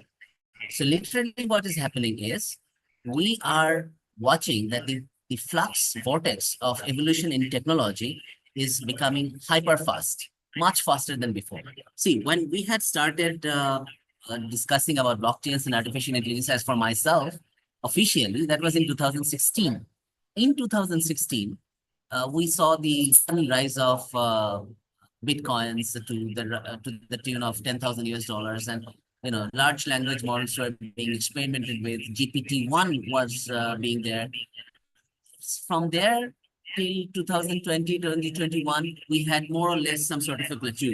But between 2021 and 2024, the magnitude or the implications or the amplitude of exponential privileges that these LLMs and artificial intelligence per se, the way that it is at this moment at least, it is increasing to such a degree, it is almost unimaginable. So earlier, if you look at this timeline, that 4IR, which is the fourth industrial revolution, or some would call it the fifth industrial revolution, when you have synthetic and biological implements coming into the fore, these visions and realities are changing very fast. When we had started in 2020, this timeline, this particular timeline, we thought that by 2030, there could be a tech singularity. And by 2100, maybe we'll have artificial intelligence in its full-blown impact. But if you look at it now, I don't think it holds true anymore. Rather, it is heading towards a much faster realization of tech singularity. Probably much faster, much earlier than 2030, maybe 2027. So transhumanism and issues like that, which we had discussed in the last seminar that we had in Silk Road 4, is fast becoming reality. It's no more fiction. It is actually an engineering issue. So literally, right at this moment, if you look at it, I'd look at technology, statecraft, and diplomacy, if not human development, because that's the bottom of pyramid markets, where we have more than 80% of the whole world living, and probably 80% of the whole world's geography is also located within this area. This entire landscape will focus on, or which will be able to experience the next 3 years' time. So whatever happens in the next 3 years, that's the hypothesis, will probably determine the way that it will go into plateau and probably a next S-curve of innovation over the next 6 years after 2027. So I'm accelerating my timescape from 2030 to 2027. As you can see, that computation and the cost for computation is also the flops, is also it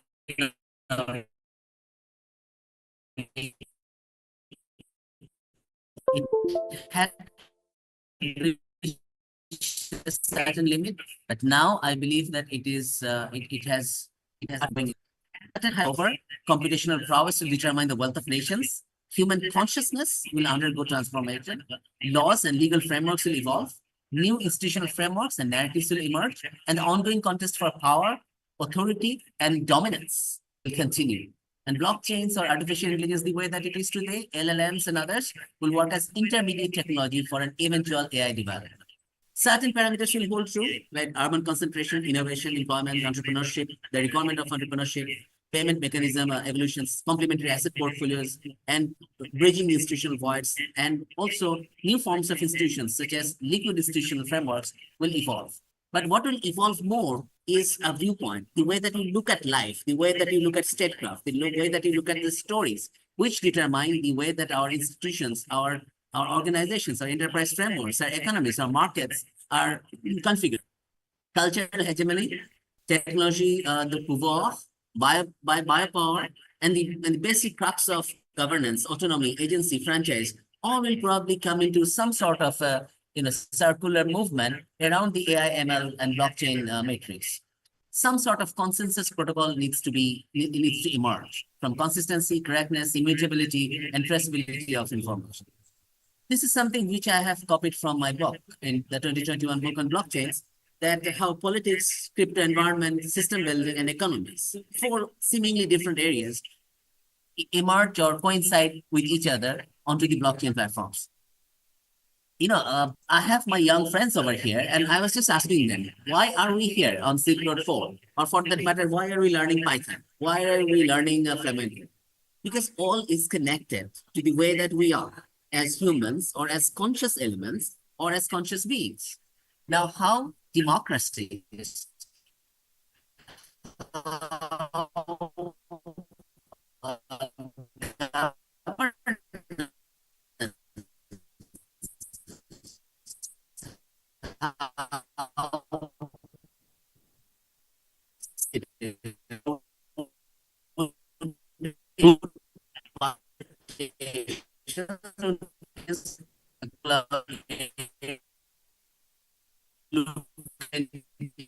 we cannot hear you anymore. So maybe if Rukaya is already online, we can move directly to Rukaya speaking. I'm sorry, Muntasia, can you speak up? I think as I can hear the drop. I think, can you hear me from now? Yes, now I can hear.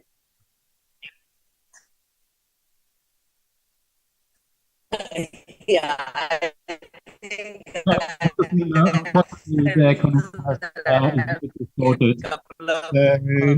I suggest that Rukaya is taking over.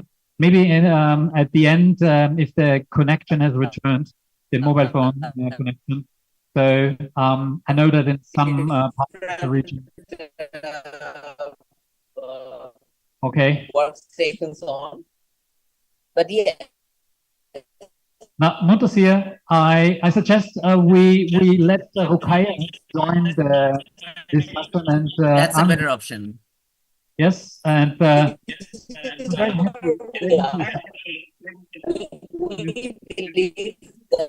okay, Rukaya, please.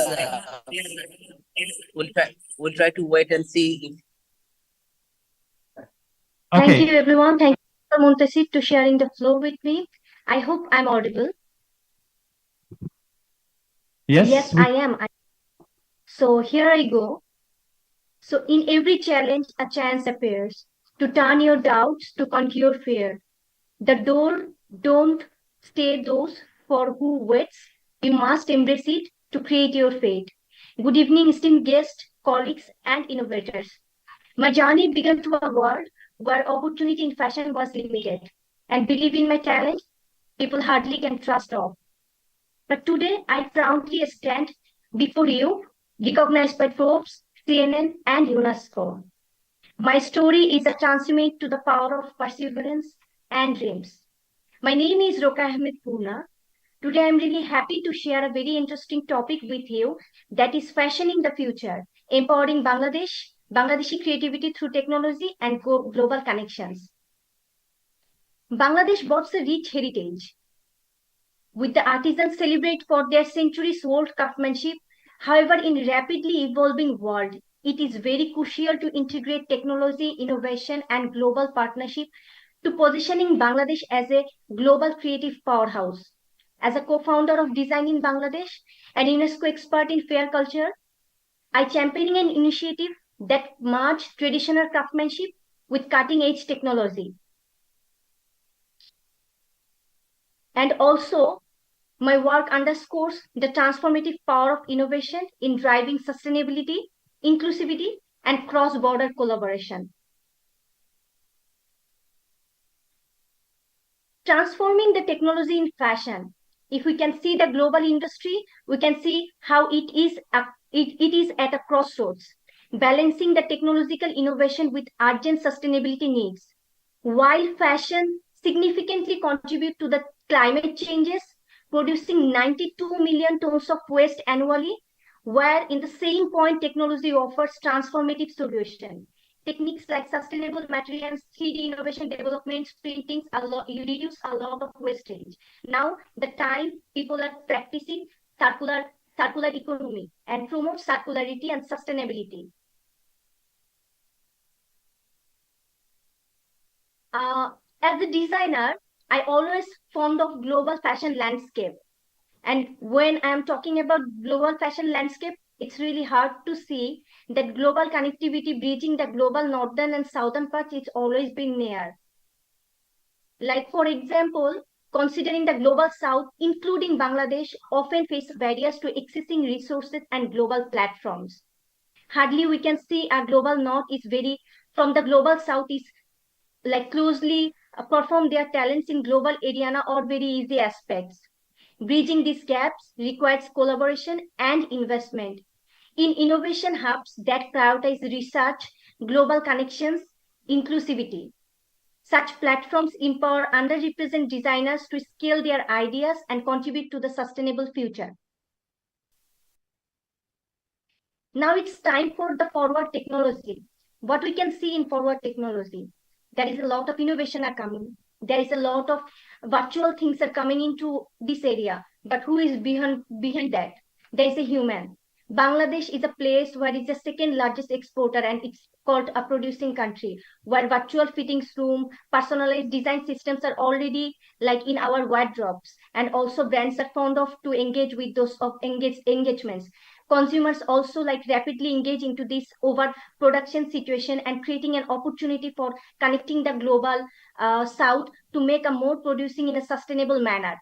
For Bangladesh, it's also create an opportunity for the creative designers where they can perform to their advancement and present their opportunity to emerging traditional crafts like jamdani, katha, embroidery through AI and 3D printing, enhancing their accessibility and relevance.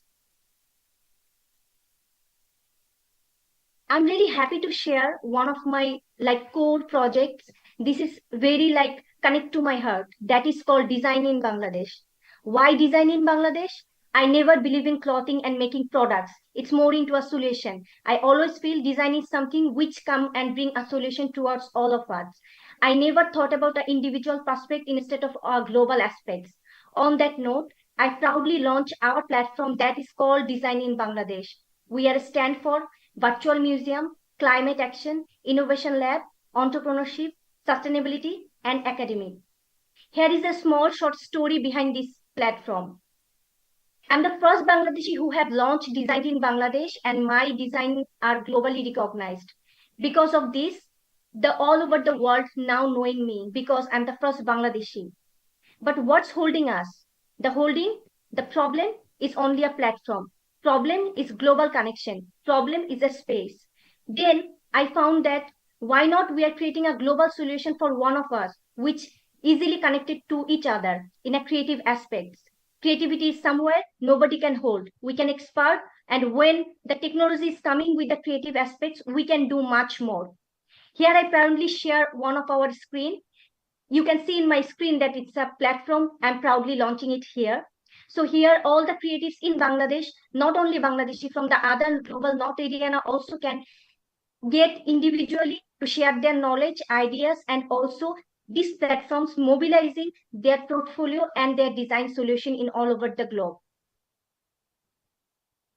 And also in this aspect, I always try to find that digital fashion in future, because everything is transforming and movable. In this note, the age of digital fashion reshaping the industry, offering the infinite creativity without physical constraint, it's always now roaming in our places. Virtual clothing, knits, and tools like save our wardrobes to enable a circular economy. So focus is the same. We want to create a better future, to create a circular economic movement, reduce waste.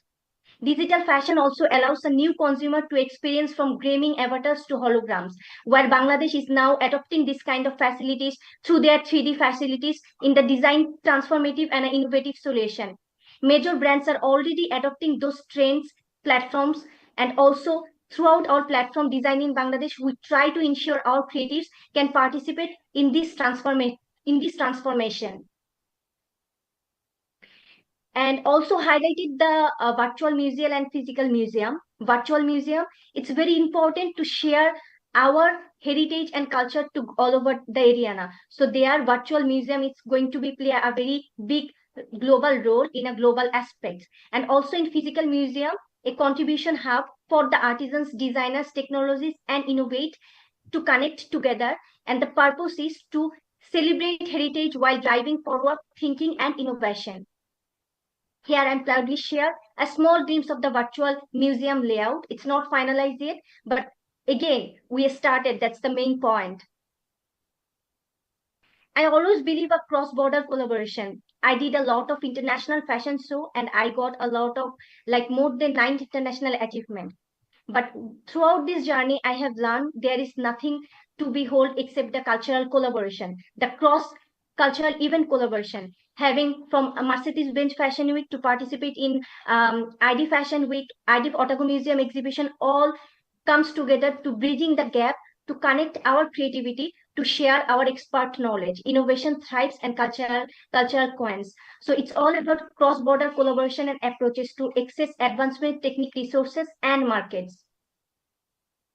Creating the talents is global specs is always important for us, where we are always stand for our best practices as an individual and a global specs as well. Why us? This is really important question. When we are thinking about the global transformation, it's always created by the humans. We are the humans with our vision. We wanted to do our innovation. We create the AI. We create this transformation. And with that note, we want to transfer ourselves, where we only the human transform our problem to create a solution aspects. Design is something which creates a unique perception, blending beauty, ethics, and particularly into a global collaboration aspects, where we all can stand for to collaboratively work together to bring a solution where we bridge the gap of global north and global south. And it's all about the collection. It's no matter what the platform stands for. It's about our mindset that how we collect together and collectively work together.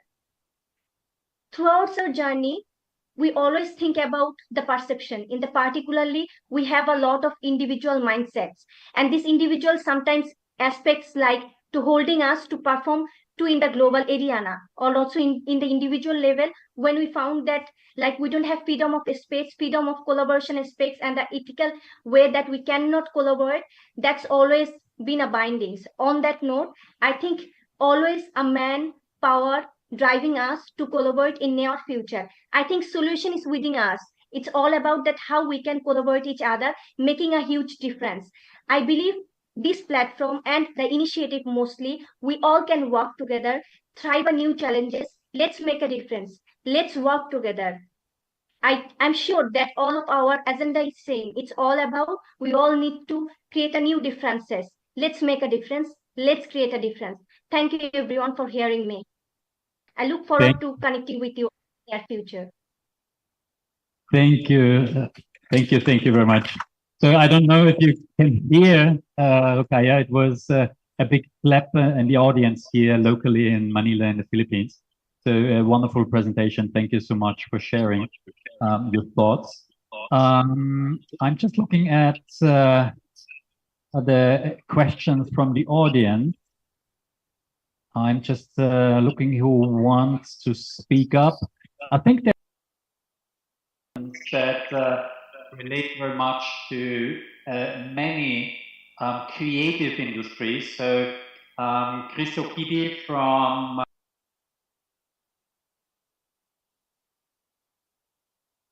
to ask a question. Chris, are you online? So feel free to unmute yourself if yes, can you hear me? If you're ready. Yes, can you hear me? Yeah. Thank you. Chris. Oh, thank you. First of all, I want to thank the organizers of the summit. I also want to inform you that in our midst here are CSO leaders from Central and Southwestern Uganda, civil society leaders from Central and Southwestern Uganda gathered at the Igongo Hotel and Cultural Center. And before joining this event today, yesterday, and many other days, we've been discussing artificial intelligence and innovation, among others, issues around the creative industry. We also shared to ourselves a result of a baseline survey, and I wanted to ask our colleagues from Bangladesh. Uganda and Bangladesh are not so far in terms of development levels. These are all these are developing countries. And my question, and the question which members in this room, over 50 gathered, were pondering is one, how do we navigate this evolving fourth industrial context as developing countries that still have challenges, among others, governance, and we know the story of Bangladesh in terms of governance. And two, we, according to international reports, World Bank and international energy agencies, we still suffer with infrastructure We also still have energy issues. So how can developing countries, for example, bridge up? Or maybe you have examples from Bangladesh that you'd want to share with us on this particular day. And then on the question of culture and integrating culture and innovation, most of the developed countries rely on resources and support from the global north. So how do, for example, from your experience and the people you work with, how do we navigate all these corporations while maintaining the African cultural authenticity? These are some of the questions that we were grappling with. Thank you so much, Dr. Felipe, and our very good friends from Bangladesh. We hope to learn from you as members in this room on how we can, as the Global South, we can address these issues of culture vis-a-vis the evolving global context. At the same time, our own unique challenges of governance and infrastructure. Thank you.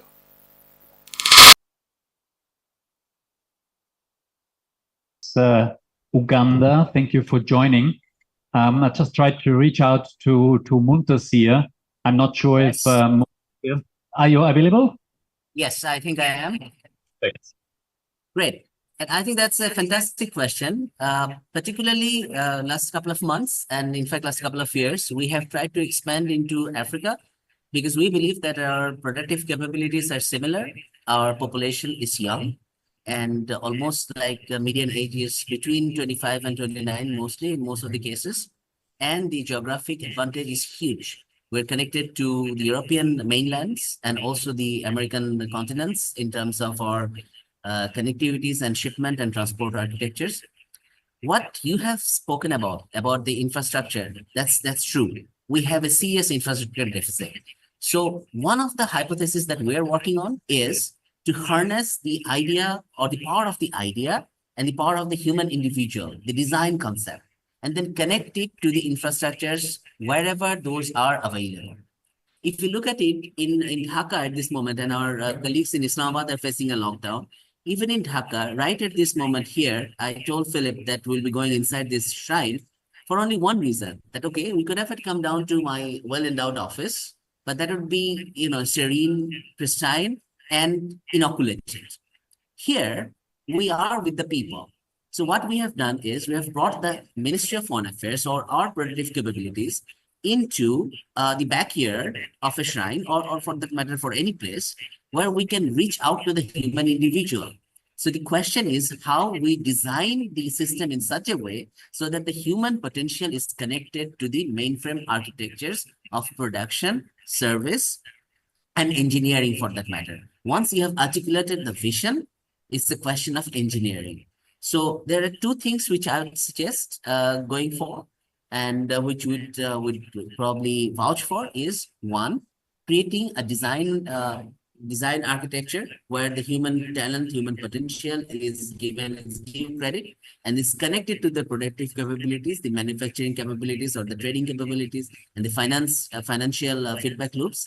And second is to see that those humans who are connected to the global supply chain are given their fair share of return or their fair capability-wise returns, so that there is no inducements for shipping them out from their home countries and losing touch with their own systems and cultures. So let the cultures intermesh, learn from each other, but not wipe them out.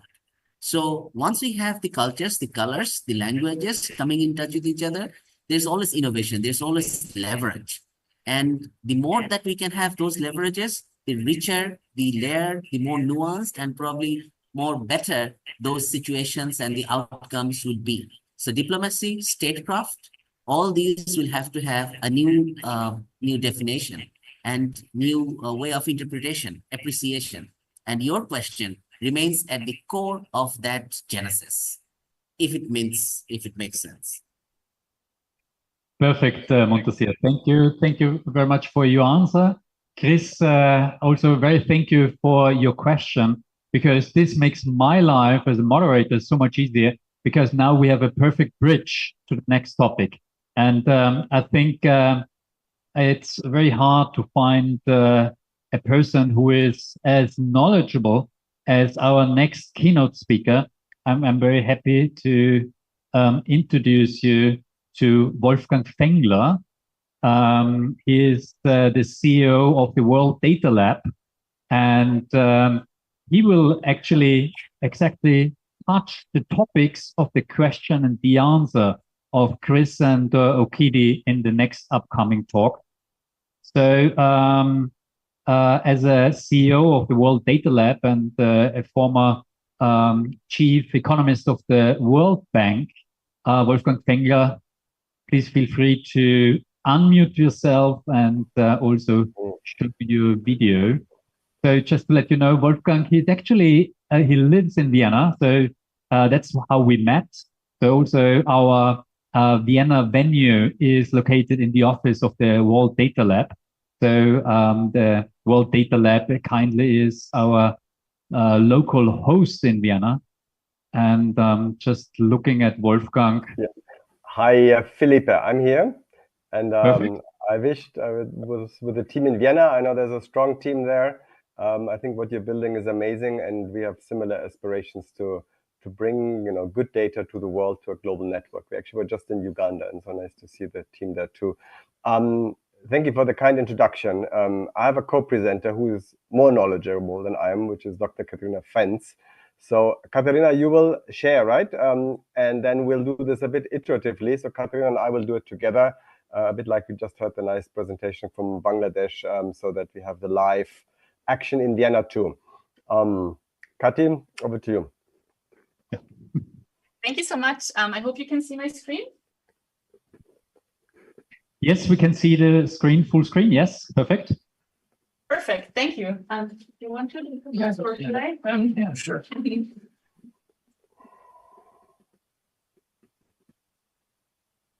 you start? You want me to start? Please. Well, this is Vienna. It's not only wine, women, and song, but it's a lot of technological innovation and ferment. And we've enjoyed the presentations, and we've enjoyed the networking opportunity. And we have to pay tribute to Philip Reinisch, who spends all of his waking life, he never sleeps, so he spends all his life working on this project, and I've been pleased to be a part of it for 5 years and to have gone with him to some other countries in practice and also virtually. And so we have had a good discussion, and we're going to talk today about the World Data Lab. And it's a fascinating organization, and I've learned a lot about it, and I want to learn more. So now you're going to learn something from Katarina. So please, Katarina. Thank you so much. Yeah, thank you all for joining us today. Wolfgang, our CEO, and I will talk a bit about the global data and the future of policy, and specifically with a focus on prosperity on a livable planet, and also share a few insights from our work at World Data Lab. So before we start with the actual data, I just want to briefly introduce us as World Data Lab and our leadership team. So the World Data Lab has been funded in 2016 by Wolfgang and Homi, both coming from the World Bank, and they wanted to create something new and innovative regarding data and bring better data in the world, basically. And have teamed up with colleagues from World Bank, but also from the private sector, from different companies, as well as with friends from academia. And so here you can see our leadership team that we have today with experts from different fields. And the World Data Lab is not just this leadership team, but also a very big and really global team behind this leadership team. We have hubs in different spaces in the world. We are a really global team. We have, of course, the headquarters in Vienna, which you know, here we are. But we also have people in the US, in Argentina, in Brazil. We have hubs in Africa. We have two offices, one in Nairobi and one in Kigali. and also people spread over other countries and coming to visit in Vienna every now and then. And our mission at World Data Lab is to make everyone count, but also count everyone. And we want to, by counting everyone and finding everyone's place in different distributions and different data sets, also make everyone count. And the idea for this basically came from the fact that we've all been working with data in one way or another. And we've seen that there's a lot of data out there. It's becoming more and more, but oftentimes it's outdated. It's not really reliable. It's hard to understand in some complex tables. And we want to make it more up-to-date, more forward-looking, and also present it in a way that people can use it and can act upon the data that we have. And so we have teamed up with people from, as said before, from the World Bank, from academia. We have published a few peer-reviewed papers in different journals to really undermine our methodologies. And we have, since 2016, been serving numerous Fortune 500 companies, NGOs, governments all over the world, and also we've been backed by strong private equity partners, which allow us to do what we do. And before we look into the actual numbers now, maybe briefly to our main or core product, World Data Pro. World Data Pro is about consumer spending data. It's forward-looking, and it's breaking down consumer spending by many different categories, so to say, or by many different variables. So we have the categories actually, which is like product categories as the first variable. Where we look into what do people spend their money on, how much do they spend on housing, on food, and so on. We have all countries of the world, almost all countries of the world, 180 plus. Also the countries where usually you would expect not a lot of data to be available. We have created methods to fill these gaps. And we also go down to the subnational level. We have admin level 1 for the whole world, and we have the 6,000 biggest cities, all the cities in the world with over 50,000 inhabitants. Our data is globally harmonized, which means that you can also compare global numbers from different countries. We have also our data in PPPs, in purchasing power parities, as well as, of course, in dollars. But this allows us to really compare numbers from different countries and across different groups. We really try to make sure that you can compare numbers, even if they come from very different scenarios or sources. And projections is also one of our main focus points. We do projections up to 2034 and even beyond, and update at least 4 times per year. So any new shock, anything that's happening in the world is integrated into our data. And with this product, World Data Pro, and our work, we want to solve a few problems that you would have often with other types of data from other sources. The first one, money, or actually the money that's missing in the data. Because when you look at, for example, surveys or census data,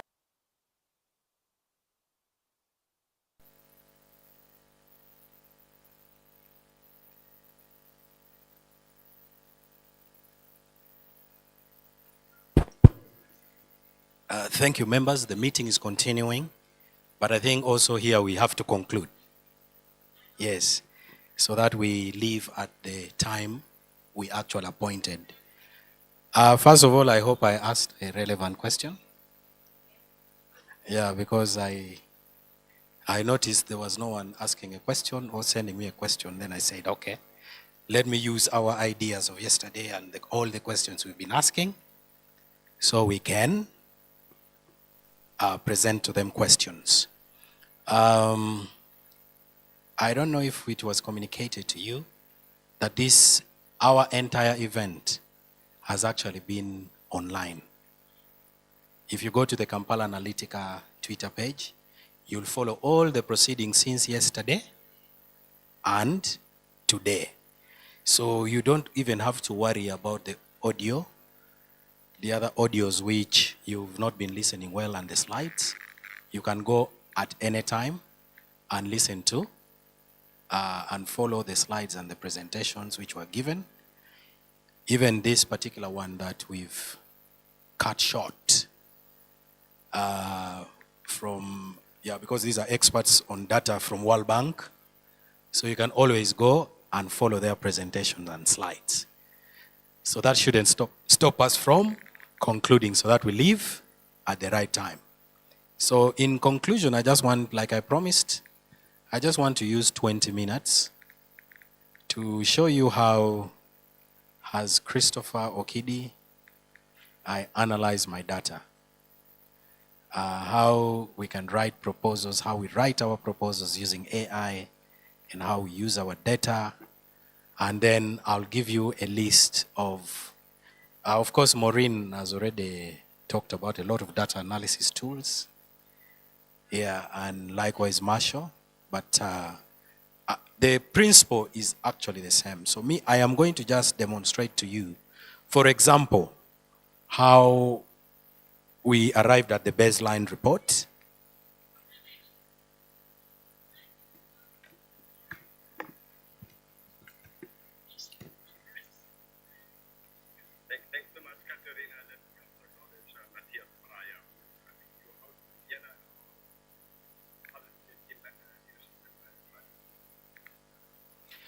Henry, let's confirm we are mute. Okay, you can confirm we are mute. You can confirm we are mute and not interrupting the Global Future Summit? Okay.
Okay.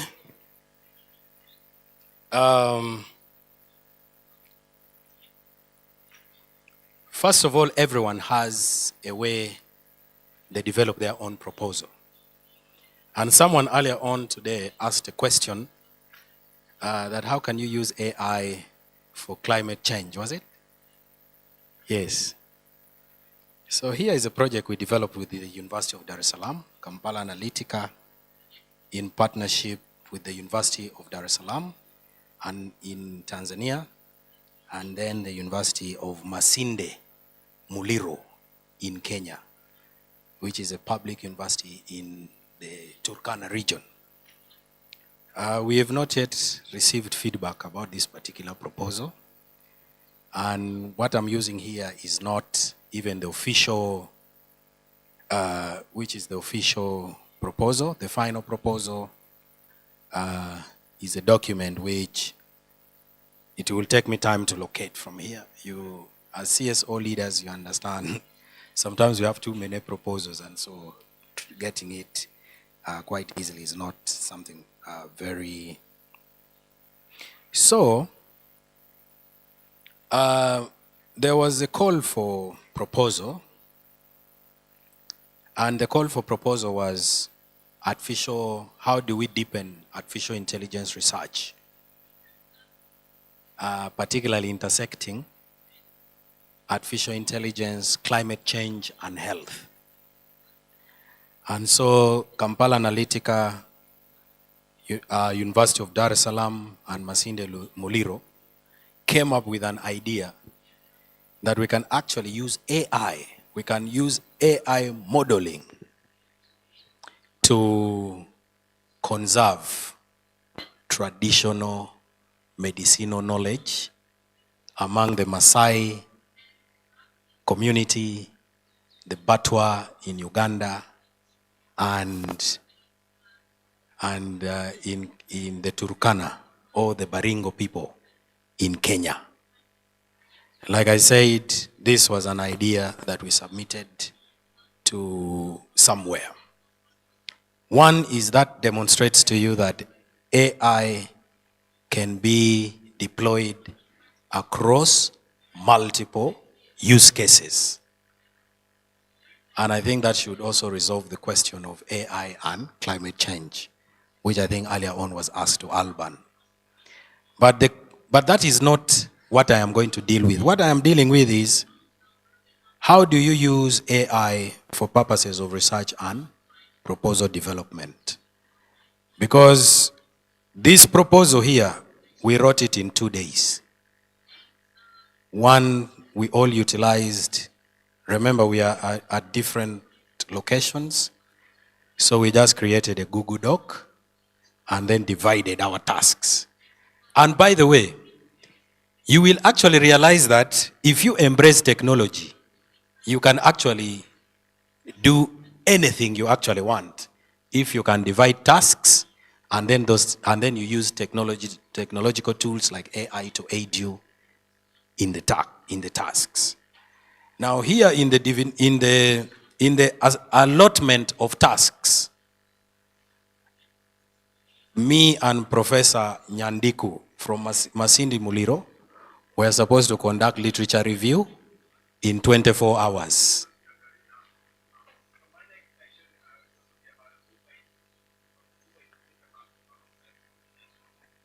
Yeah, we were supposed to, me and Nyandiku were supposed to produce literature review in 24 hours. While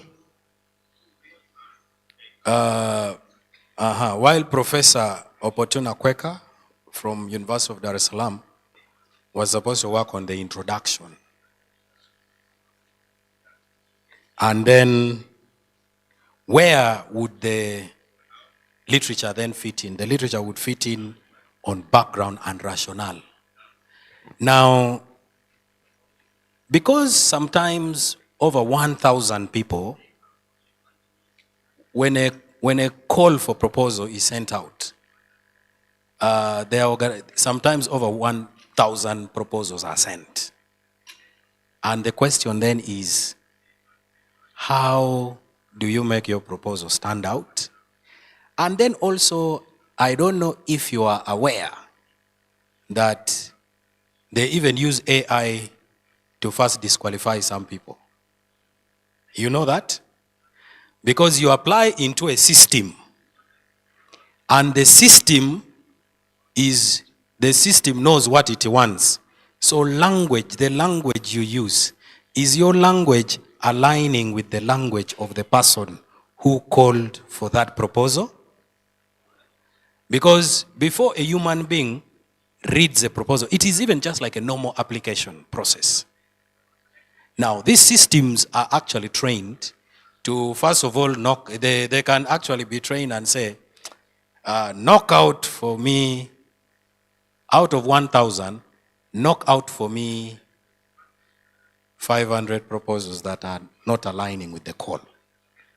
One, the machine will look for language that if we are interested in climate change, language like climate change, you will survive. It is like applying for a UN job. Maureen here worked with UN Pulse Lab. Actually, these are the things she should have actually been talking about.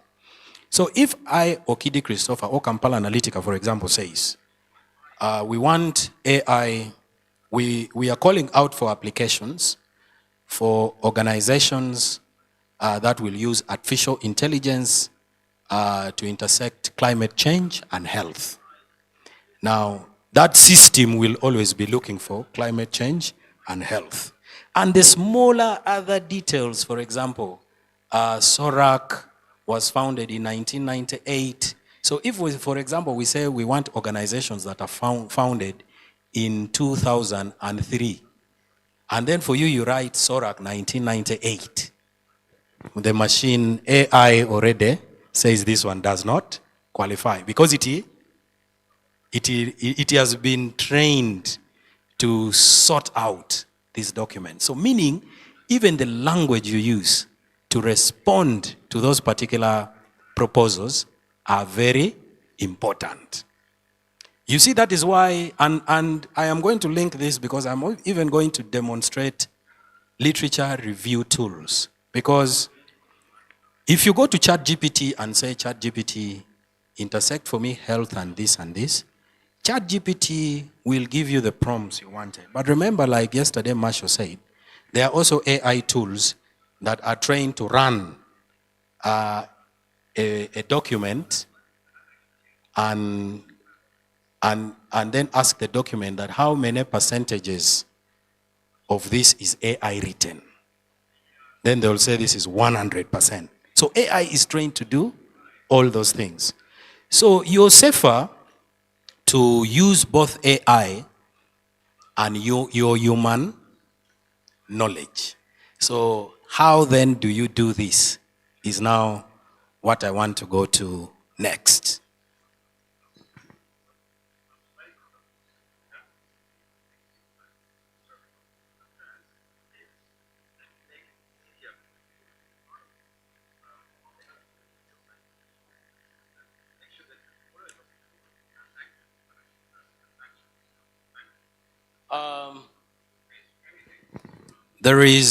There are several, like Maureen said, there are several AI tools that you can use.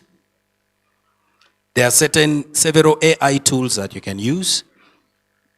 But for us here, our interest is just the principle. Now, you know, for example, how literature review is very hard to do. But thank God to artificial intelligence, there is one artificial intelligence that I like to use so much. Actually, there are two. And I am going to demonstrate to you those particular two. One of them is called C-Space. I don't know if they wanted to make it science space, but they call it C-Space. And C-Space is an AI that makes you do data very fast. Actually, that makes you do literature very fast. Yes, C-Space. And another one that I like to use is not LM. which I think is just, that one I think is very recent. I don't think it's more than 2 months in the market by Google. So we have what we call C-Space. C-Space has a very important, C-Space simplifies all your work. Because how do you get the data is a very big problem. So you come to C-Space and ask C-Space that, please C-Space, can you give me the top 5 literature on how climate change impacts diversity? And you see, C-Space here is telling me that one, there is Udin et al. Who wrote in 20. It gives you the most recent literature, by the way. Now, you know that when you're conducting literature, one of the hardest thing is that wastes a lot of your time. If, for example, if you're going to Google, you're going to have to pick all those things. And then Google will give you everything, but it will not prioritize for you. But the beauty with C-Space is C-Space gives you the most recent literature. I hope you're seeing Odin et al. 2024. What is the next? There's XU, I think that is Zhou in Chinese, 2024, and Santonjani, 2023. You've seen how C-Space, first of all, C-Space will give you the most recent literature. Sometimes, first of all, using traditional technology, getting the most recent literature is very hard. Now,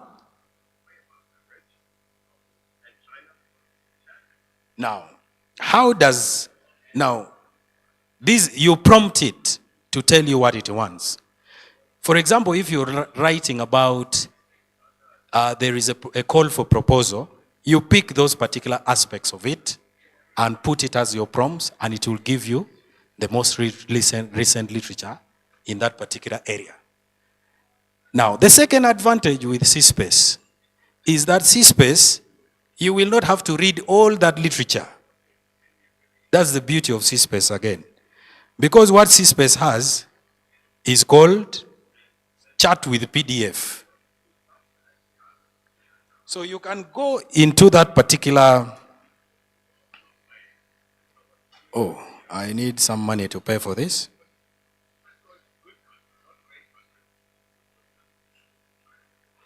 Yeah, but even without going into those specific details, is that C-Space, instead of reading that entire PDF of 1,000 pages, C-Space gives you the option of chatting with that PDF.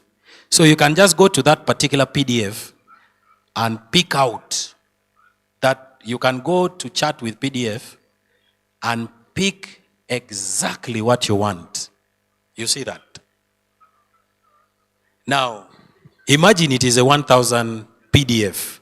Those days of literature review, you have to read the entire PDF. But now here you have an option where you just go and say, chat with PDF, and you say, please, pick out for me every information in this literature which talks about climate change and its impact to diversity. Or AI, like we said, AI, climate change, and so it will give you a summary. Now, the beauty of this is that it also has prompts. I hope you're seeing here where they say APA.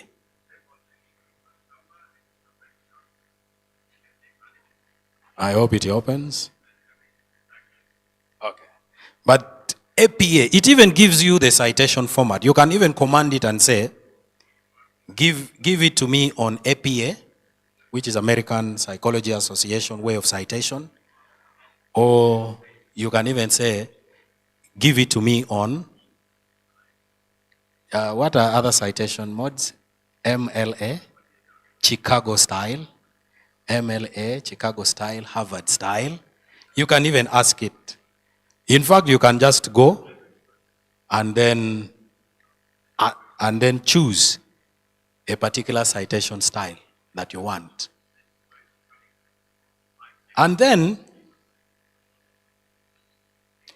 you even have the option of creating your library meanwhile.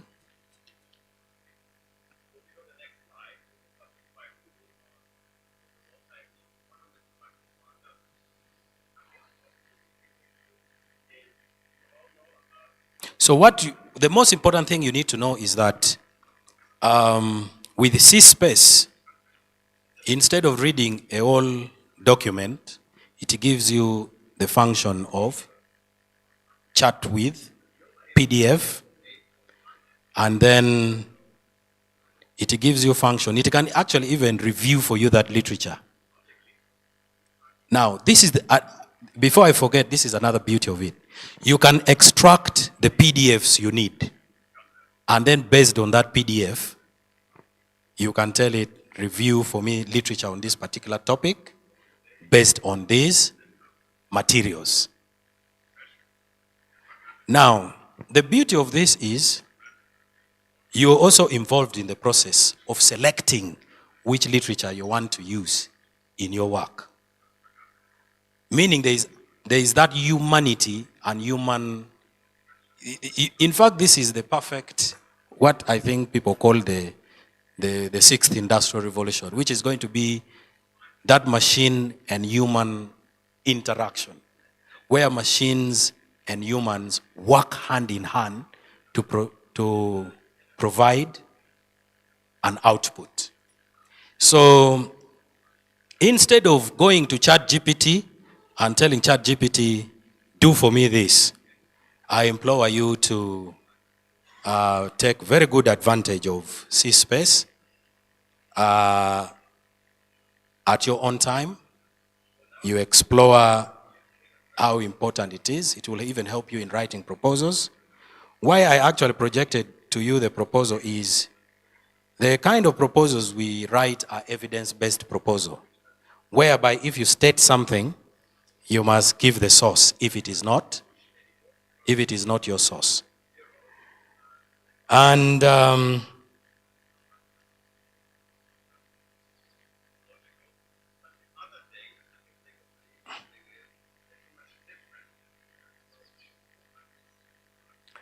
by the way, this is very, very easy to use. It is just as basic as what I am showing you. And the other application that I like to use so much is called NoteLM.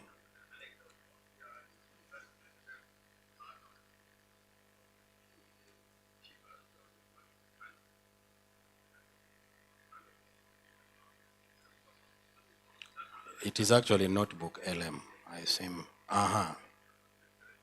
Let's also explore.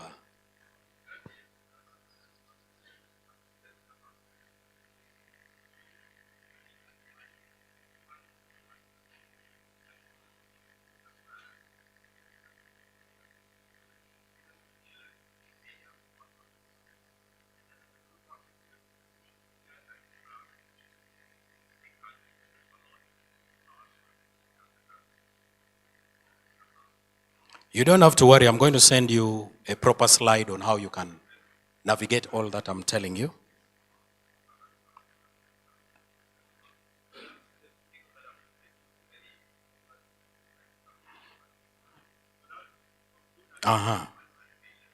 Now, this is the beauty of Notebook LM. You extract your PDFs and just go and upload it. You see that? It gives you that option of you select your PDFs, your sources, because the most important thing is make sure you're always creating a library. And once you create the library, you create the library according to your topic because, for example, let me use this.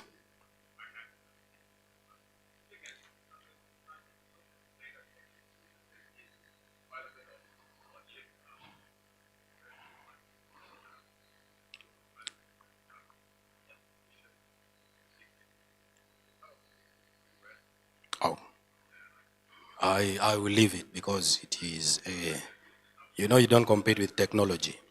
But once you've selected your literature, you come and upload your literature, and then you put your prompts, and then it will provide you. This is as simple as this, by the way. It is not something complicated. Maybe, and I have even showed you with the CIS, you can use CSpace to extract the literature. Or you can even use this to extract the literature and then upload the literature, and then it gives you the review based on those, on your objectives, and based on those. I have slides for this, you don't have to worry, I'll send them to you. So, with the technology, and I thought this was very important because during our baseline survey, we noticed that people basically use ChatGPT for everything, you see? And so it is important to introduce ourselves beyond ChatGPT to know all these other tools that are, by the way, already even being recognized by the academia. Because the academia currently is talking about the integrity of academic research in the age of artificial intelligence. Yeah, but some of these specialized some of these specialized AIs are now being, I remember by the time I was getting introduced to Notebook LM, London School of Economics had already taken note of that. Then, so basically, there are several others. But the principle is, I want us to know that there are AIs that have emerged, are respected, and can make you retain, make you involved. In fact, these ones is about cooperation between AI and you to produce something. So you find that there's also your human effort, but then machine, because machine is giving you what you actually, first of all, searched on your own. You even interacted with the materials, with the chat PDF, which are inbuilt there. And then, that is as far as literature review is concerned. Finally, also let me talk about, of course, in the data process, there is what we call data processing. And data processing, if it is qualitative research, you have to also be aware that there are a number of tools that you can use to process your data. One of them is ChatGPT.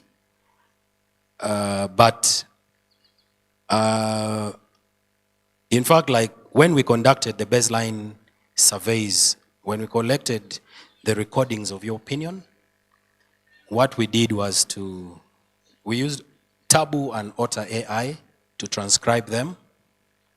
So you can use Otter AI, Taboo to process your data. And once that data is processed, and you've also cleaned it, because human responsibility in research can never disappear. AI, like Alban earlier on was saying, AI is built on Western syntax. Simply that the language is Western. Because a lot of some of these AIs are not developed here. So there's a lot they do not know about us. Now, to tell you how this is also very complex is, the most known Ugandan is President Museveni, right? But if, for example, I interviewed Mr. Kayondo there, if I interviewed Mr. Kayondo and Mr. Kayondo said, in our meeting with Museveni, the syntax challenge will definitely come in, because AI may not be trained on who Museveni is, especially Otta, by the way, and this happened to us in 2023. So instead of writing Museveni, AI will write 7, because it is trained on number 7, but it is not trained on. But of course, newer versions may recognize the name Museveni. But I'm saying that by the time we started using Otta, AI has Kampala Analytica, because we also do a lot of consulting work, by the way. I remember me and Marshall were doing work for USAID and the International Republican Institute. I forget, we did 2 assignments. One was, we studied why political coalitions don't work in Uganda. We even went and interviewed, you know, when you're talking about political coalitions in Uganda, the name Museveni must appear. The respondents, if respondents don't tell you about Museveni, then maybe you are interviewing the wrong respondents. So when we were using Otta AI to transcribe, Otta AI was saying 7 instead of Museveni. Why am I saying that? I'm saying that because of some of those syntactical challenges would require that AI may give you 70%, so please put in the 30% to ensure that you make corrections. Because if you're going to analyze, it is going to analyze 7, not Museveni. So Otta AI it has free versions. Up to how many minutes does Otta AI give you? Marsha? No, I'm saying the free version. Yeah. 90 minutes. So 90 minutes can actually be 4 transcripts. So there is Otta AI. Otta AI, let me just type it so that you can see Otta AI. Yeah. Yeah, this, Otta AI. So you can sign in and then download Otta AI. It helps you to transcribe information that you've recorded. And you know that is already part of data processing. But there are several others. You don't have to only restrict yourself to Otta AI. Now, once you've processed that data and you have the transcripts, you have to analyze the transcripts, right?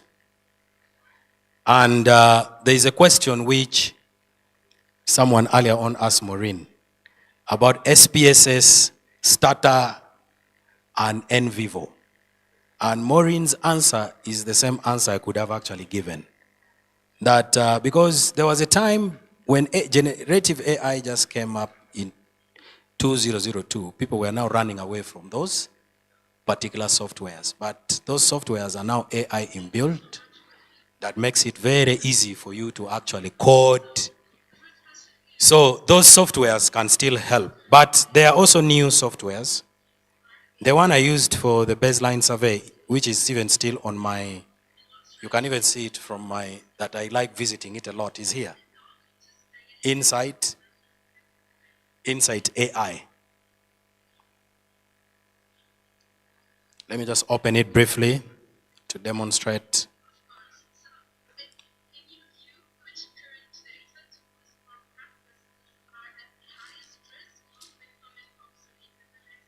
Is it network or?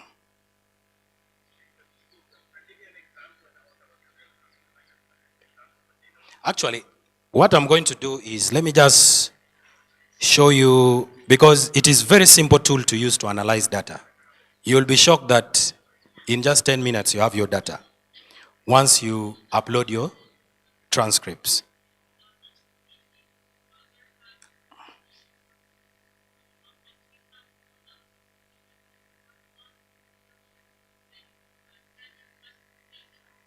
Internet.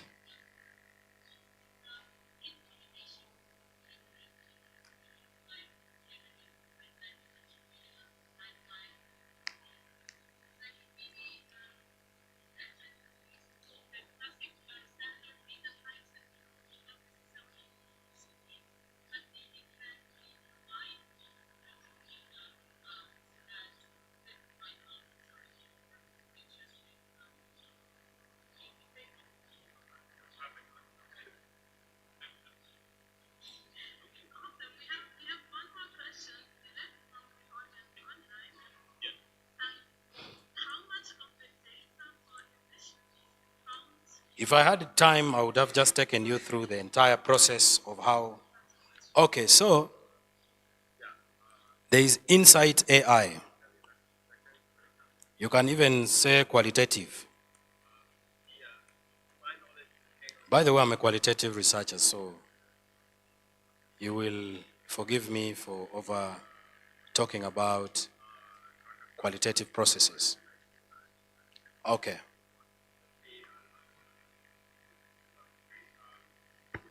Let's see if this will open.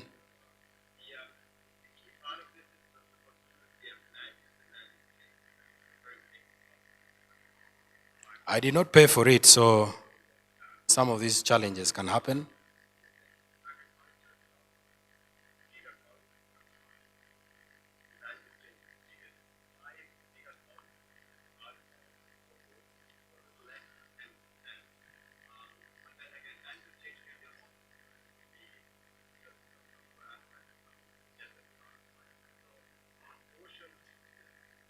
Okay, since it has refused, but like I said, I have slides I will share with you on the process of how you can upload this information.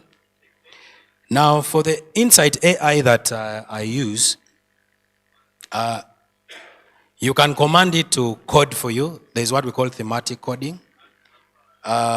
You can command it to, it will first of all, you can actually command it to even give you graphs. You can actually tell it to give you graphical information. You can command it to give you narrative, or sometimes you can just leave it plain and it will give you general.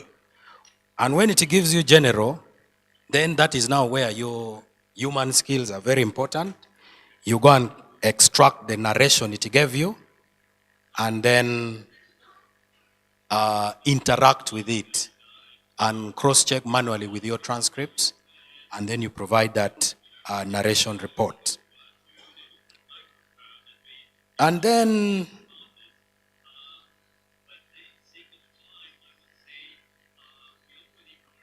yeah, but so that we just know that there are several other, I don't know, Marshall, if this is included in the training materials. Using, yeah, and proposal development. Have you also talked about some of the softwares? Okay. So, you can, so in the documentations that you have, you'll actually find a step-by-step process of using these particular, but just so that you know, they are so varied, so many, and why we thought it was important to talk about all these is because from our baseline data which we presented yesterday, it seems that people have a univocal view of AI. To other people, AI is, by the way, ChatGPT. That is to other people. When you're talking about AI, they go there straight.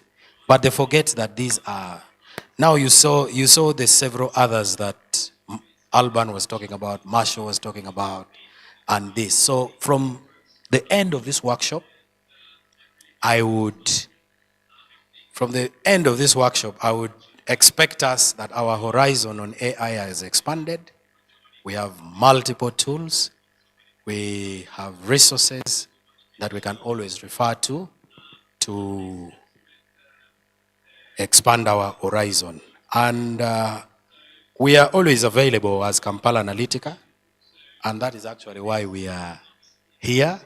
Our role is to help each other. So we are always available in case of any insight that you require. You can always reach out to us anytime, or even when you, for example, open up some of these things and it is challenging, we can always take you through. Even on phone, you can say, have you logged in? Look for this, look for that. We can always do that so that we are always on the same page. Otherwise, I implore you to look through our handbooks, and then you'll be in position to get a number of varied, specialized tasks AI. I think we are also now tired. We need to close, so that if we promise to close by 4:30, unless there is any question, we shall continue the conversation. Unless there is any question, I'm going to invite Maureen to officially close. Yes, Alban. Oh yeah, Alban. Oh yeah, Alban still has one activity. Can we do it in 2 minutes?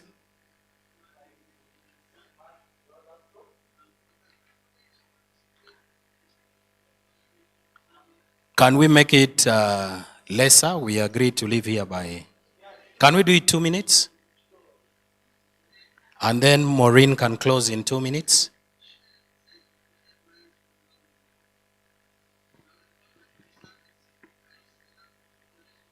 I'm going to stand here so that you don't exceed time. You want to use this? You want to project it? Then use it. Yeah, you pull it, plug it off.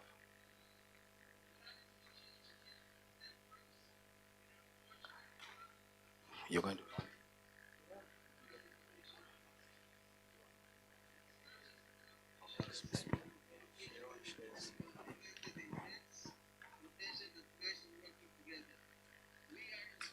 Yes.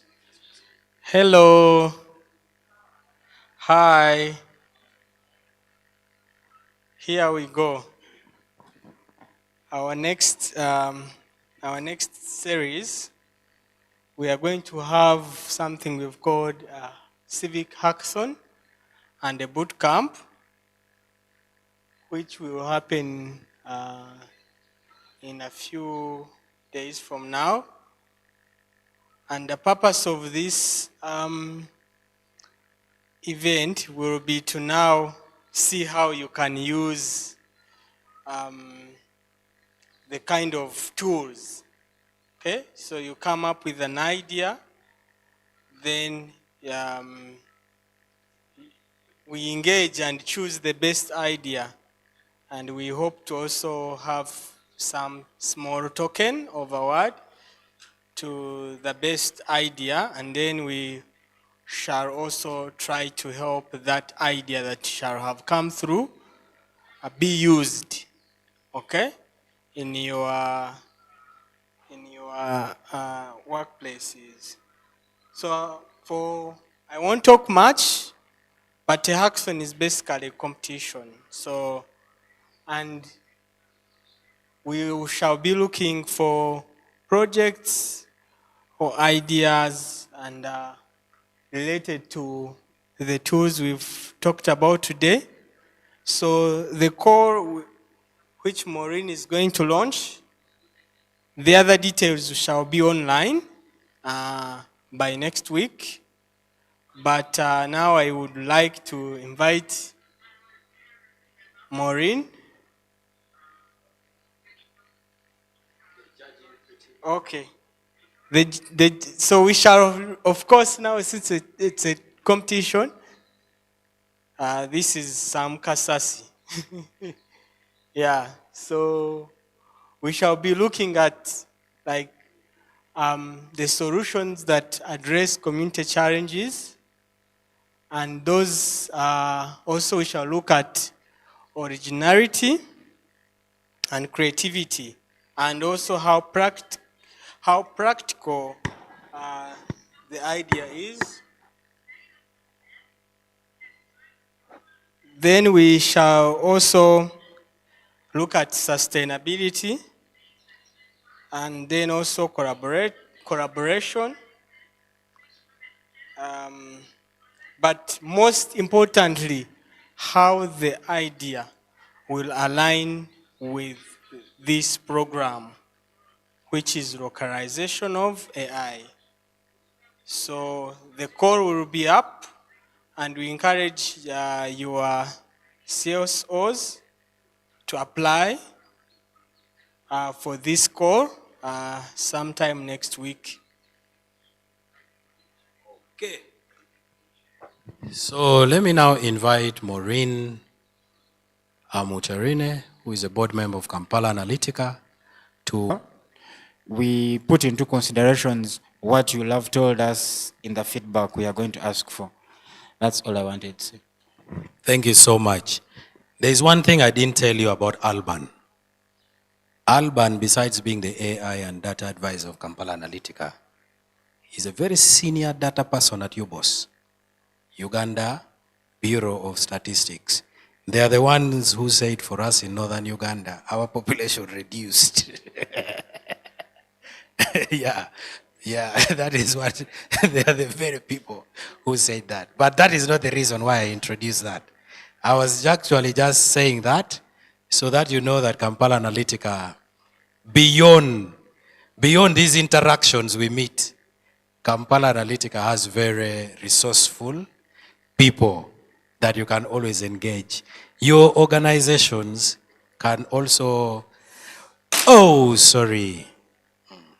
your organizations can also reach out to Maureen. You know the work Maureen has done. You know the work Alban does. These are very experienced people, and they can be part of helping your organizations in this data and digital journey. Thank you so much. Let us have a quick photograph and then have tea. Thank you. Oh, Mr. Kayondo, a prayer? Yes.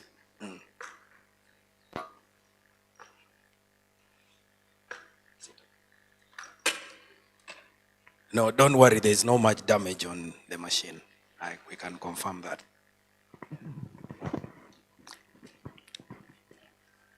Let the power of the Lord come down. Amen.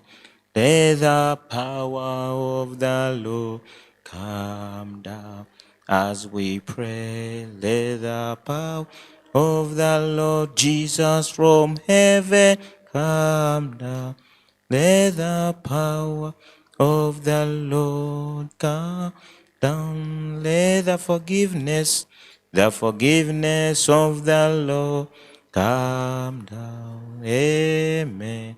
Let the forgiveness of Lord come down.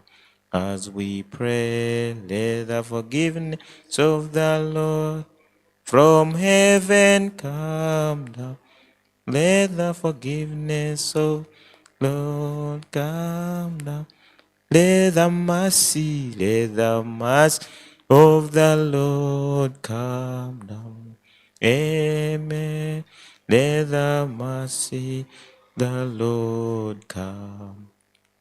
As we pray, let the mercy of the Lord from heaven come down. Let the mercy the Lord come down. Let's humble ourselves and pray. In the name of the Father, and the Son, and the Holy Spirit. Amen. Father, in the name of Jesus, right now here, we want to thank you for giving us all this time to talk about those things that you wanted us to talk about and to learn. Lord, we have learned, and some of us, we have not gone the way how we came back. We believe that, Father, all of us, we have achieved something here. Father, we thank you, and right now, Father, we get this honor to thank you for Kampala Analytica. Jesus, it is not their own making, but Father, it is you who gave them the idea to embrace the new technology, to embrace this so that they can help the CSOs in southwestern region of Uganda. And Father, these things are not going to remain here. We promise you that you are going to practice them to ensure that we utilize them and help the community. Thank you, Almighty. Thank you. There's nothing you can give you. But Father, above all, we ask you to let each of us reach where we came from safe. We cancel all the network of the devil in the name of Jesus. We cancel all the plans, that accident, whatever plan the devil is having, we cancel it in the name of Jesus. Father, also I acknowledge that we are sinners. And when I keep praying, some people, even they are tired, they say, this is a long prayer. But other things we can talk and talk, but when to talk about you, we limit you, Lord. And yet you want to talk with us. You want to share with us. You want to hear us. Father, we are humbled. We are quiet. We ask you to bless us. Thank you, Jesus. Thank you, Lord. You said, whoever asks, receives. And whoever seeks, finds. And whoever knocks, the door is open for him or her. Father, right now, we open all the doors of Kampala Analytica. Let the CEO, Lord, give them new ideas. Whatever the plan they have, let it come to pass. In the name of Jesus, all our CSOs in Western region, in this region, South, Western, Uganda, we offer them into your hands. Use them in these electoral coming programs. Use them in all that so that they can make the community be better than today the way it is. Thank you, Jesus. Thank you, Lord. You have had a prayer. Prayed all this through Jesus Christ our Lord. Our Father, who art in heaven, hallowed be your name, your kingdom come. Your will be done on us in heaven. Give us this day our daily bread. Forgive us our trespasses, as forgive those trespass against us. Lead us into temptations, but deliver us from evil. For the kingdom, the power, and the glory yours, now and forevermore. Amen. Clap for the Lord. Thank you so much, Mr. Kayondo. Yeah. Okay, members, let's have a group photo out. And then we have tea. And then we are free to disperse. Thank you so much. In case Marshall is always available, in case you need any of us, whether you need Maureen, you need Alban, you need myself, Marshall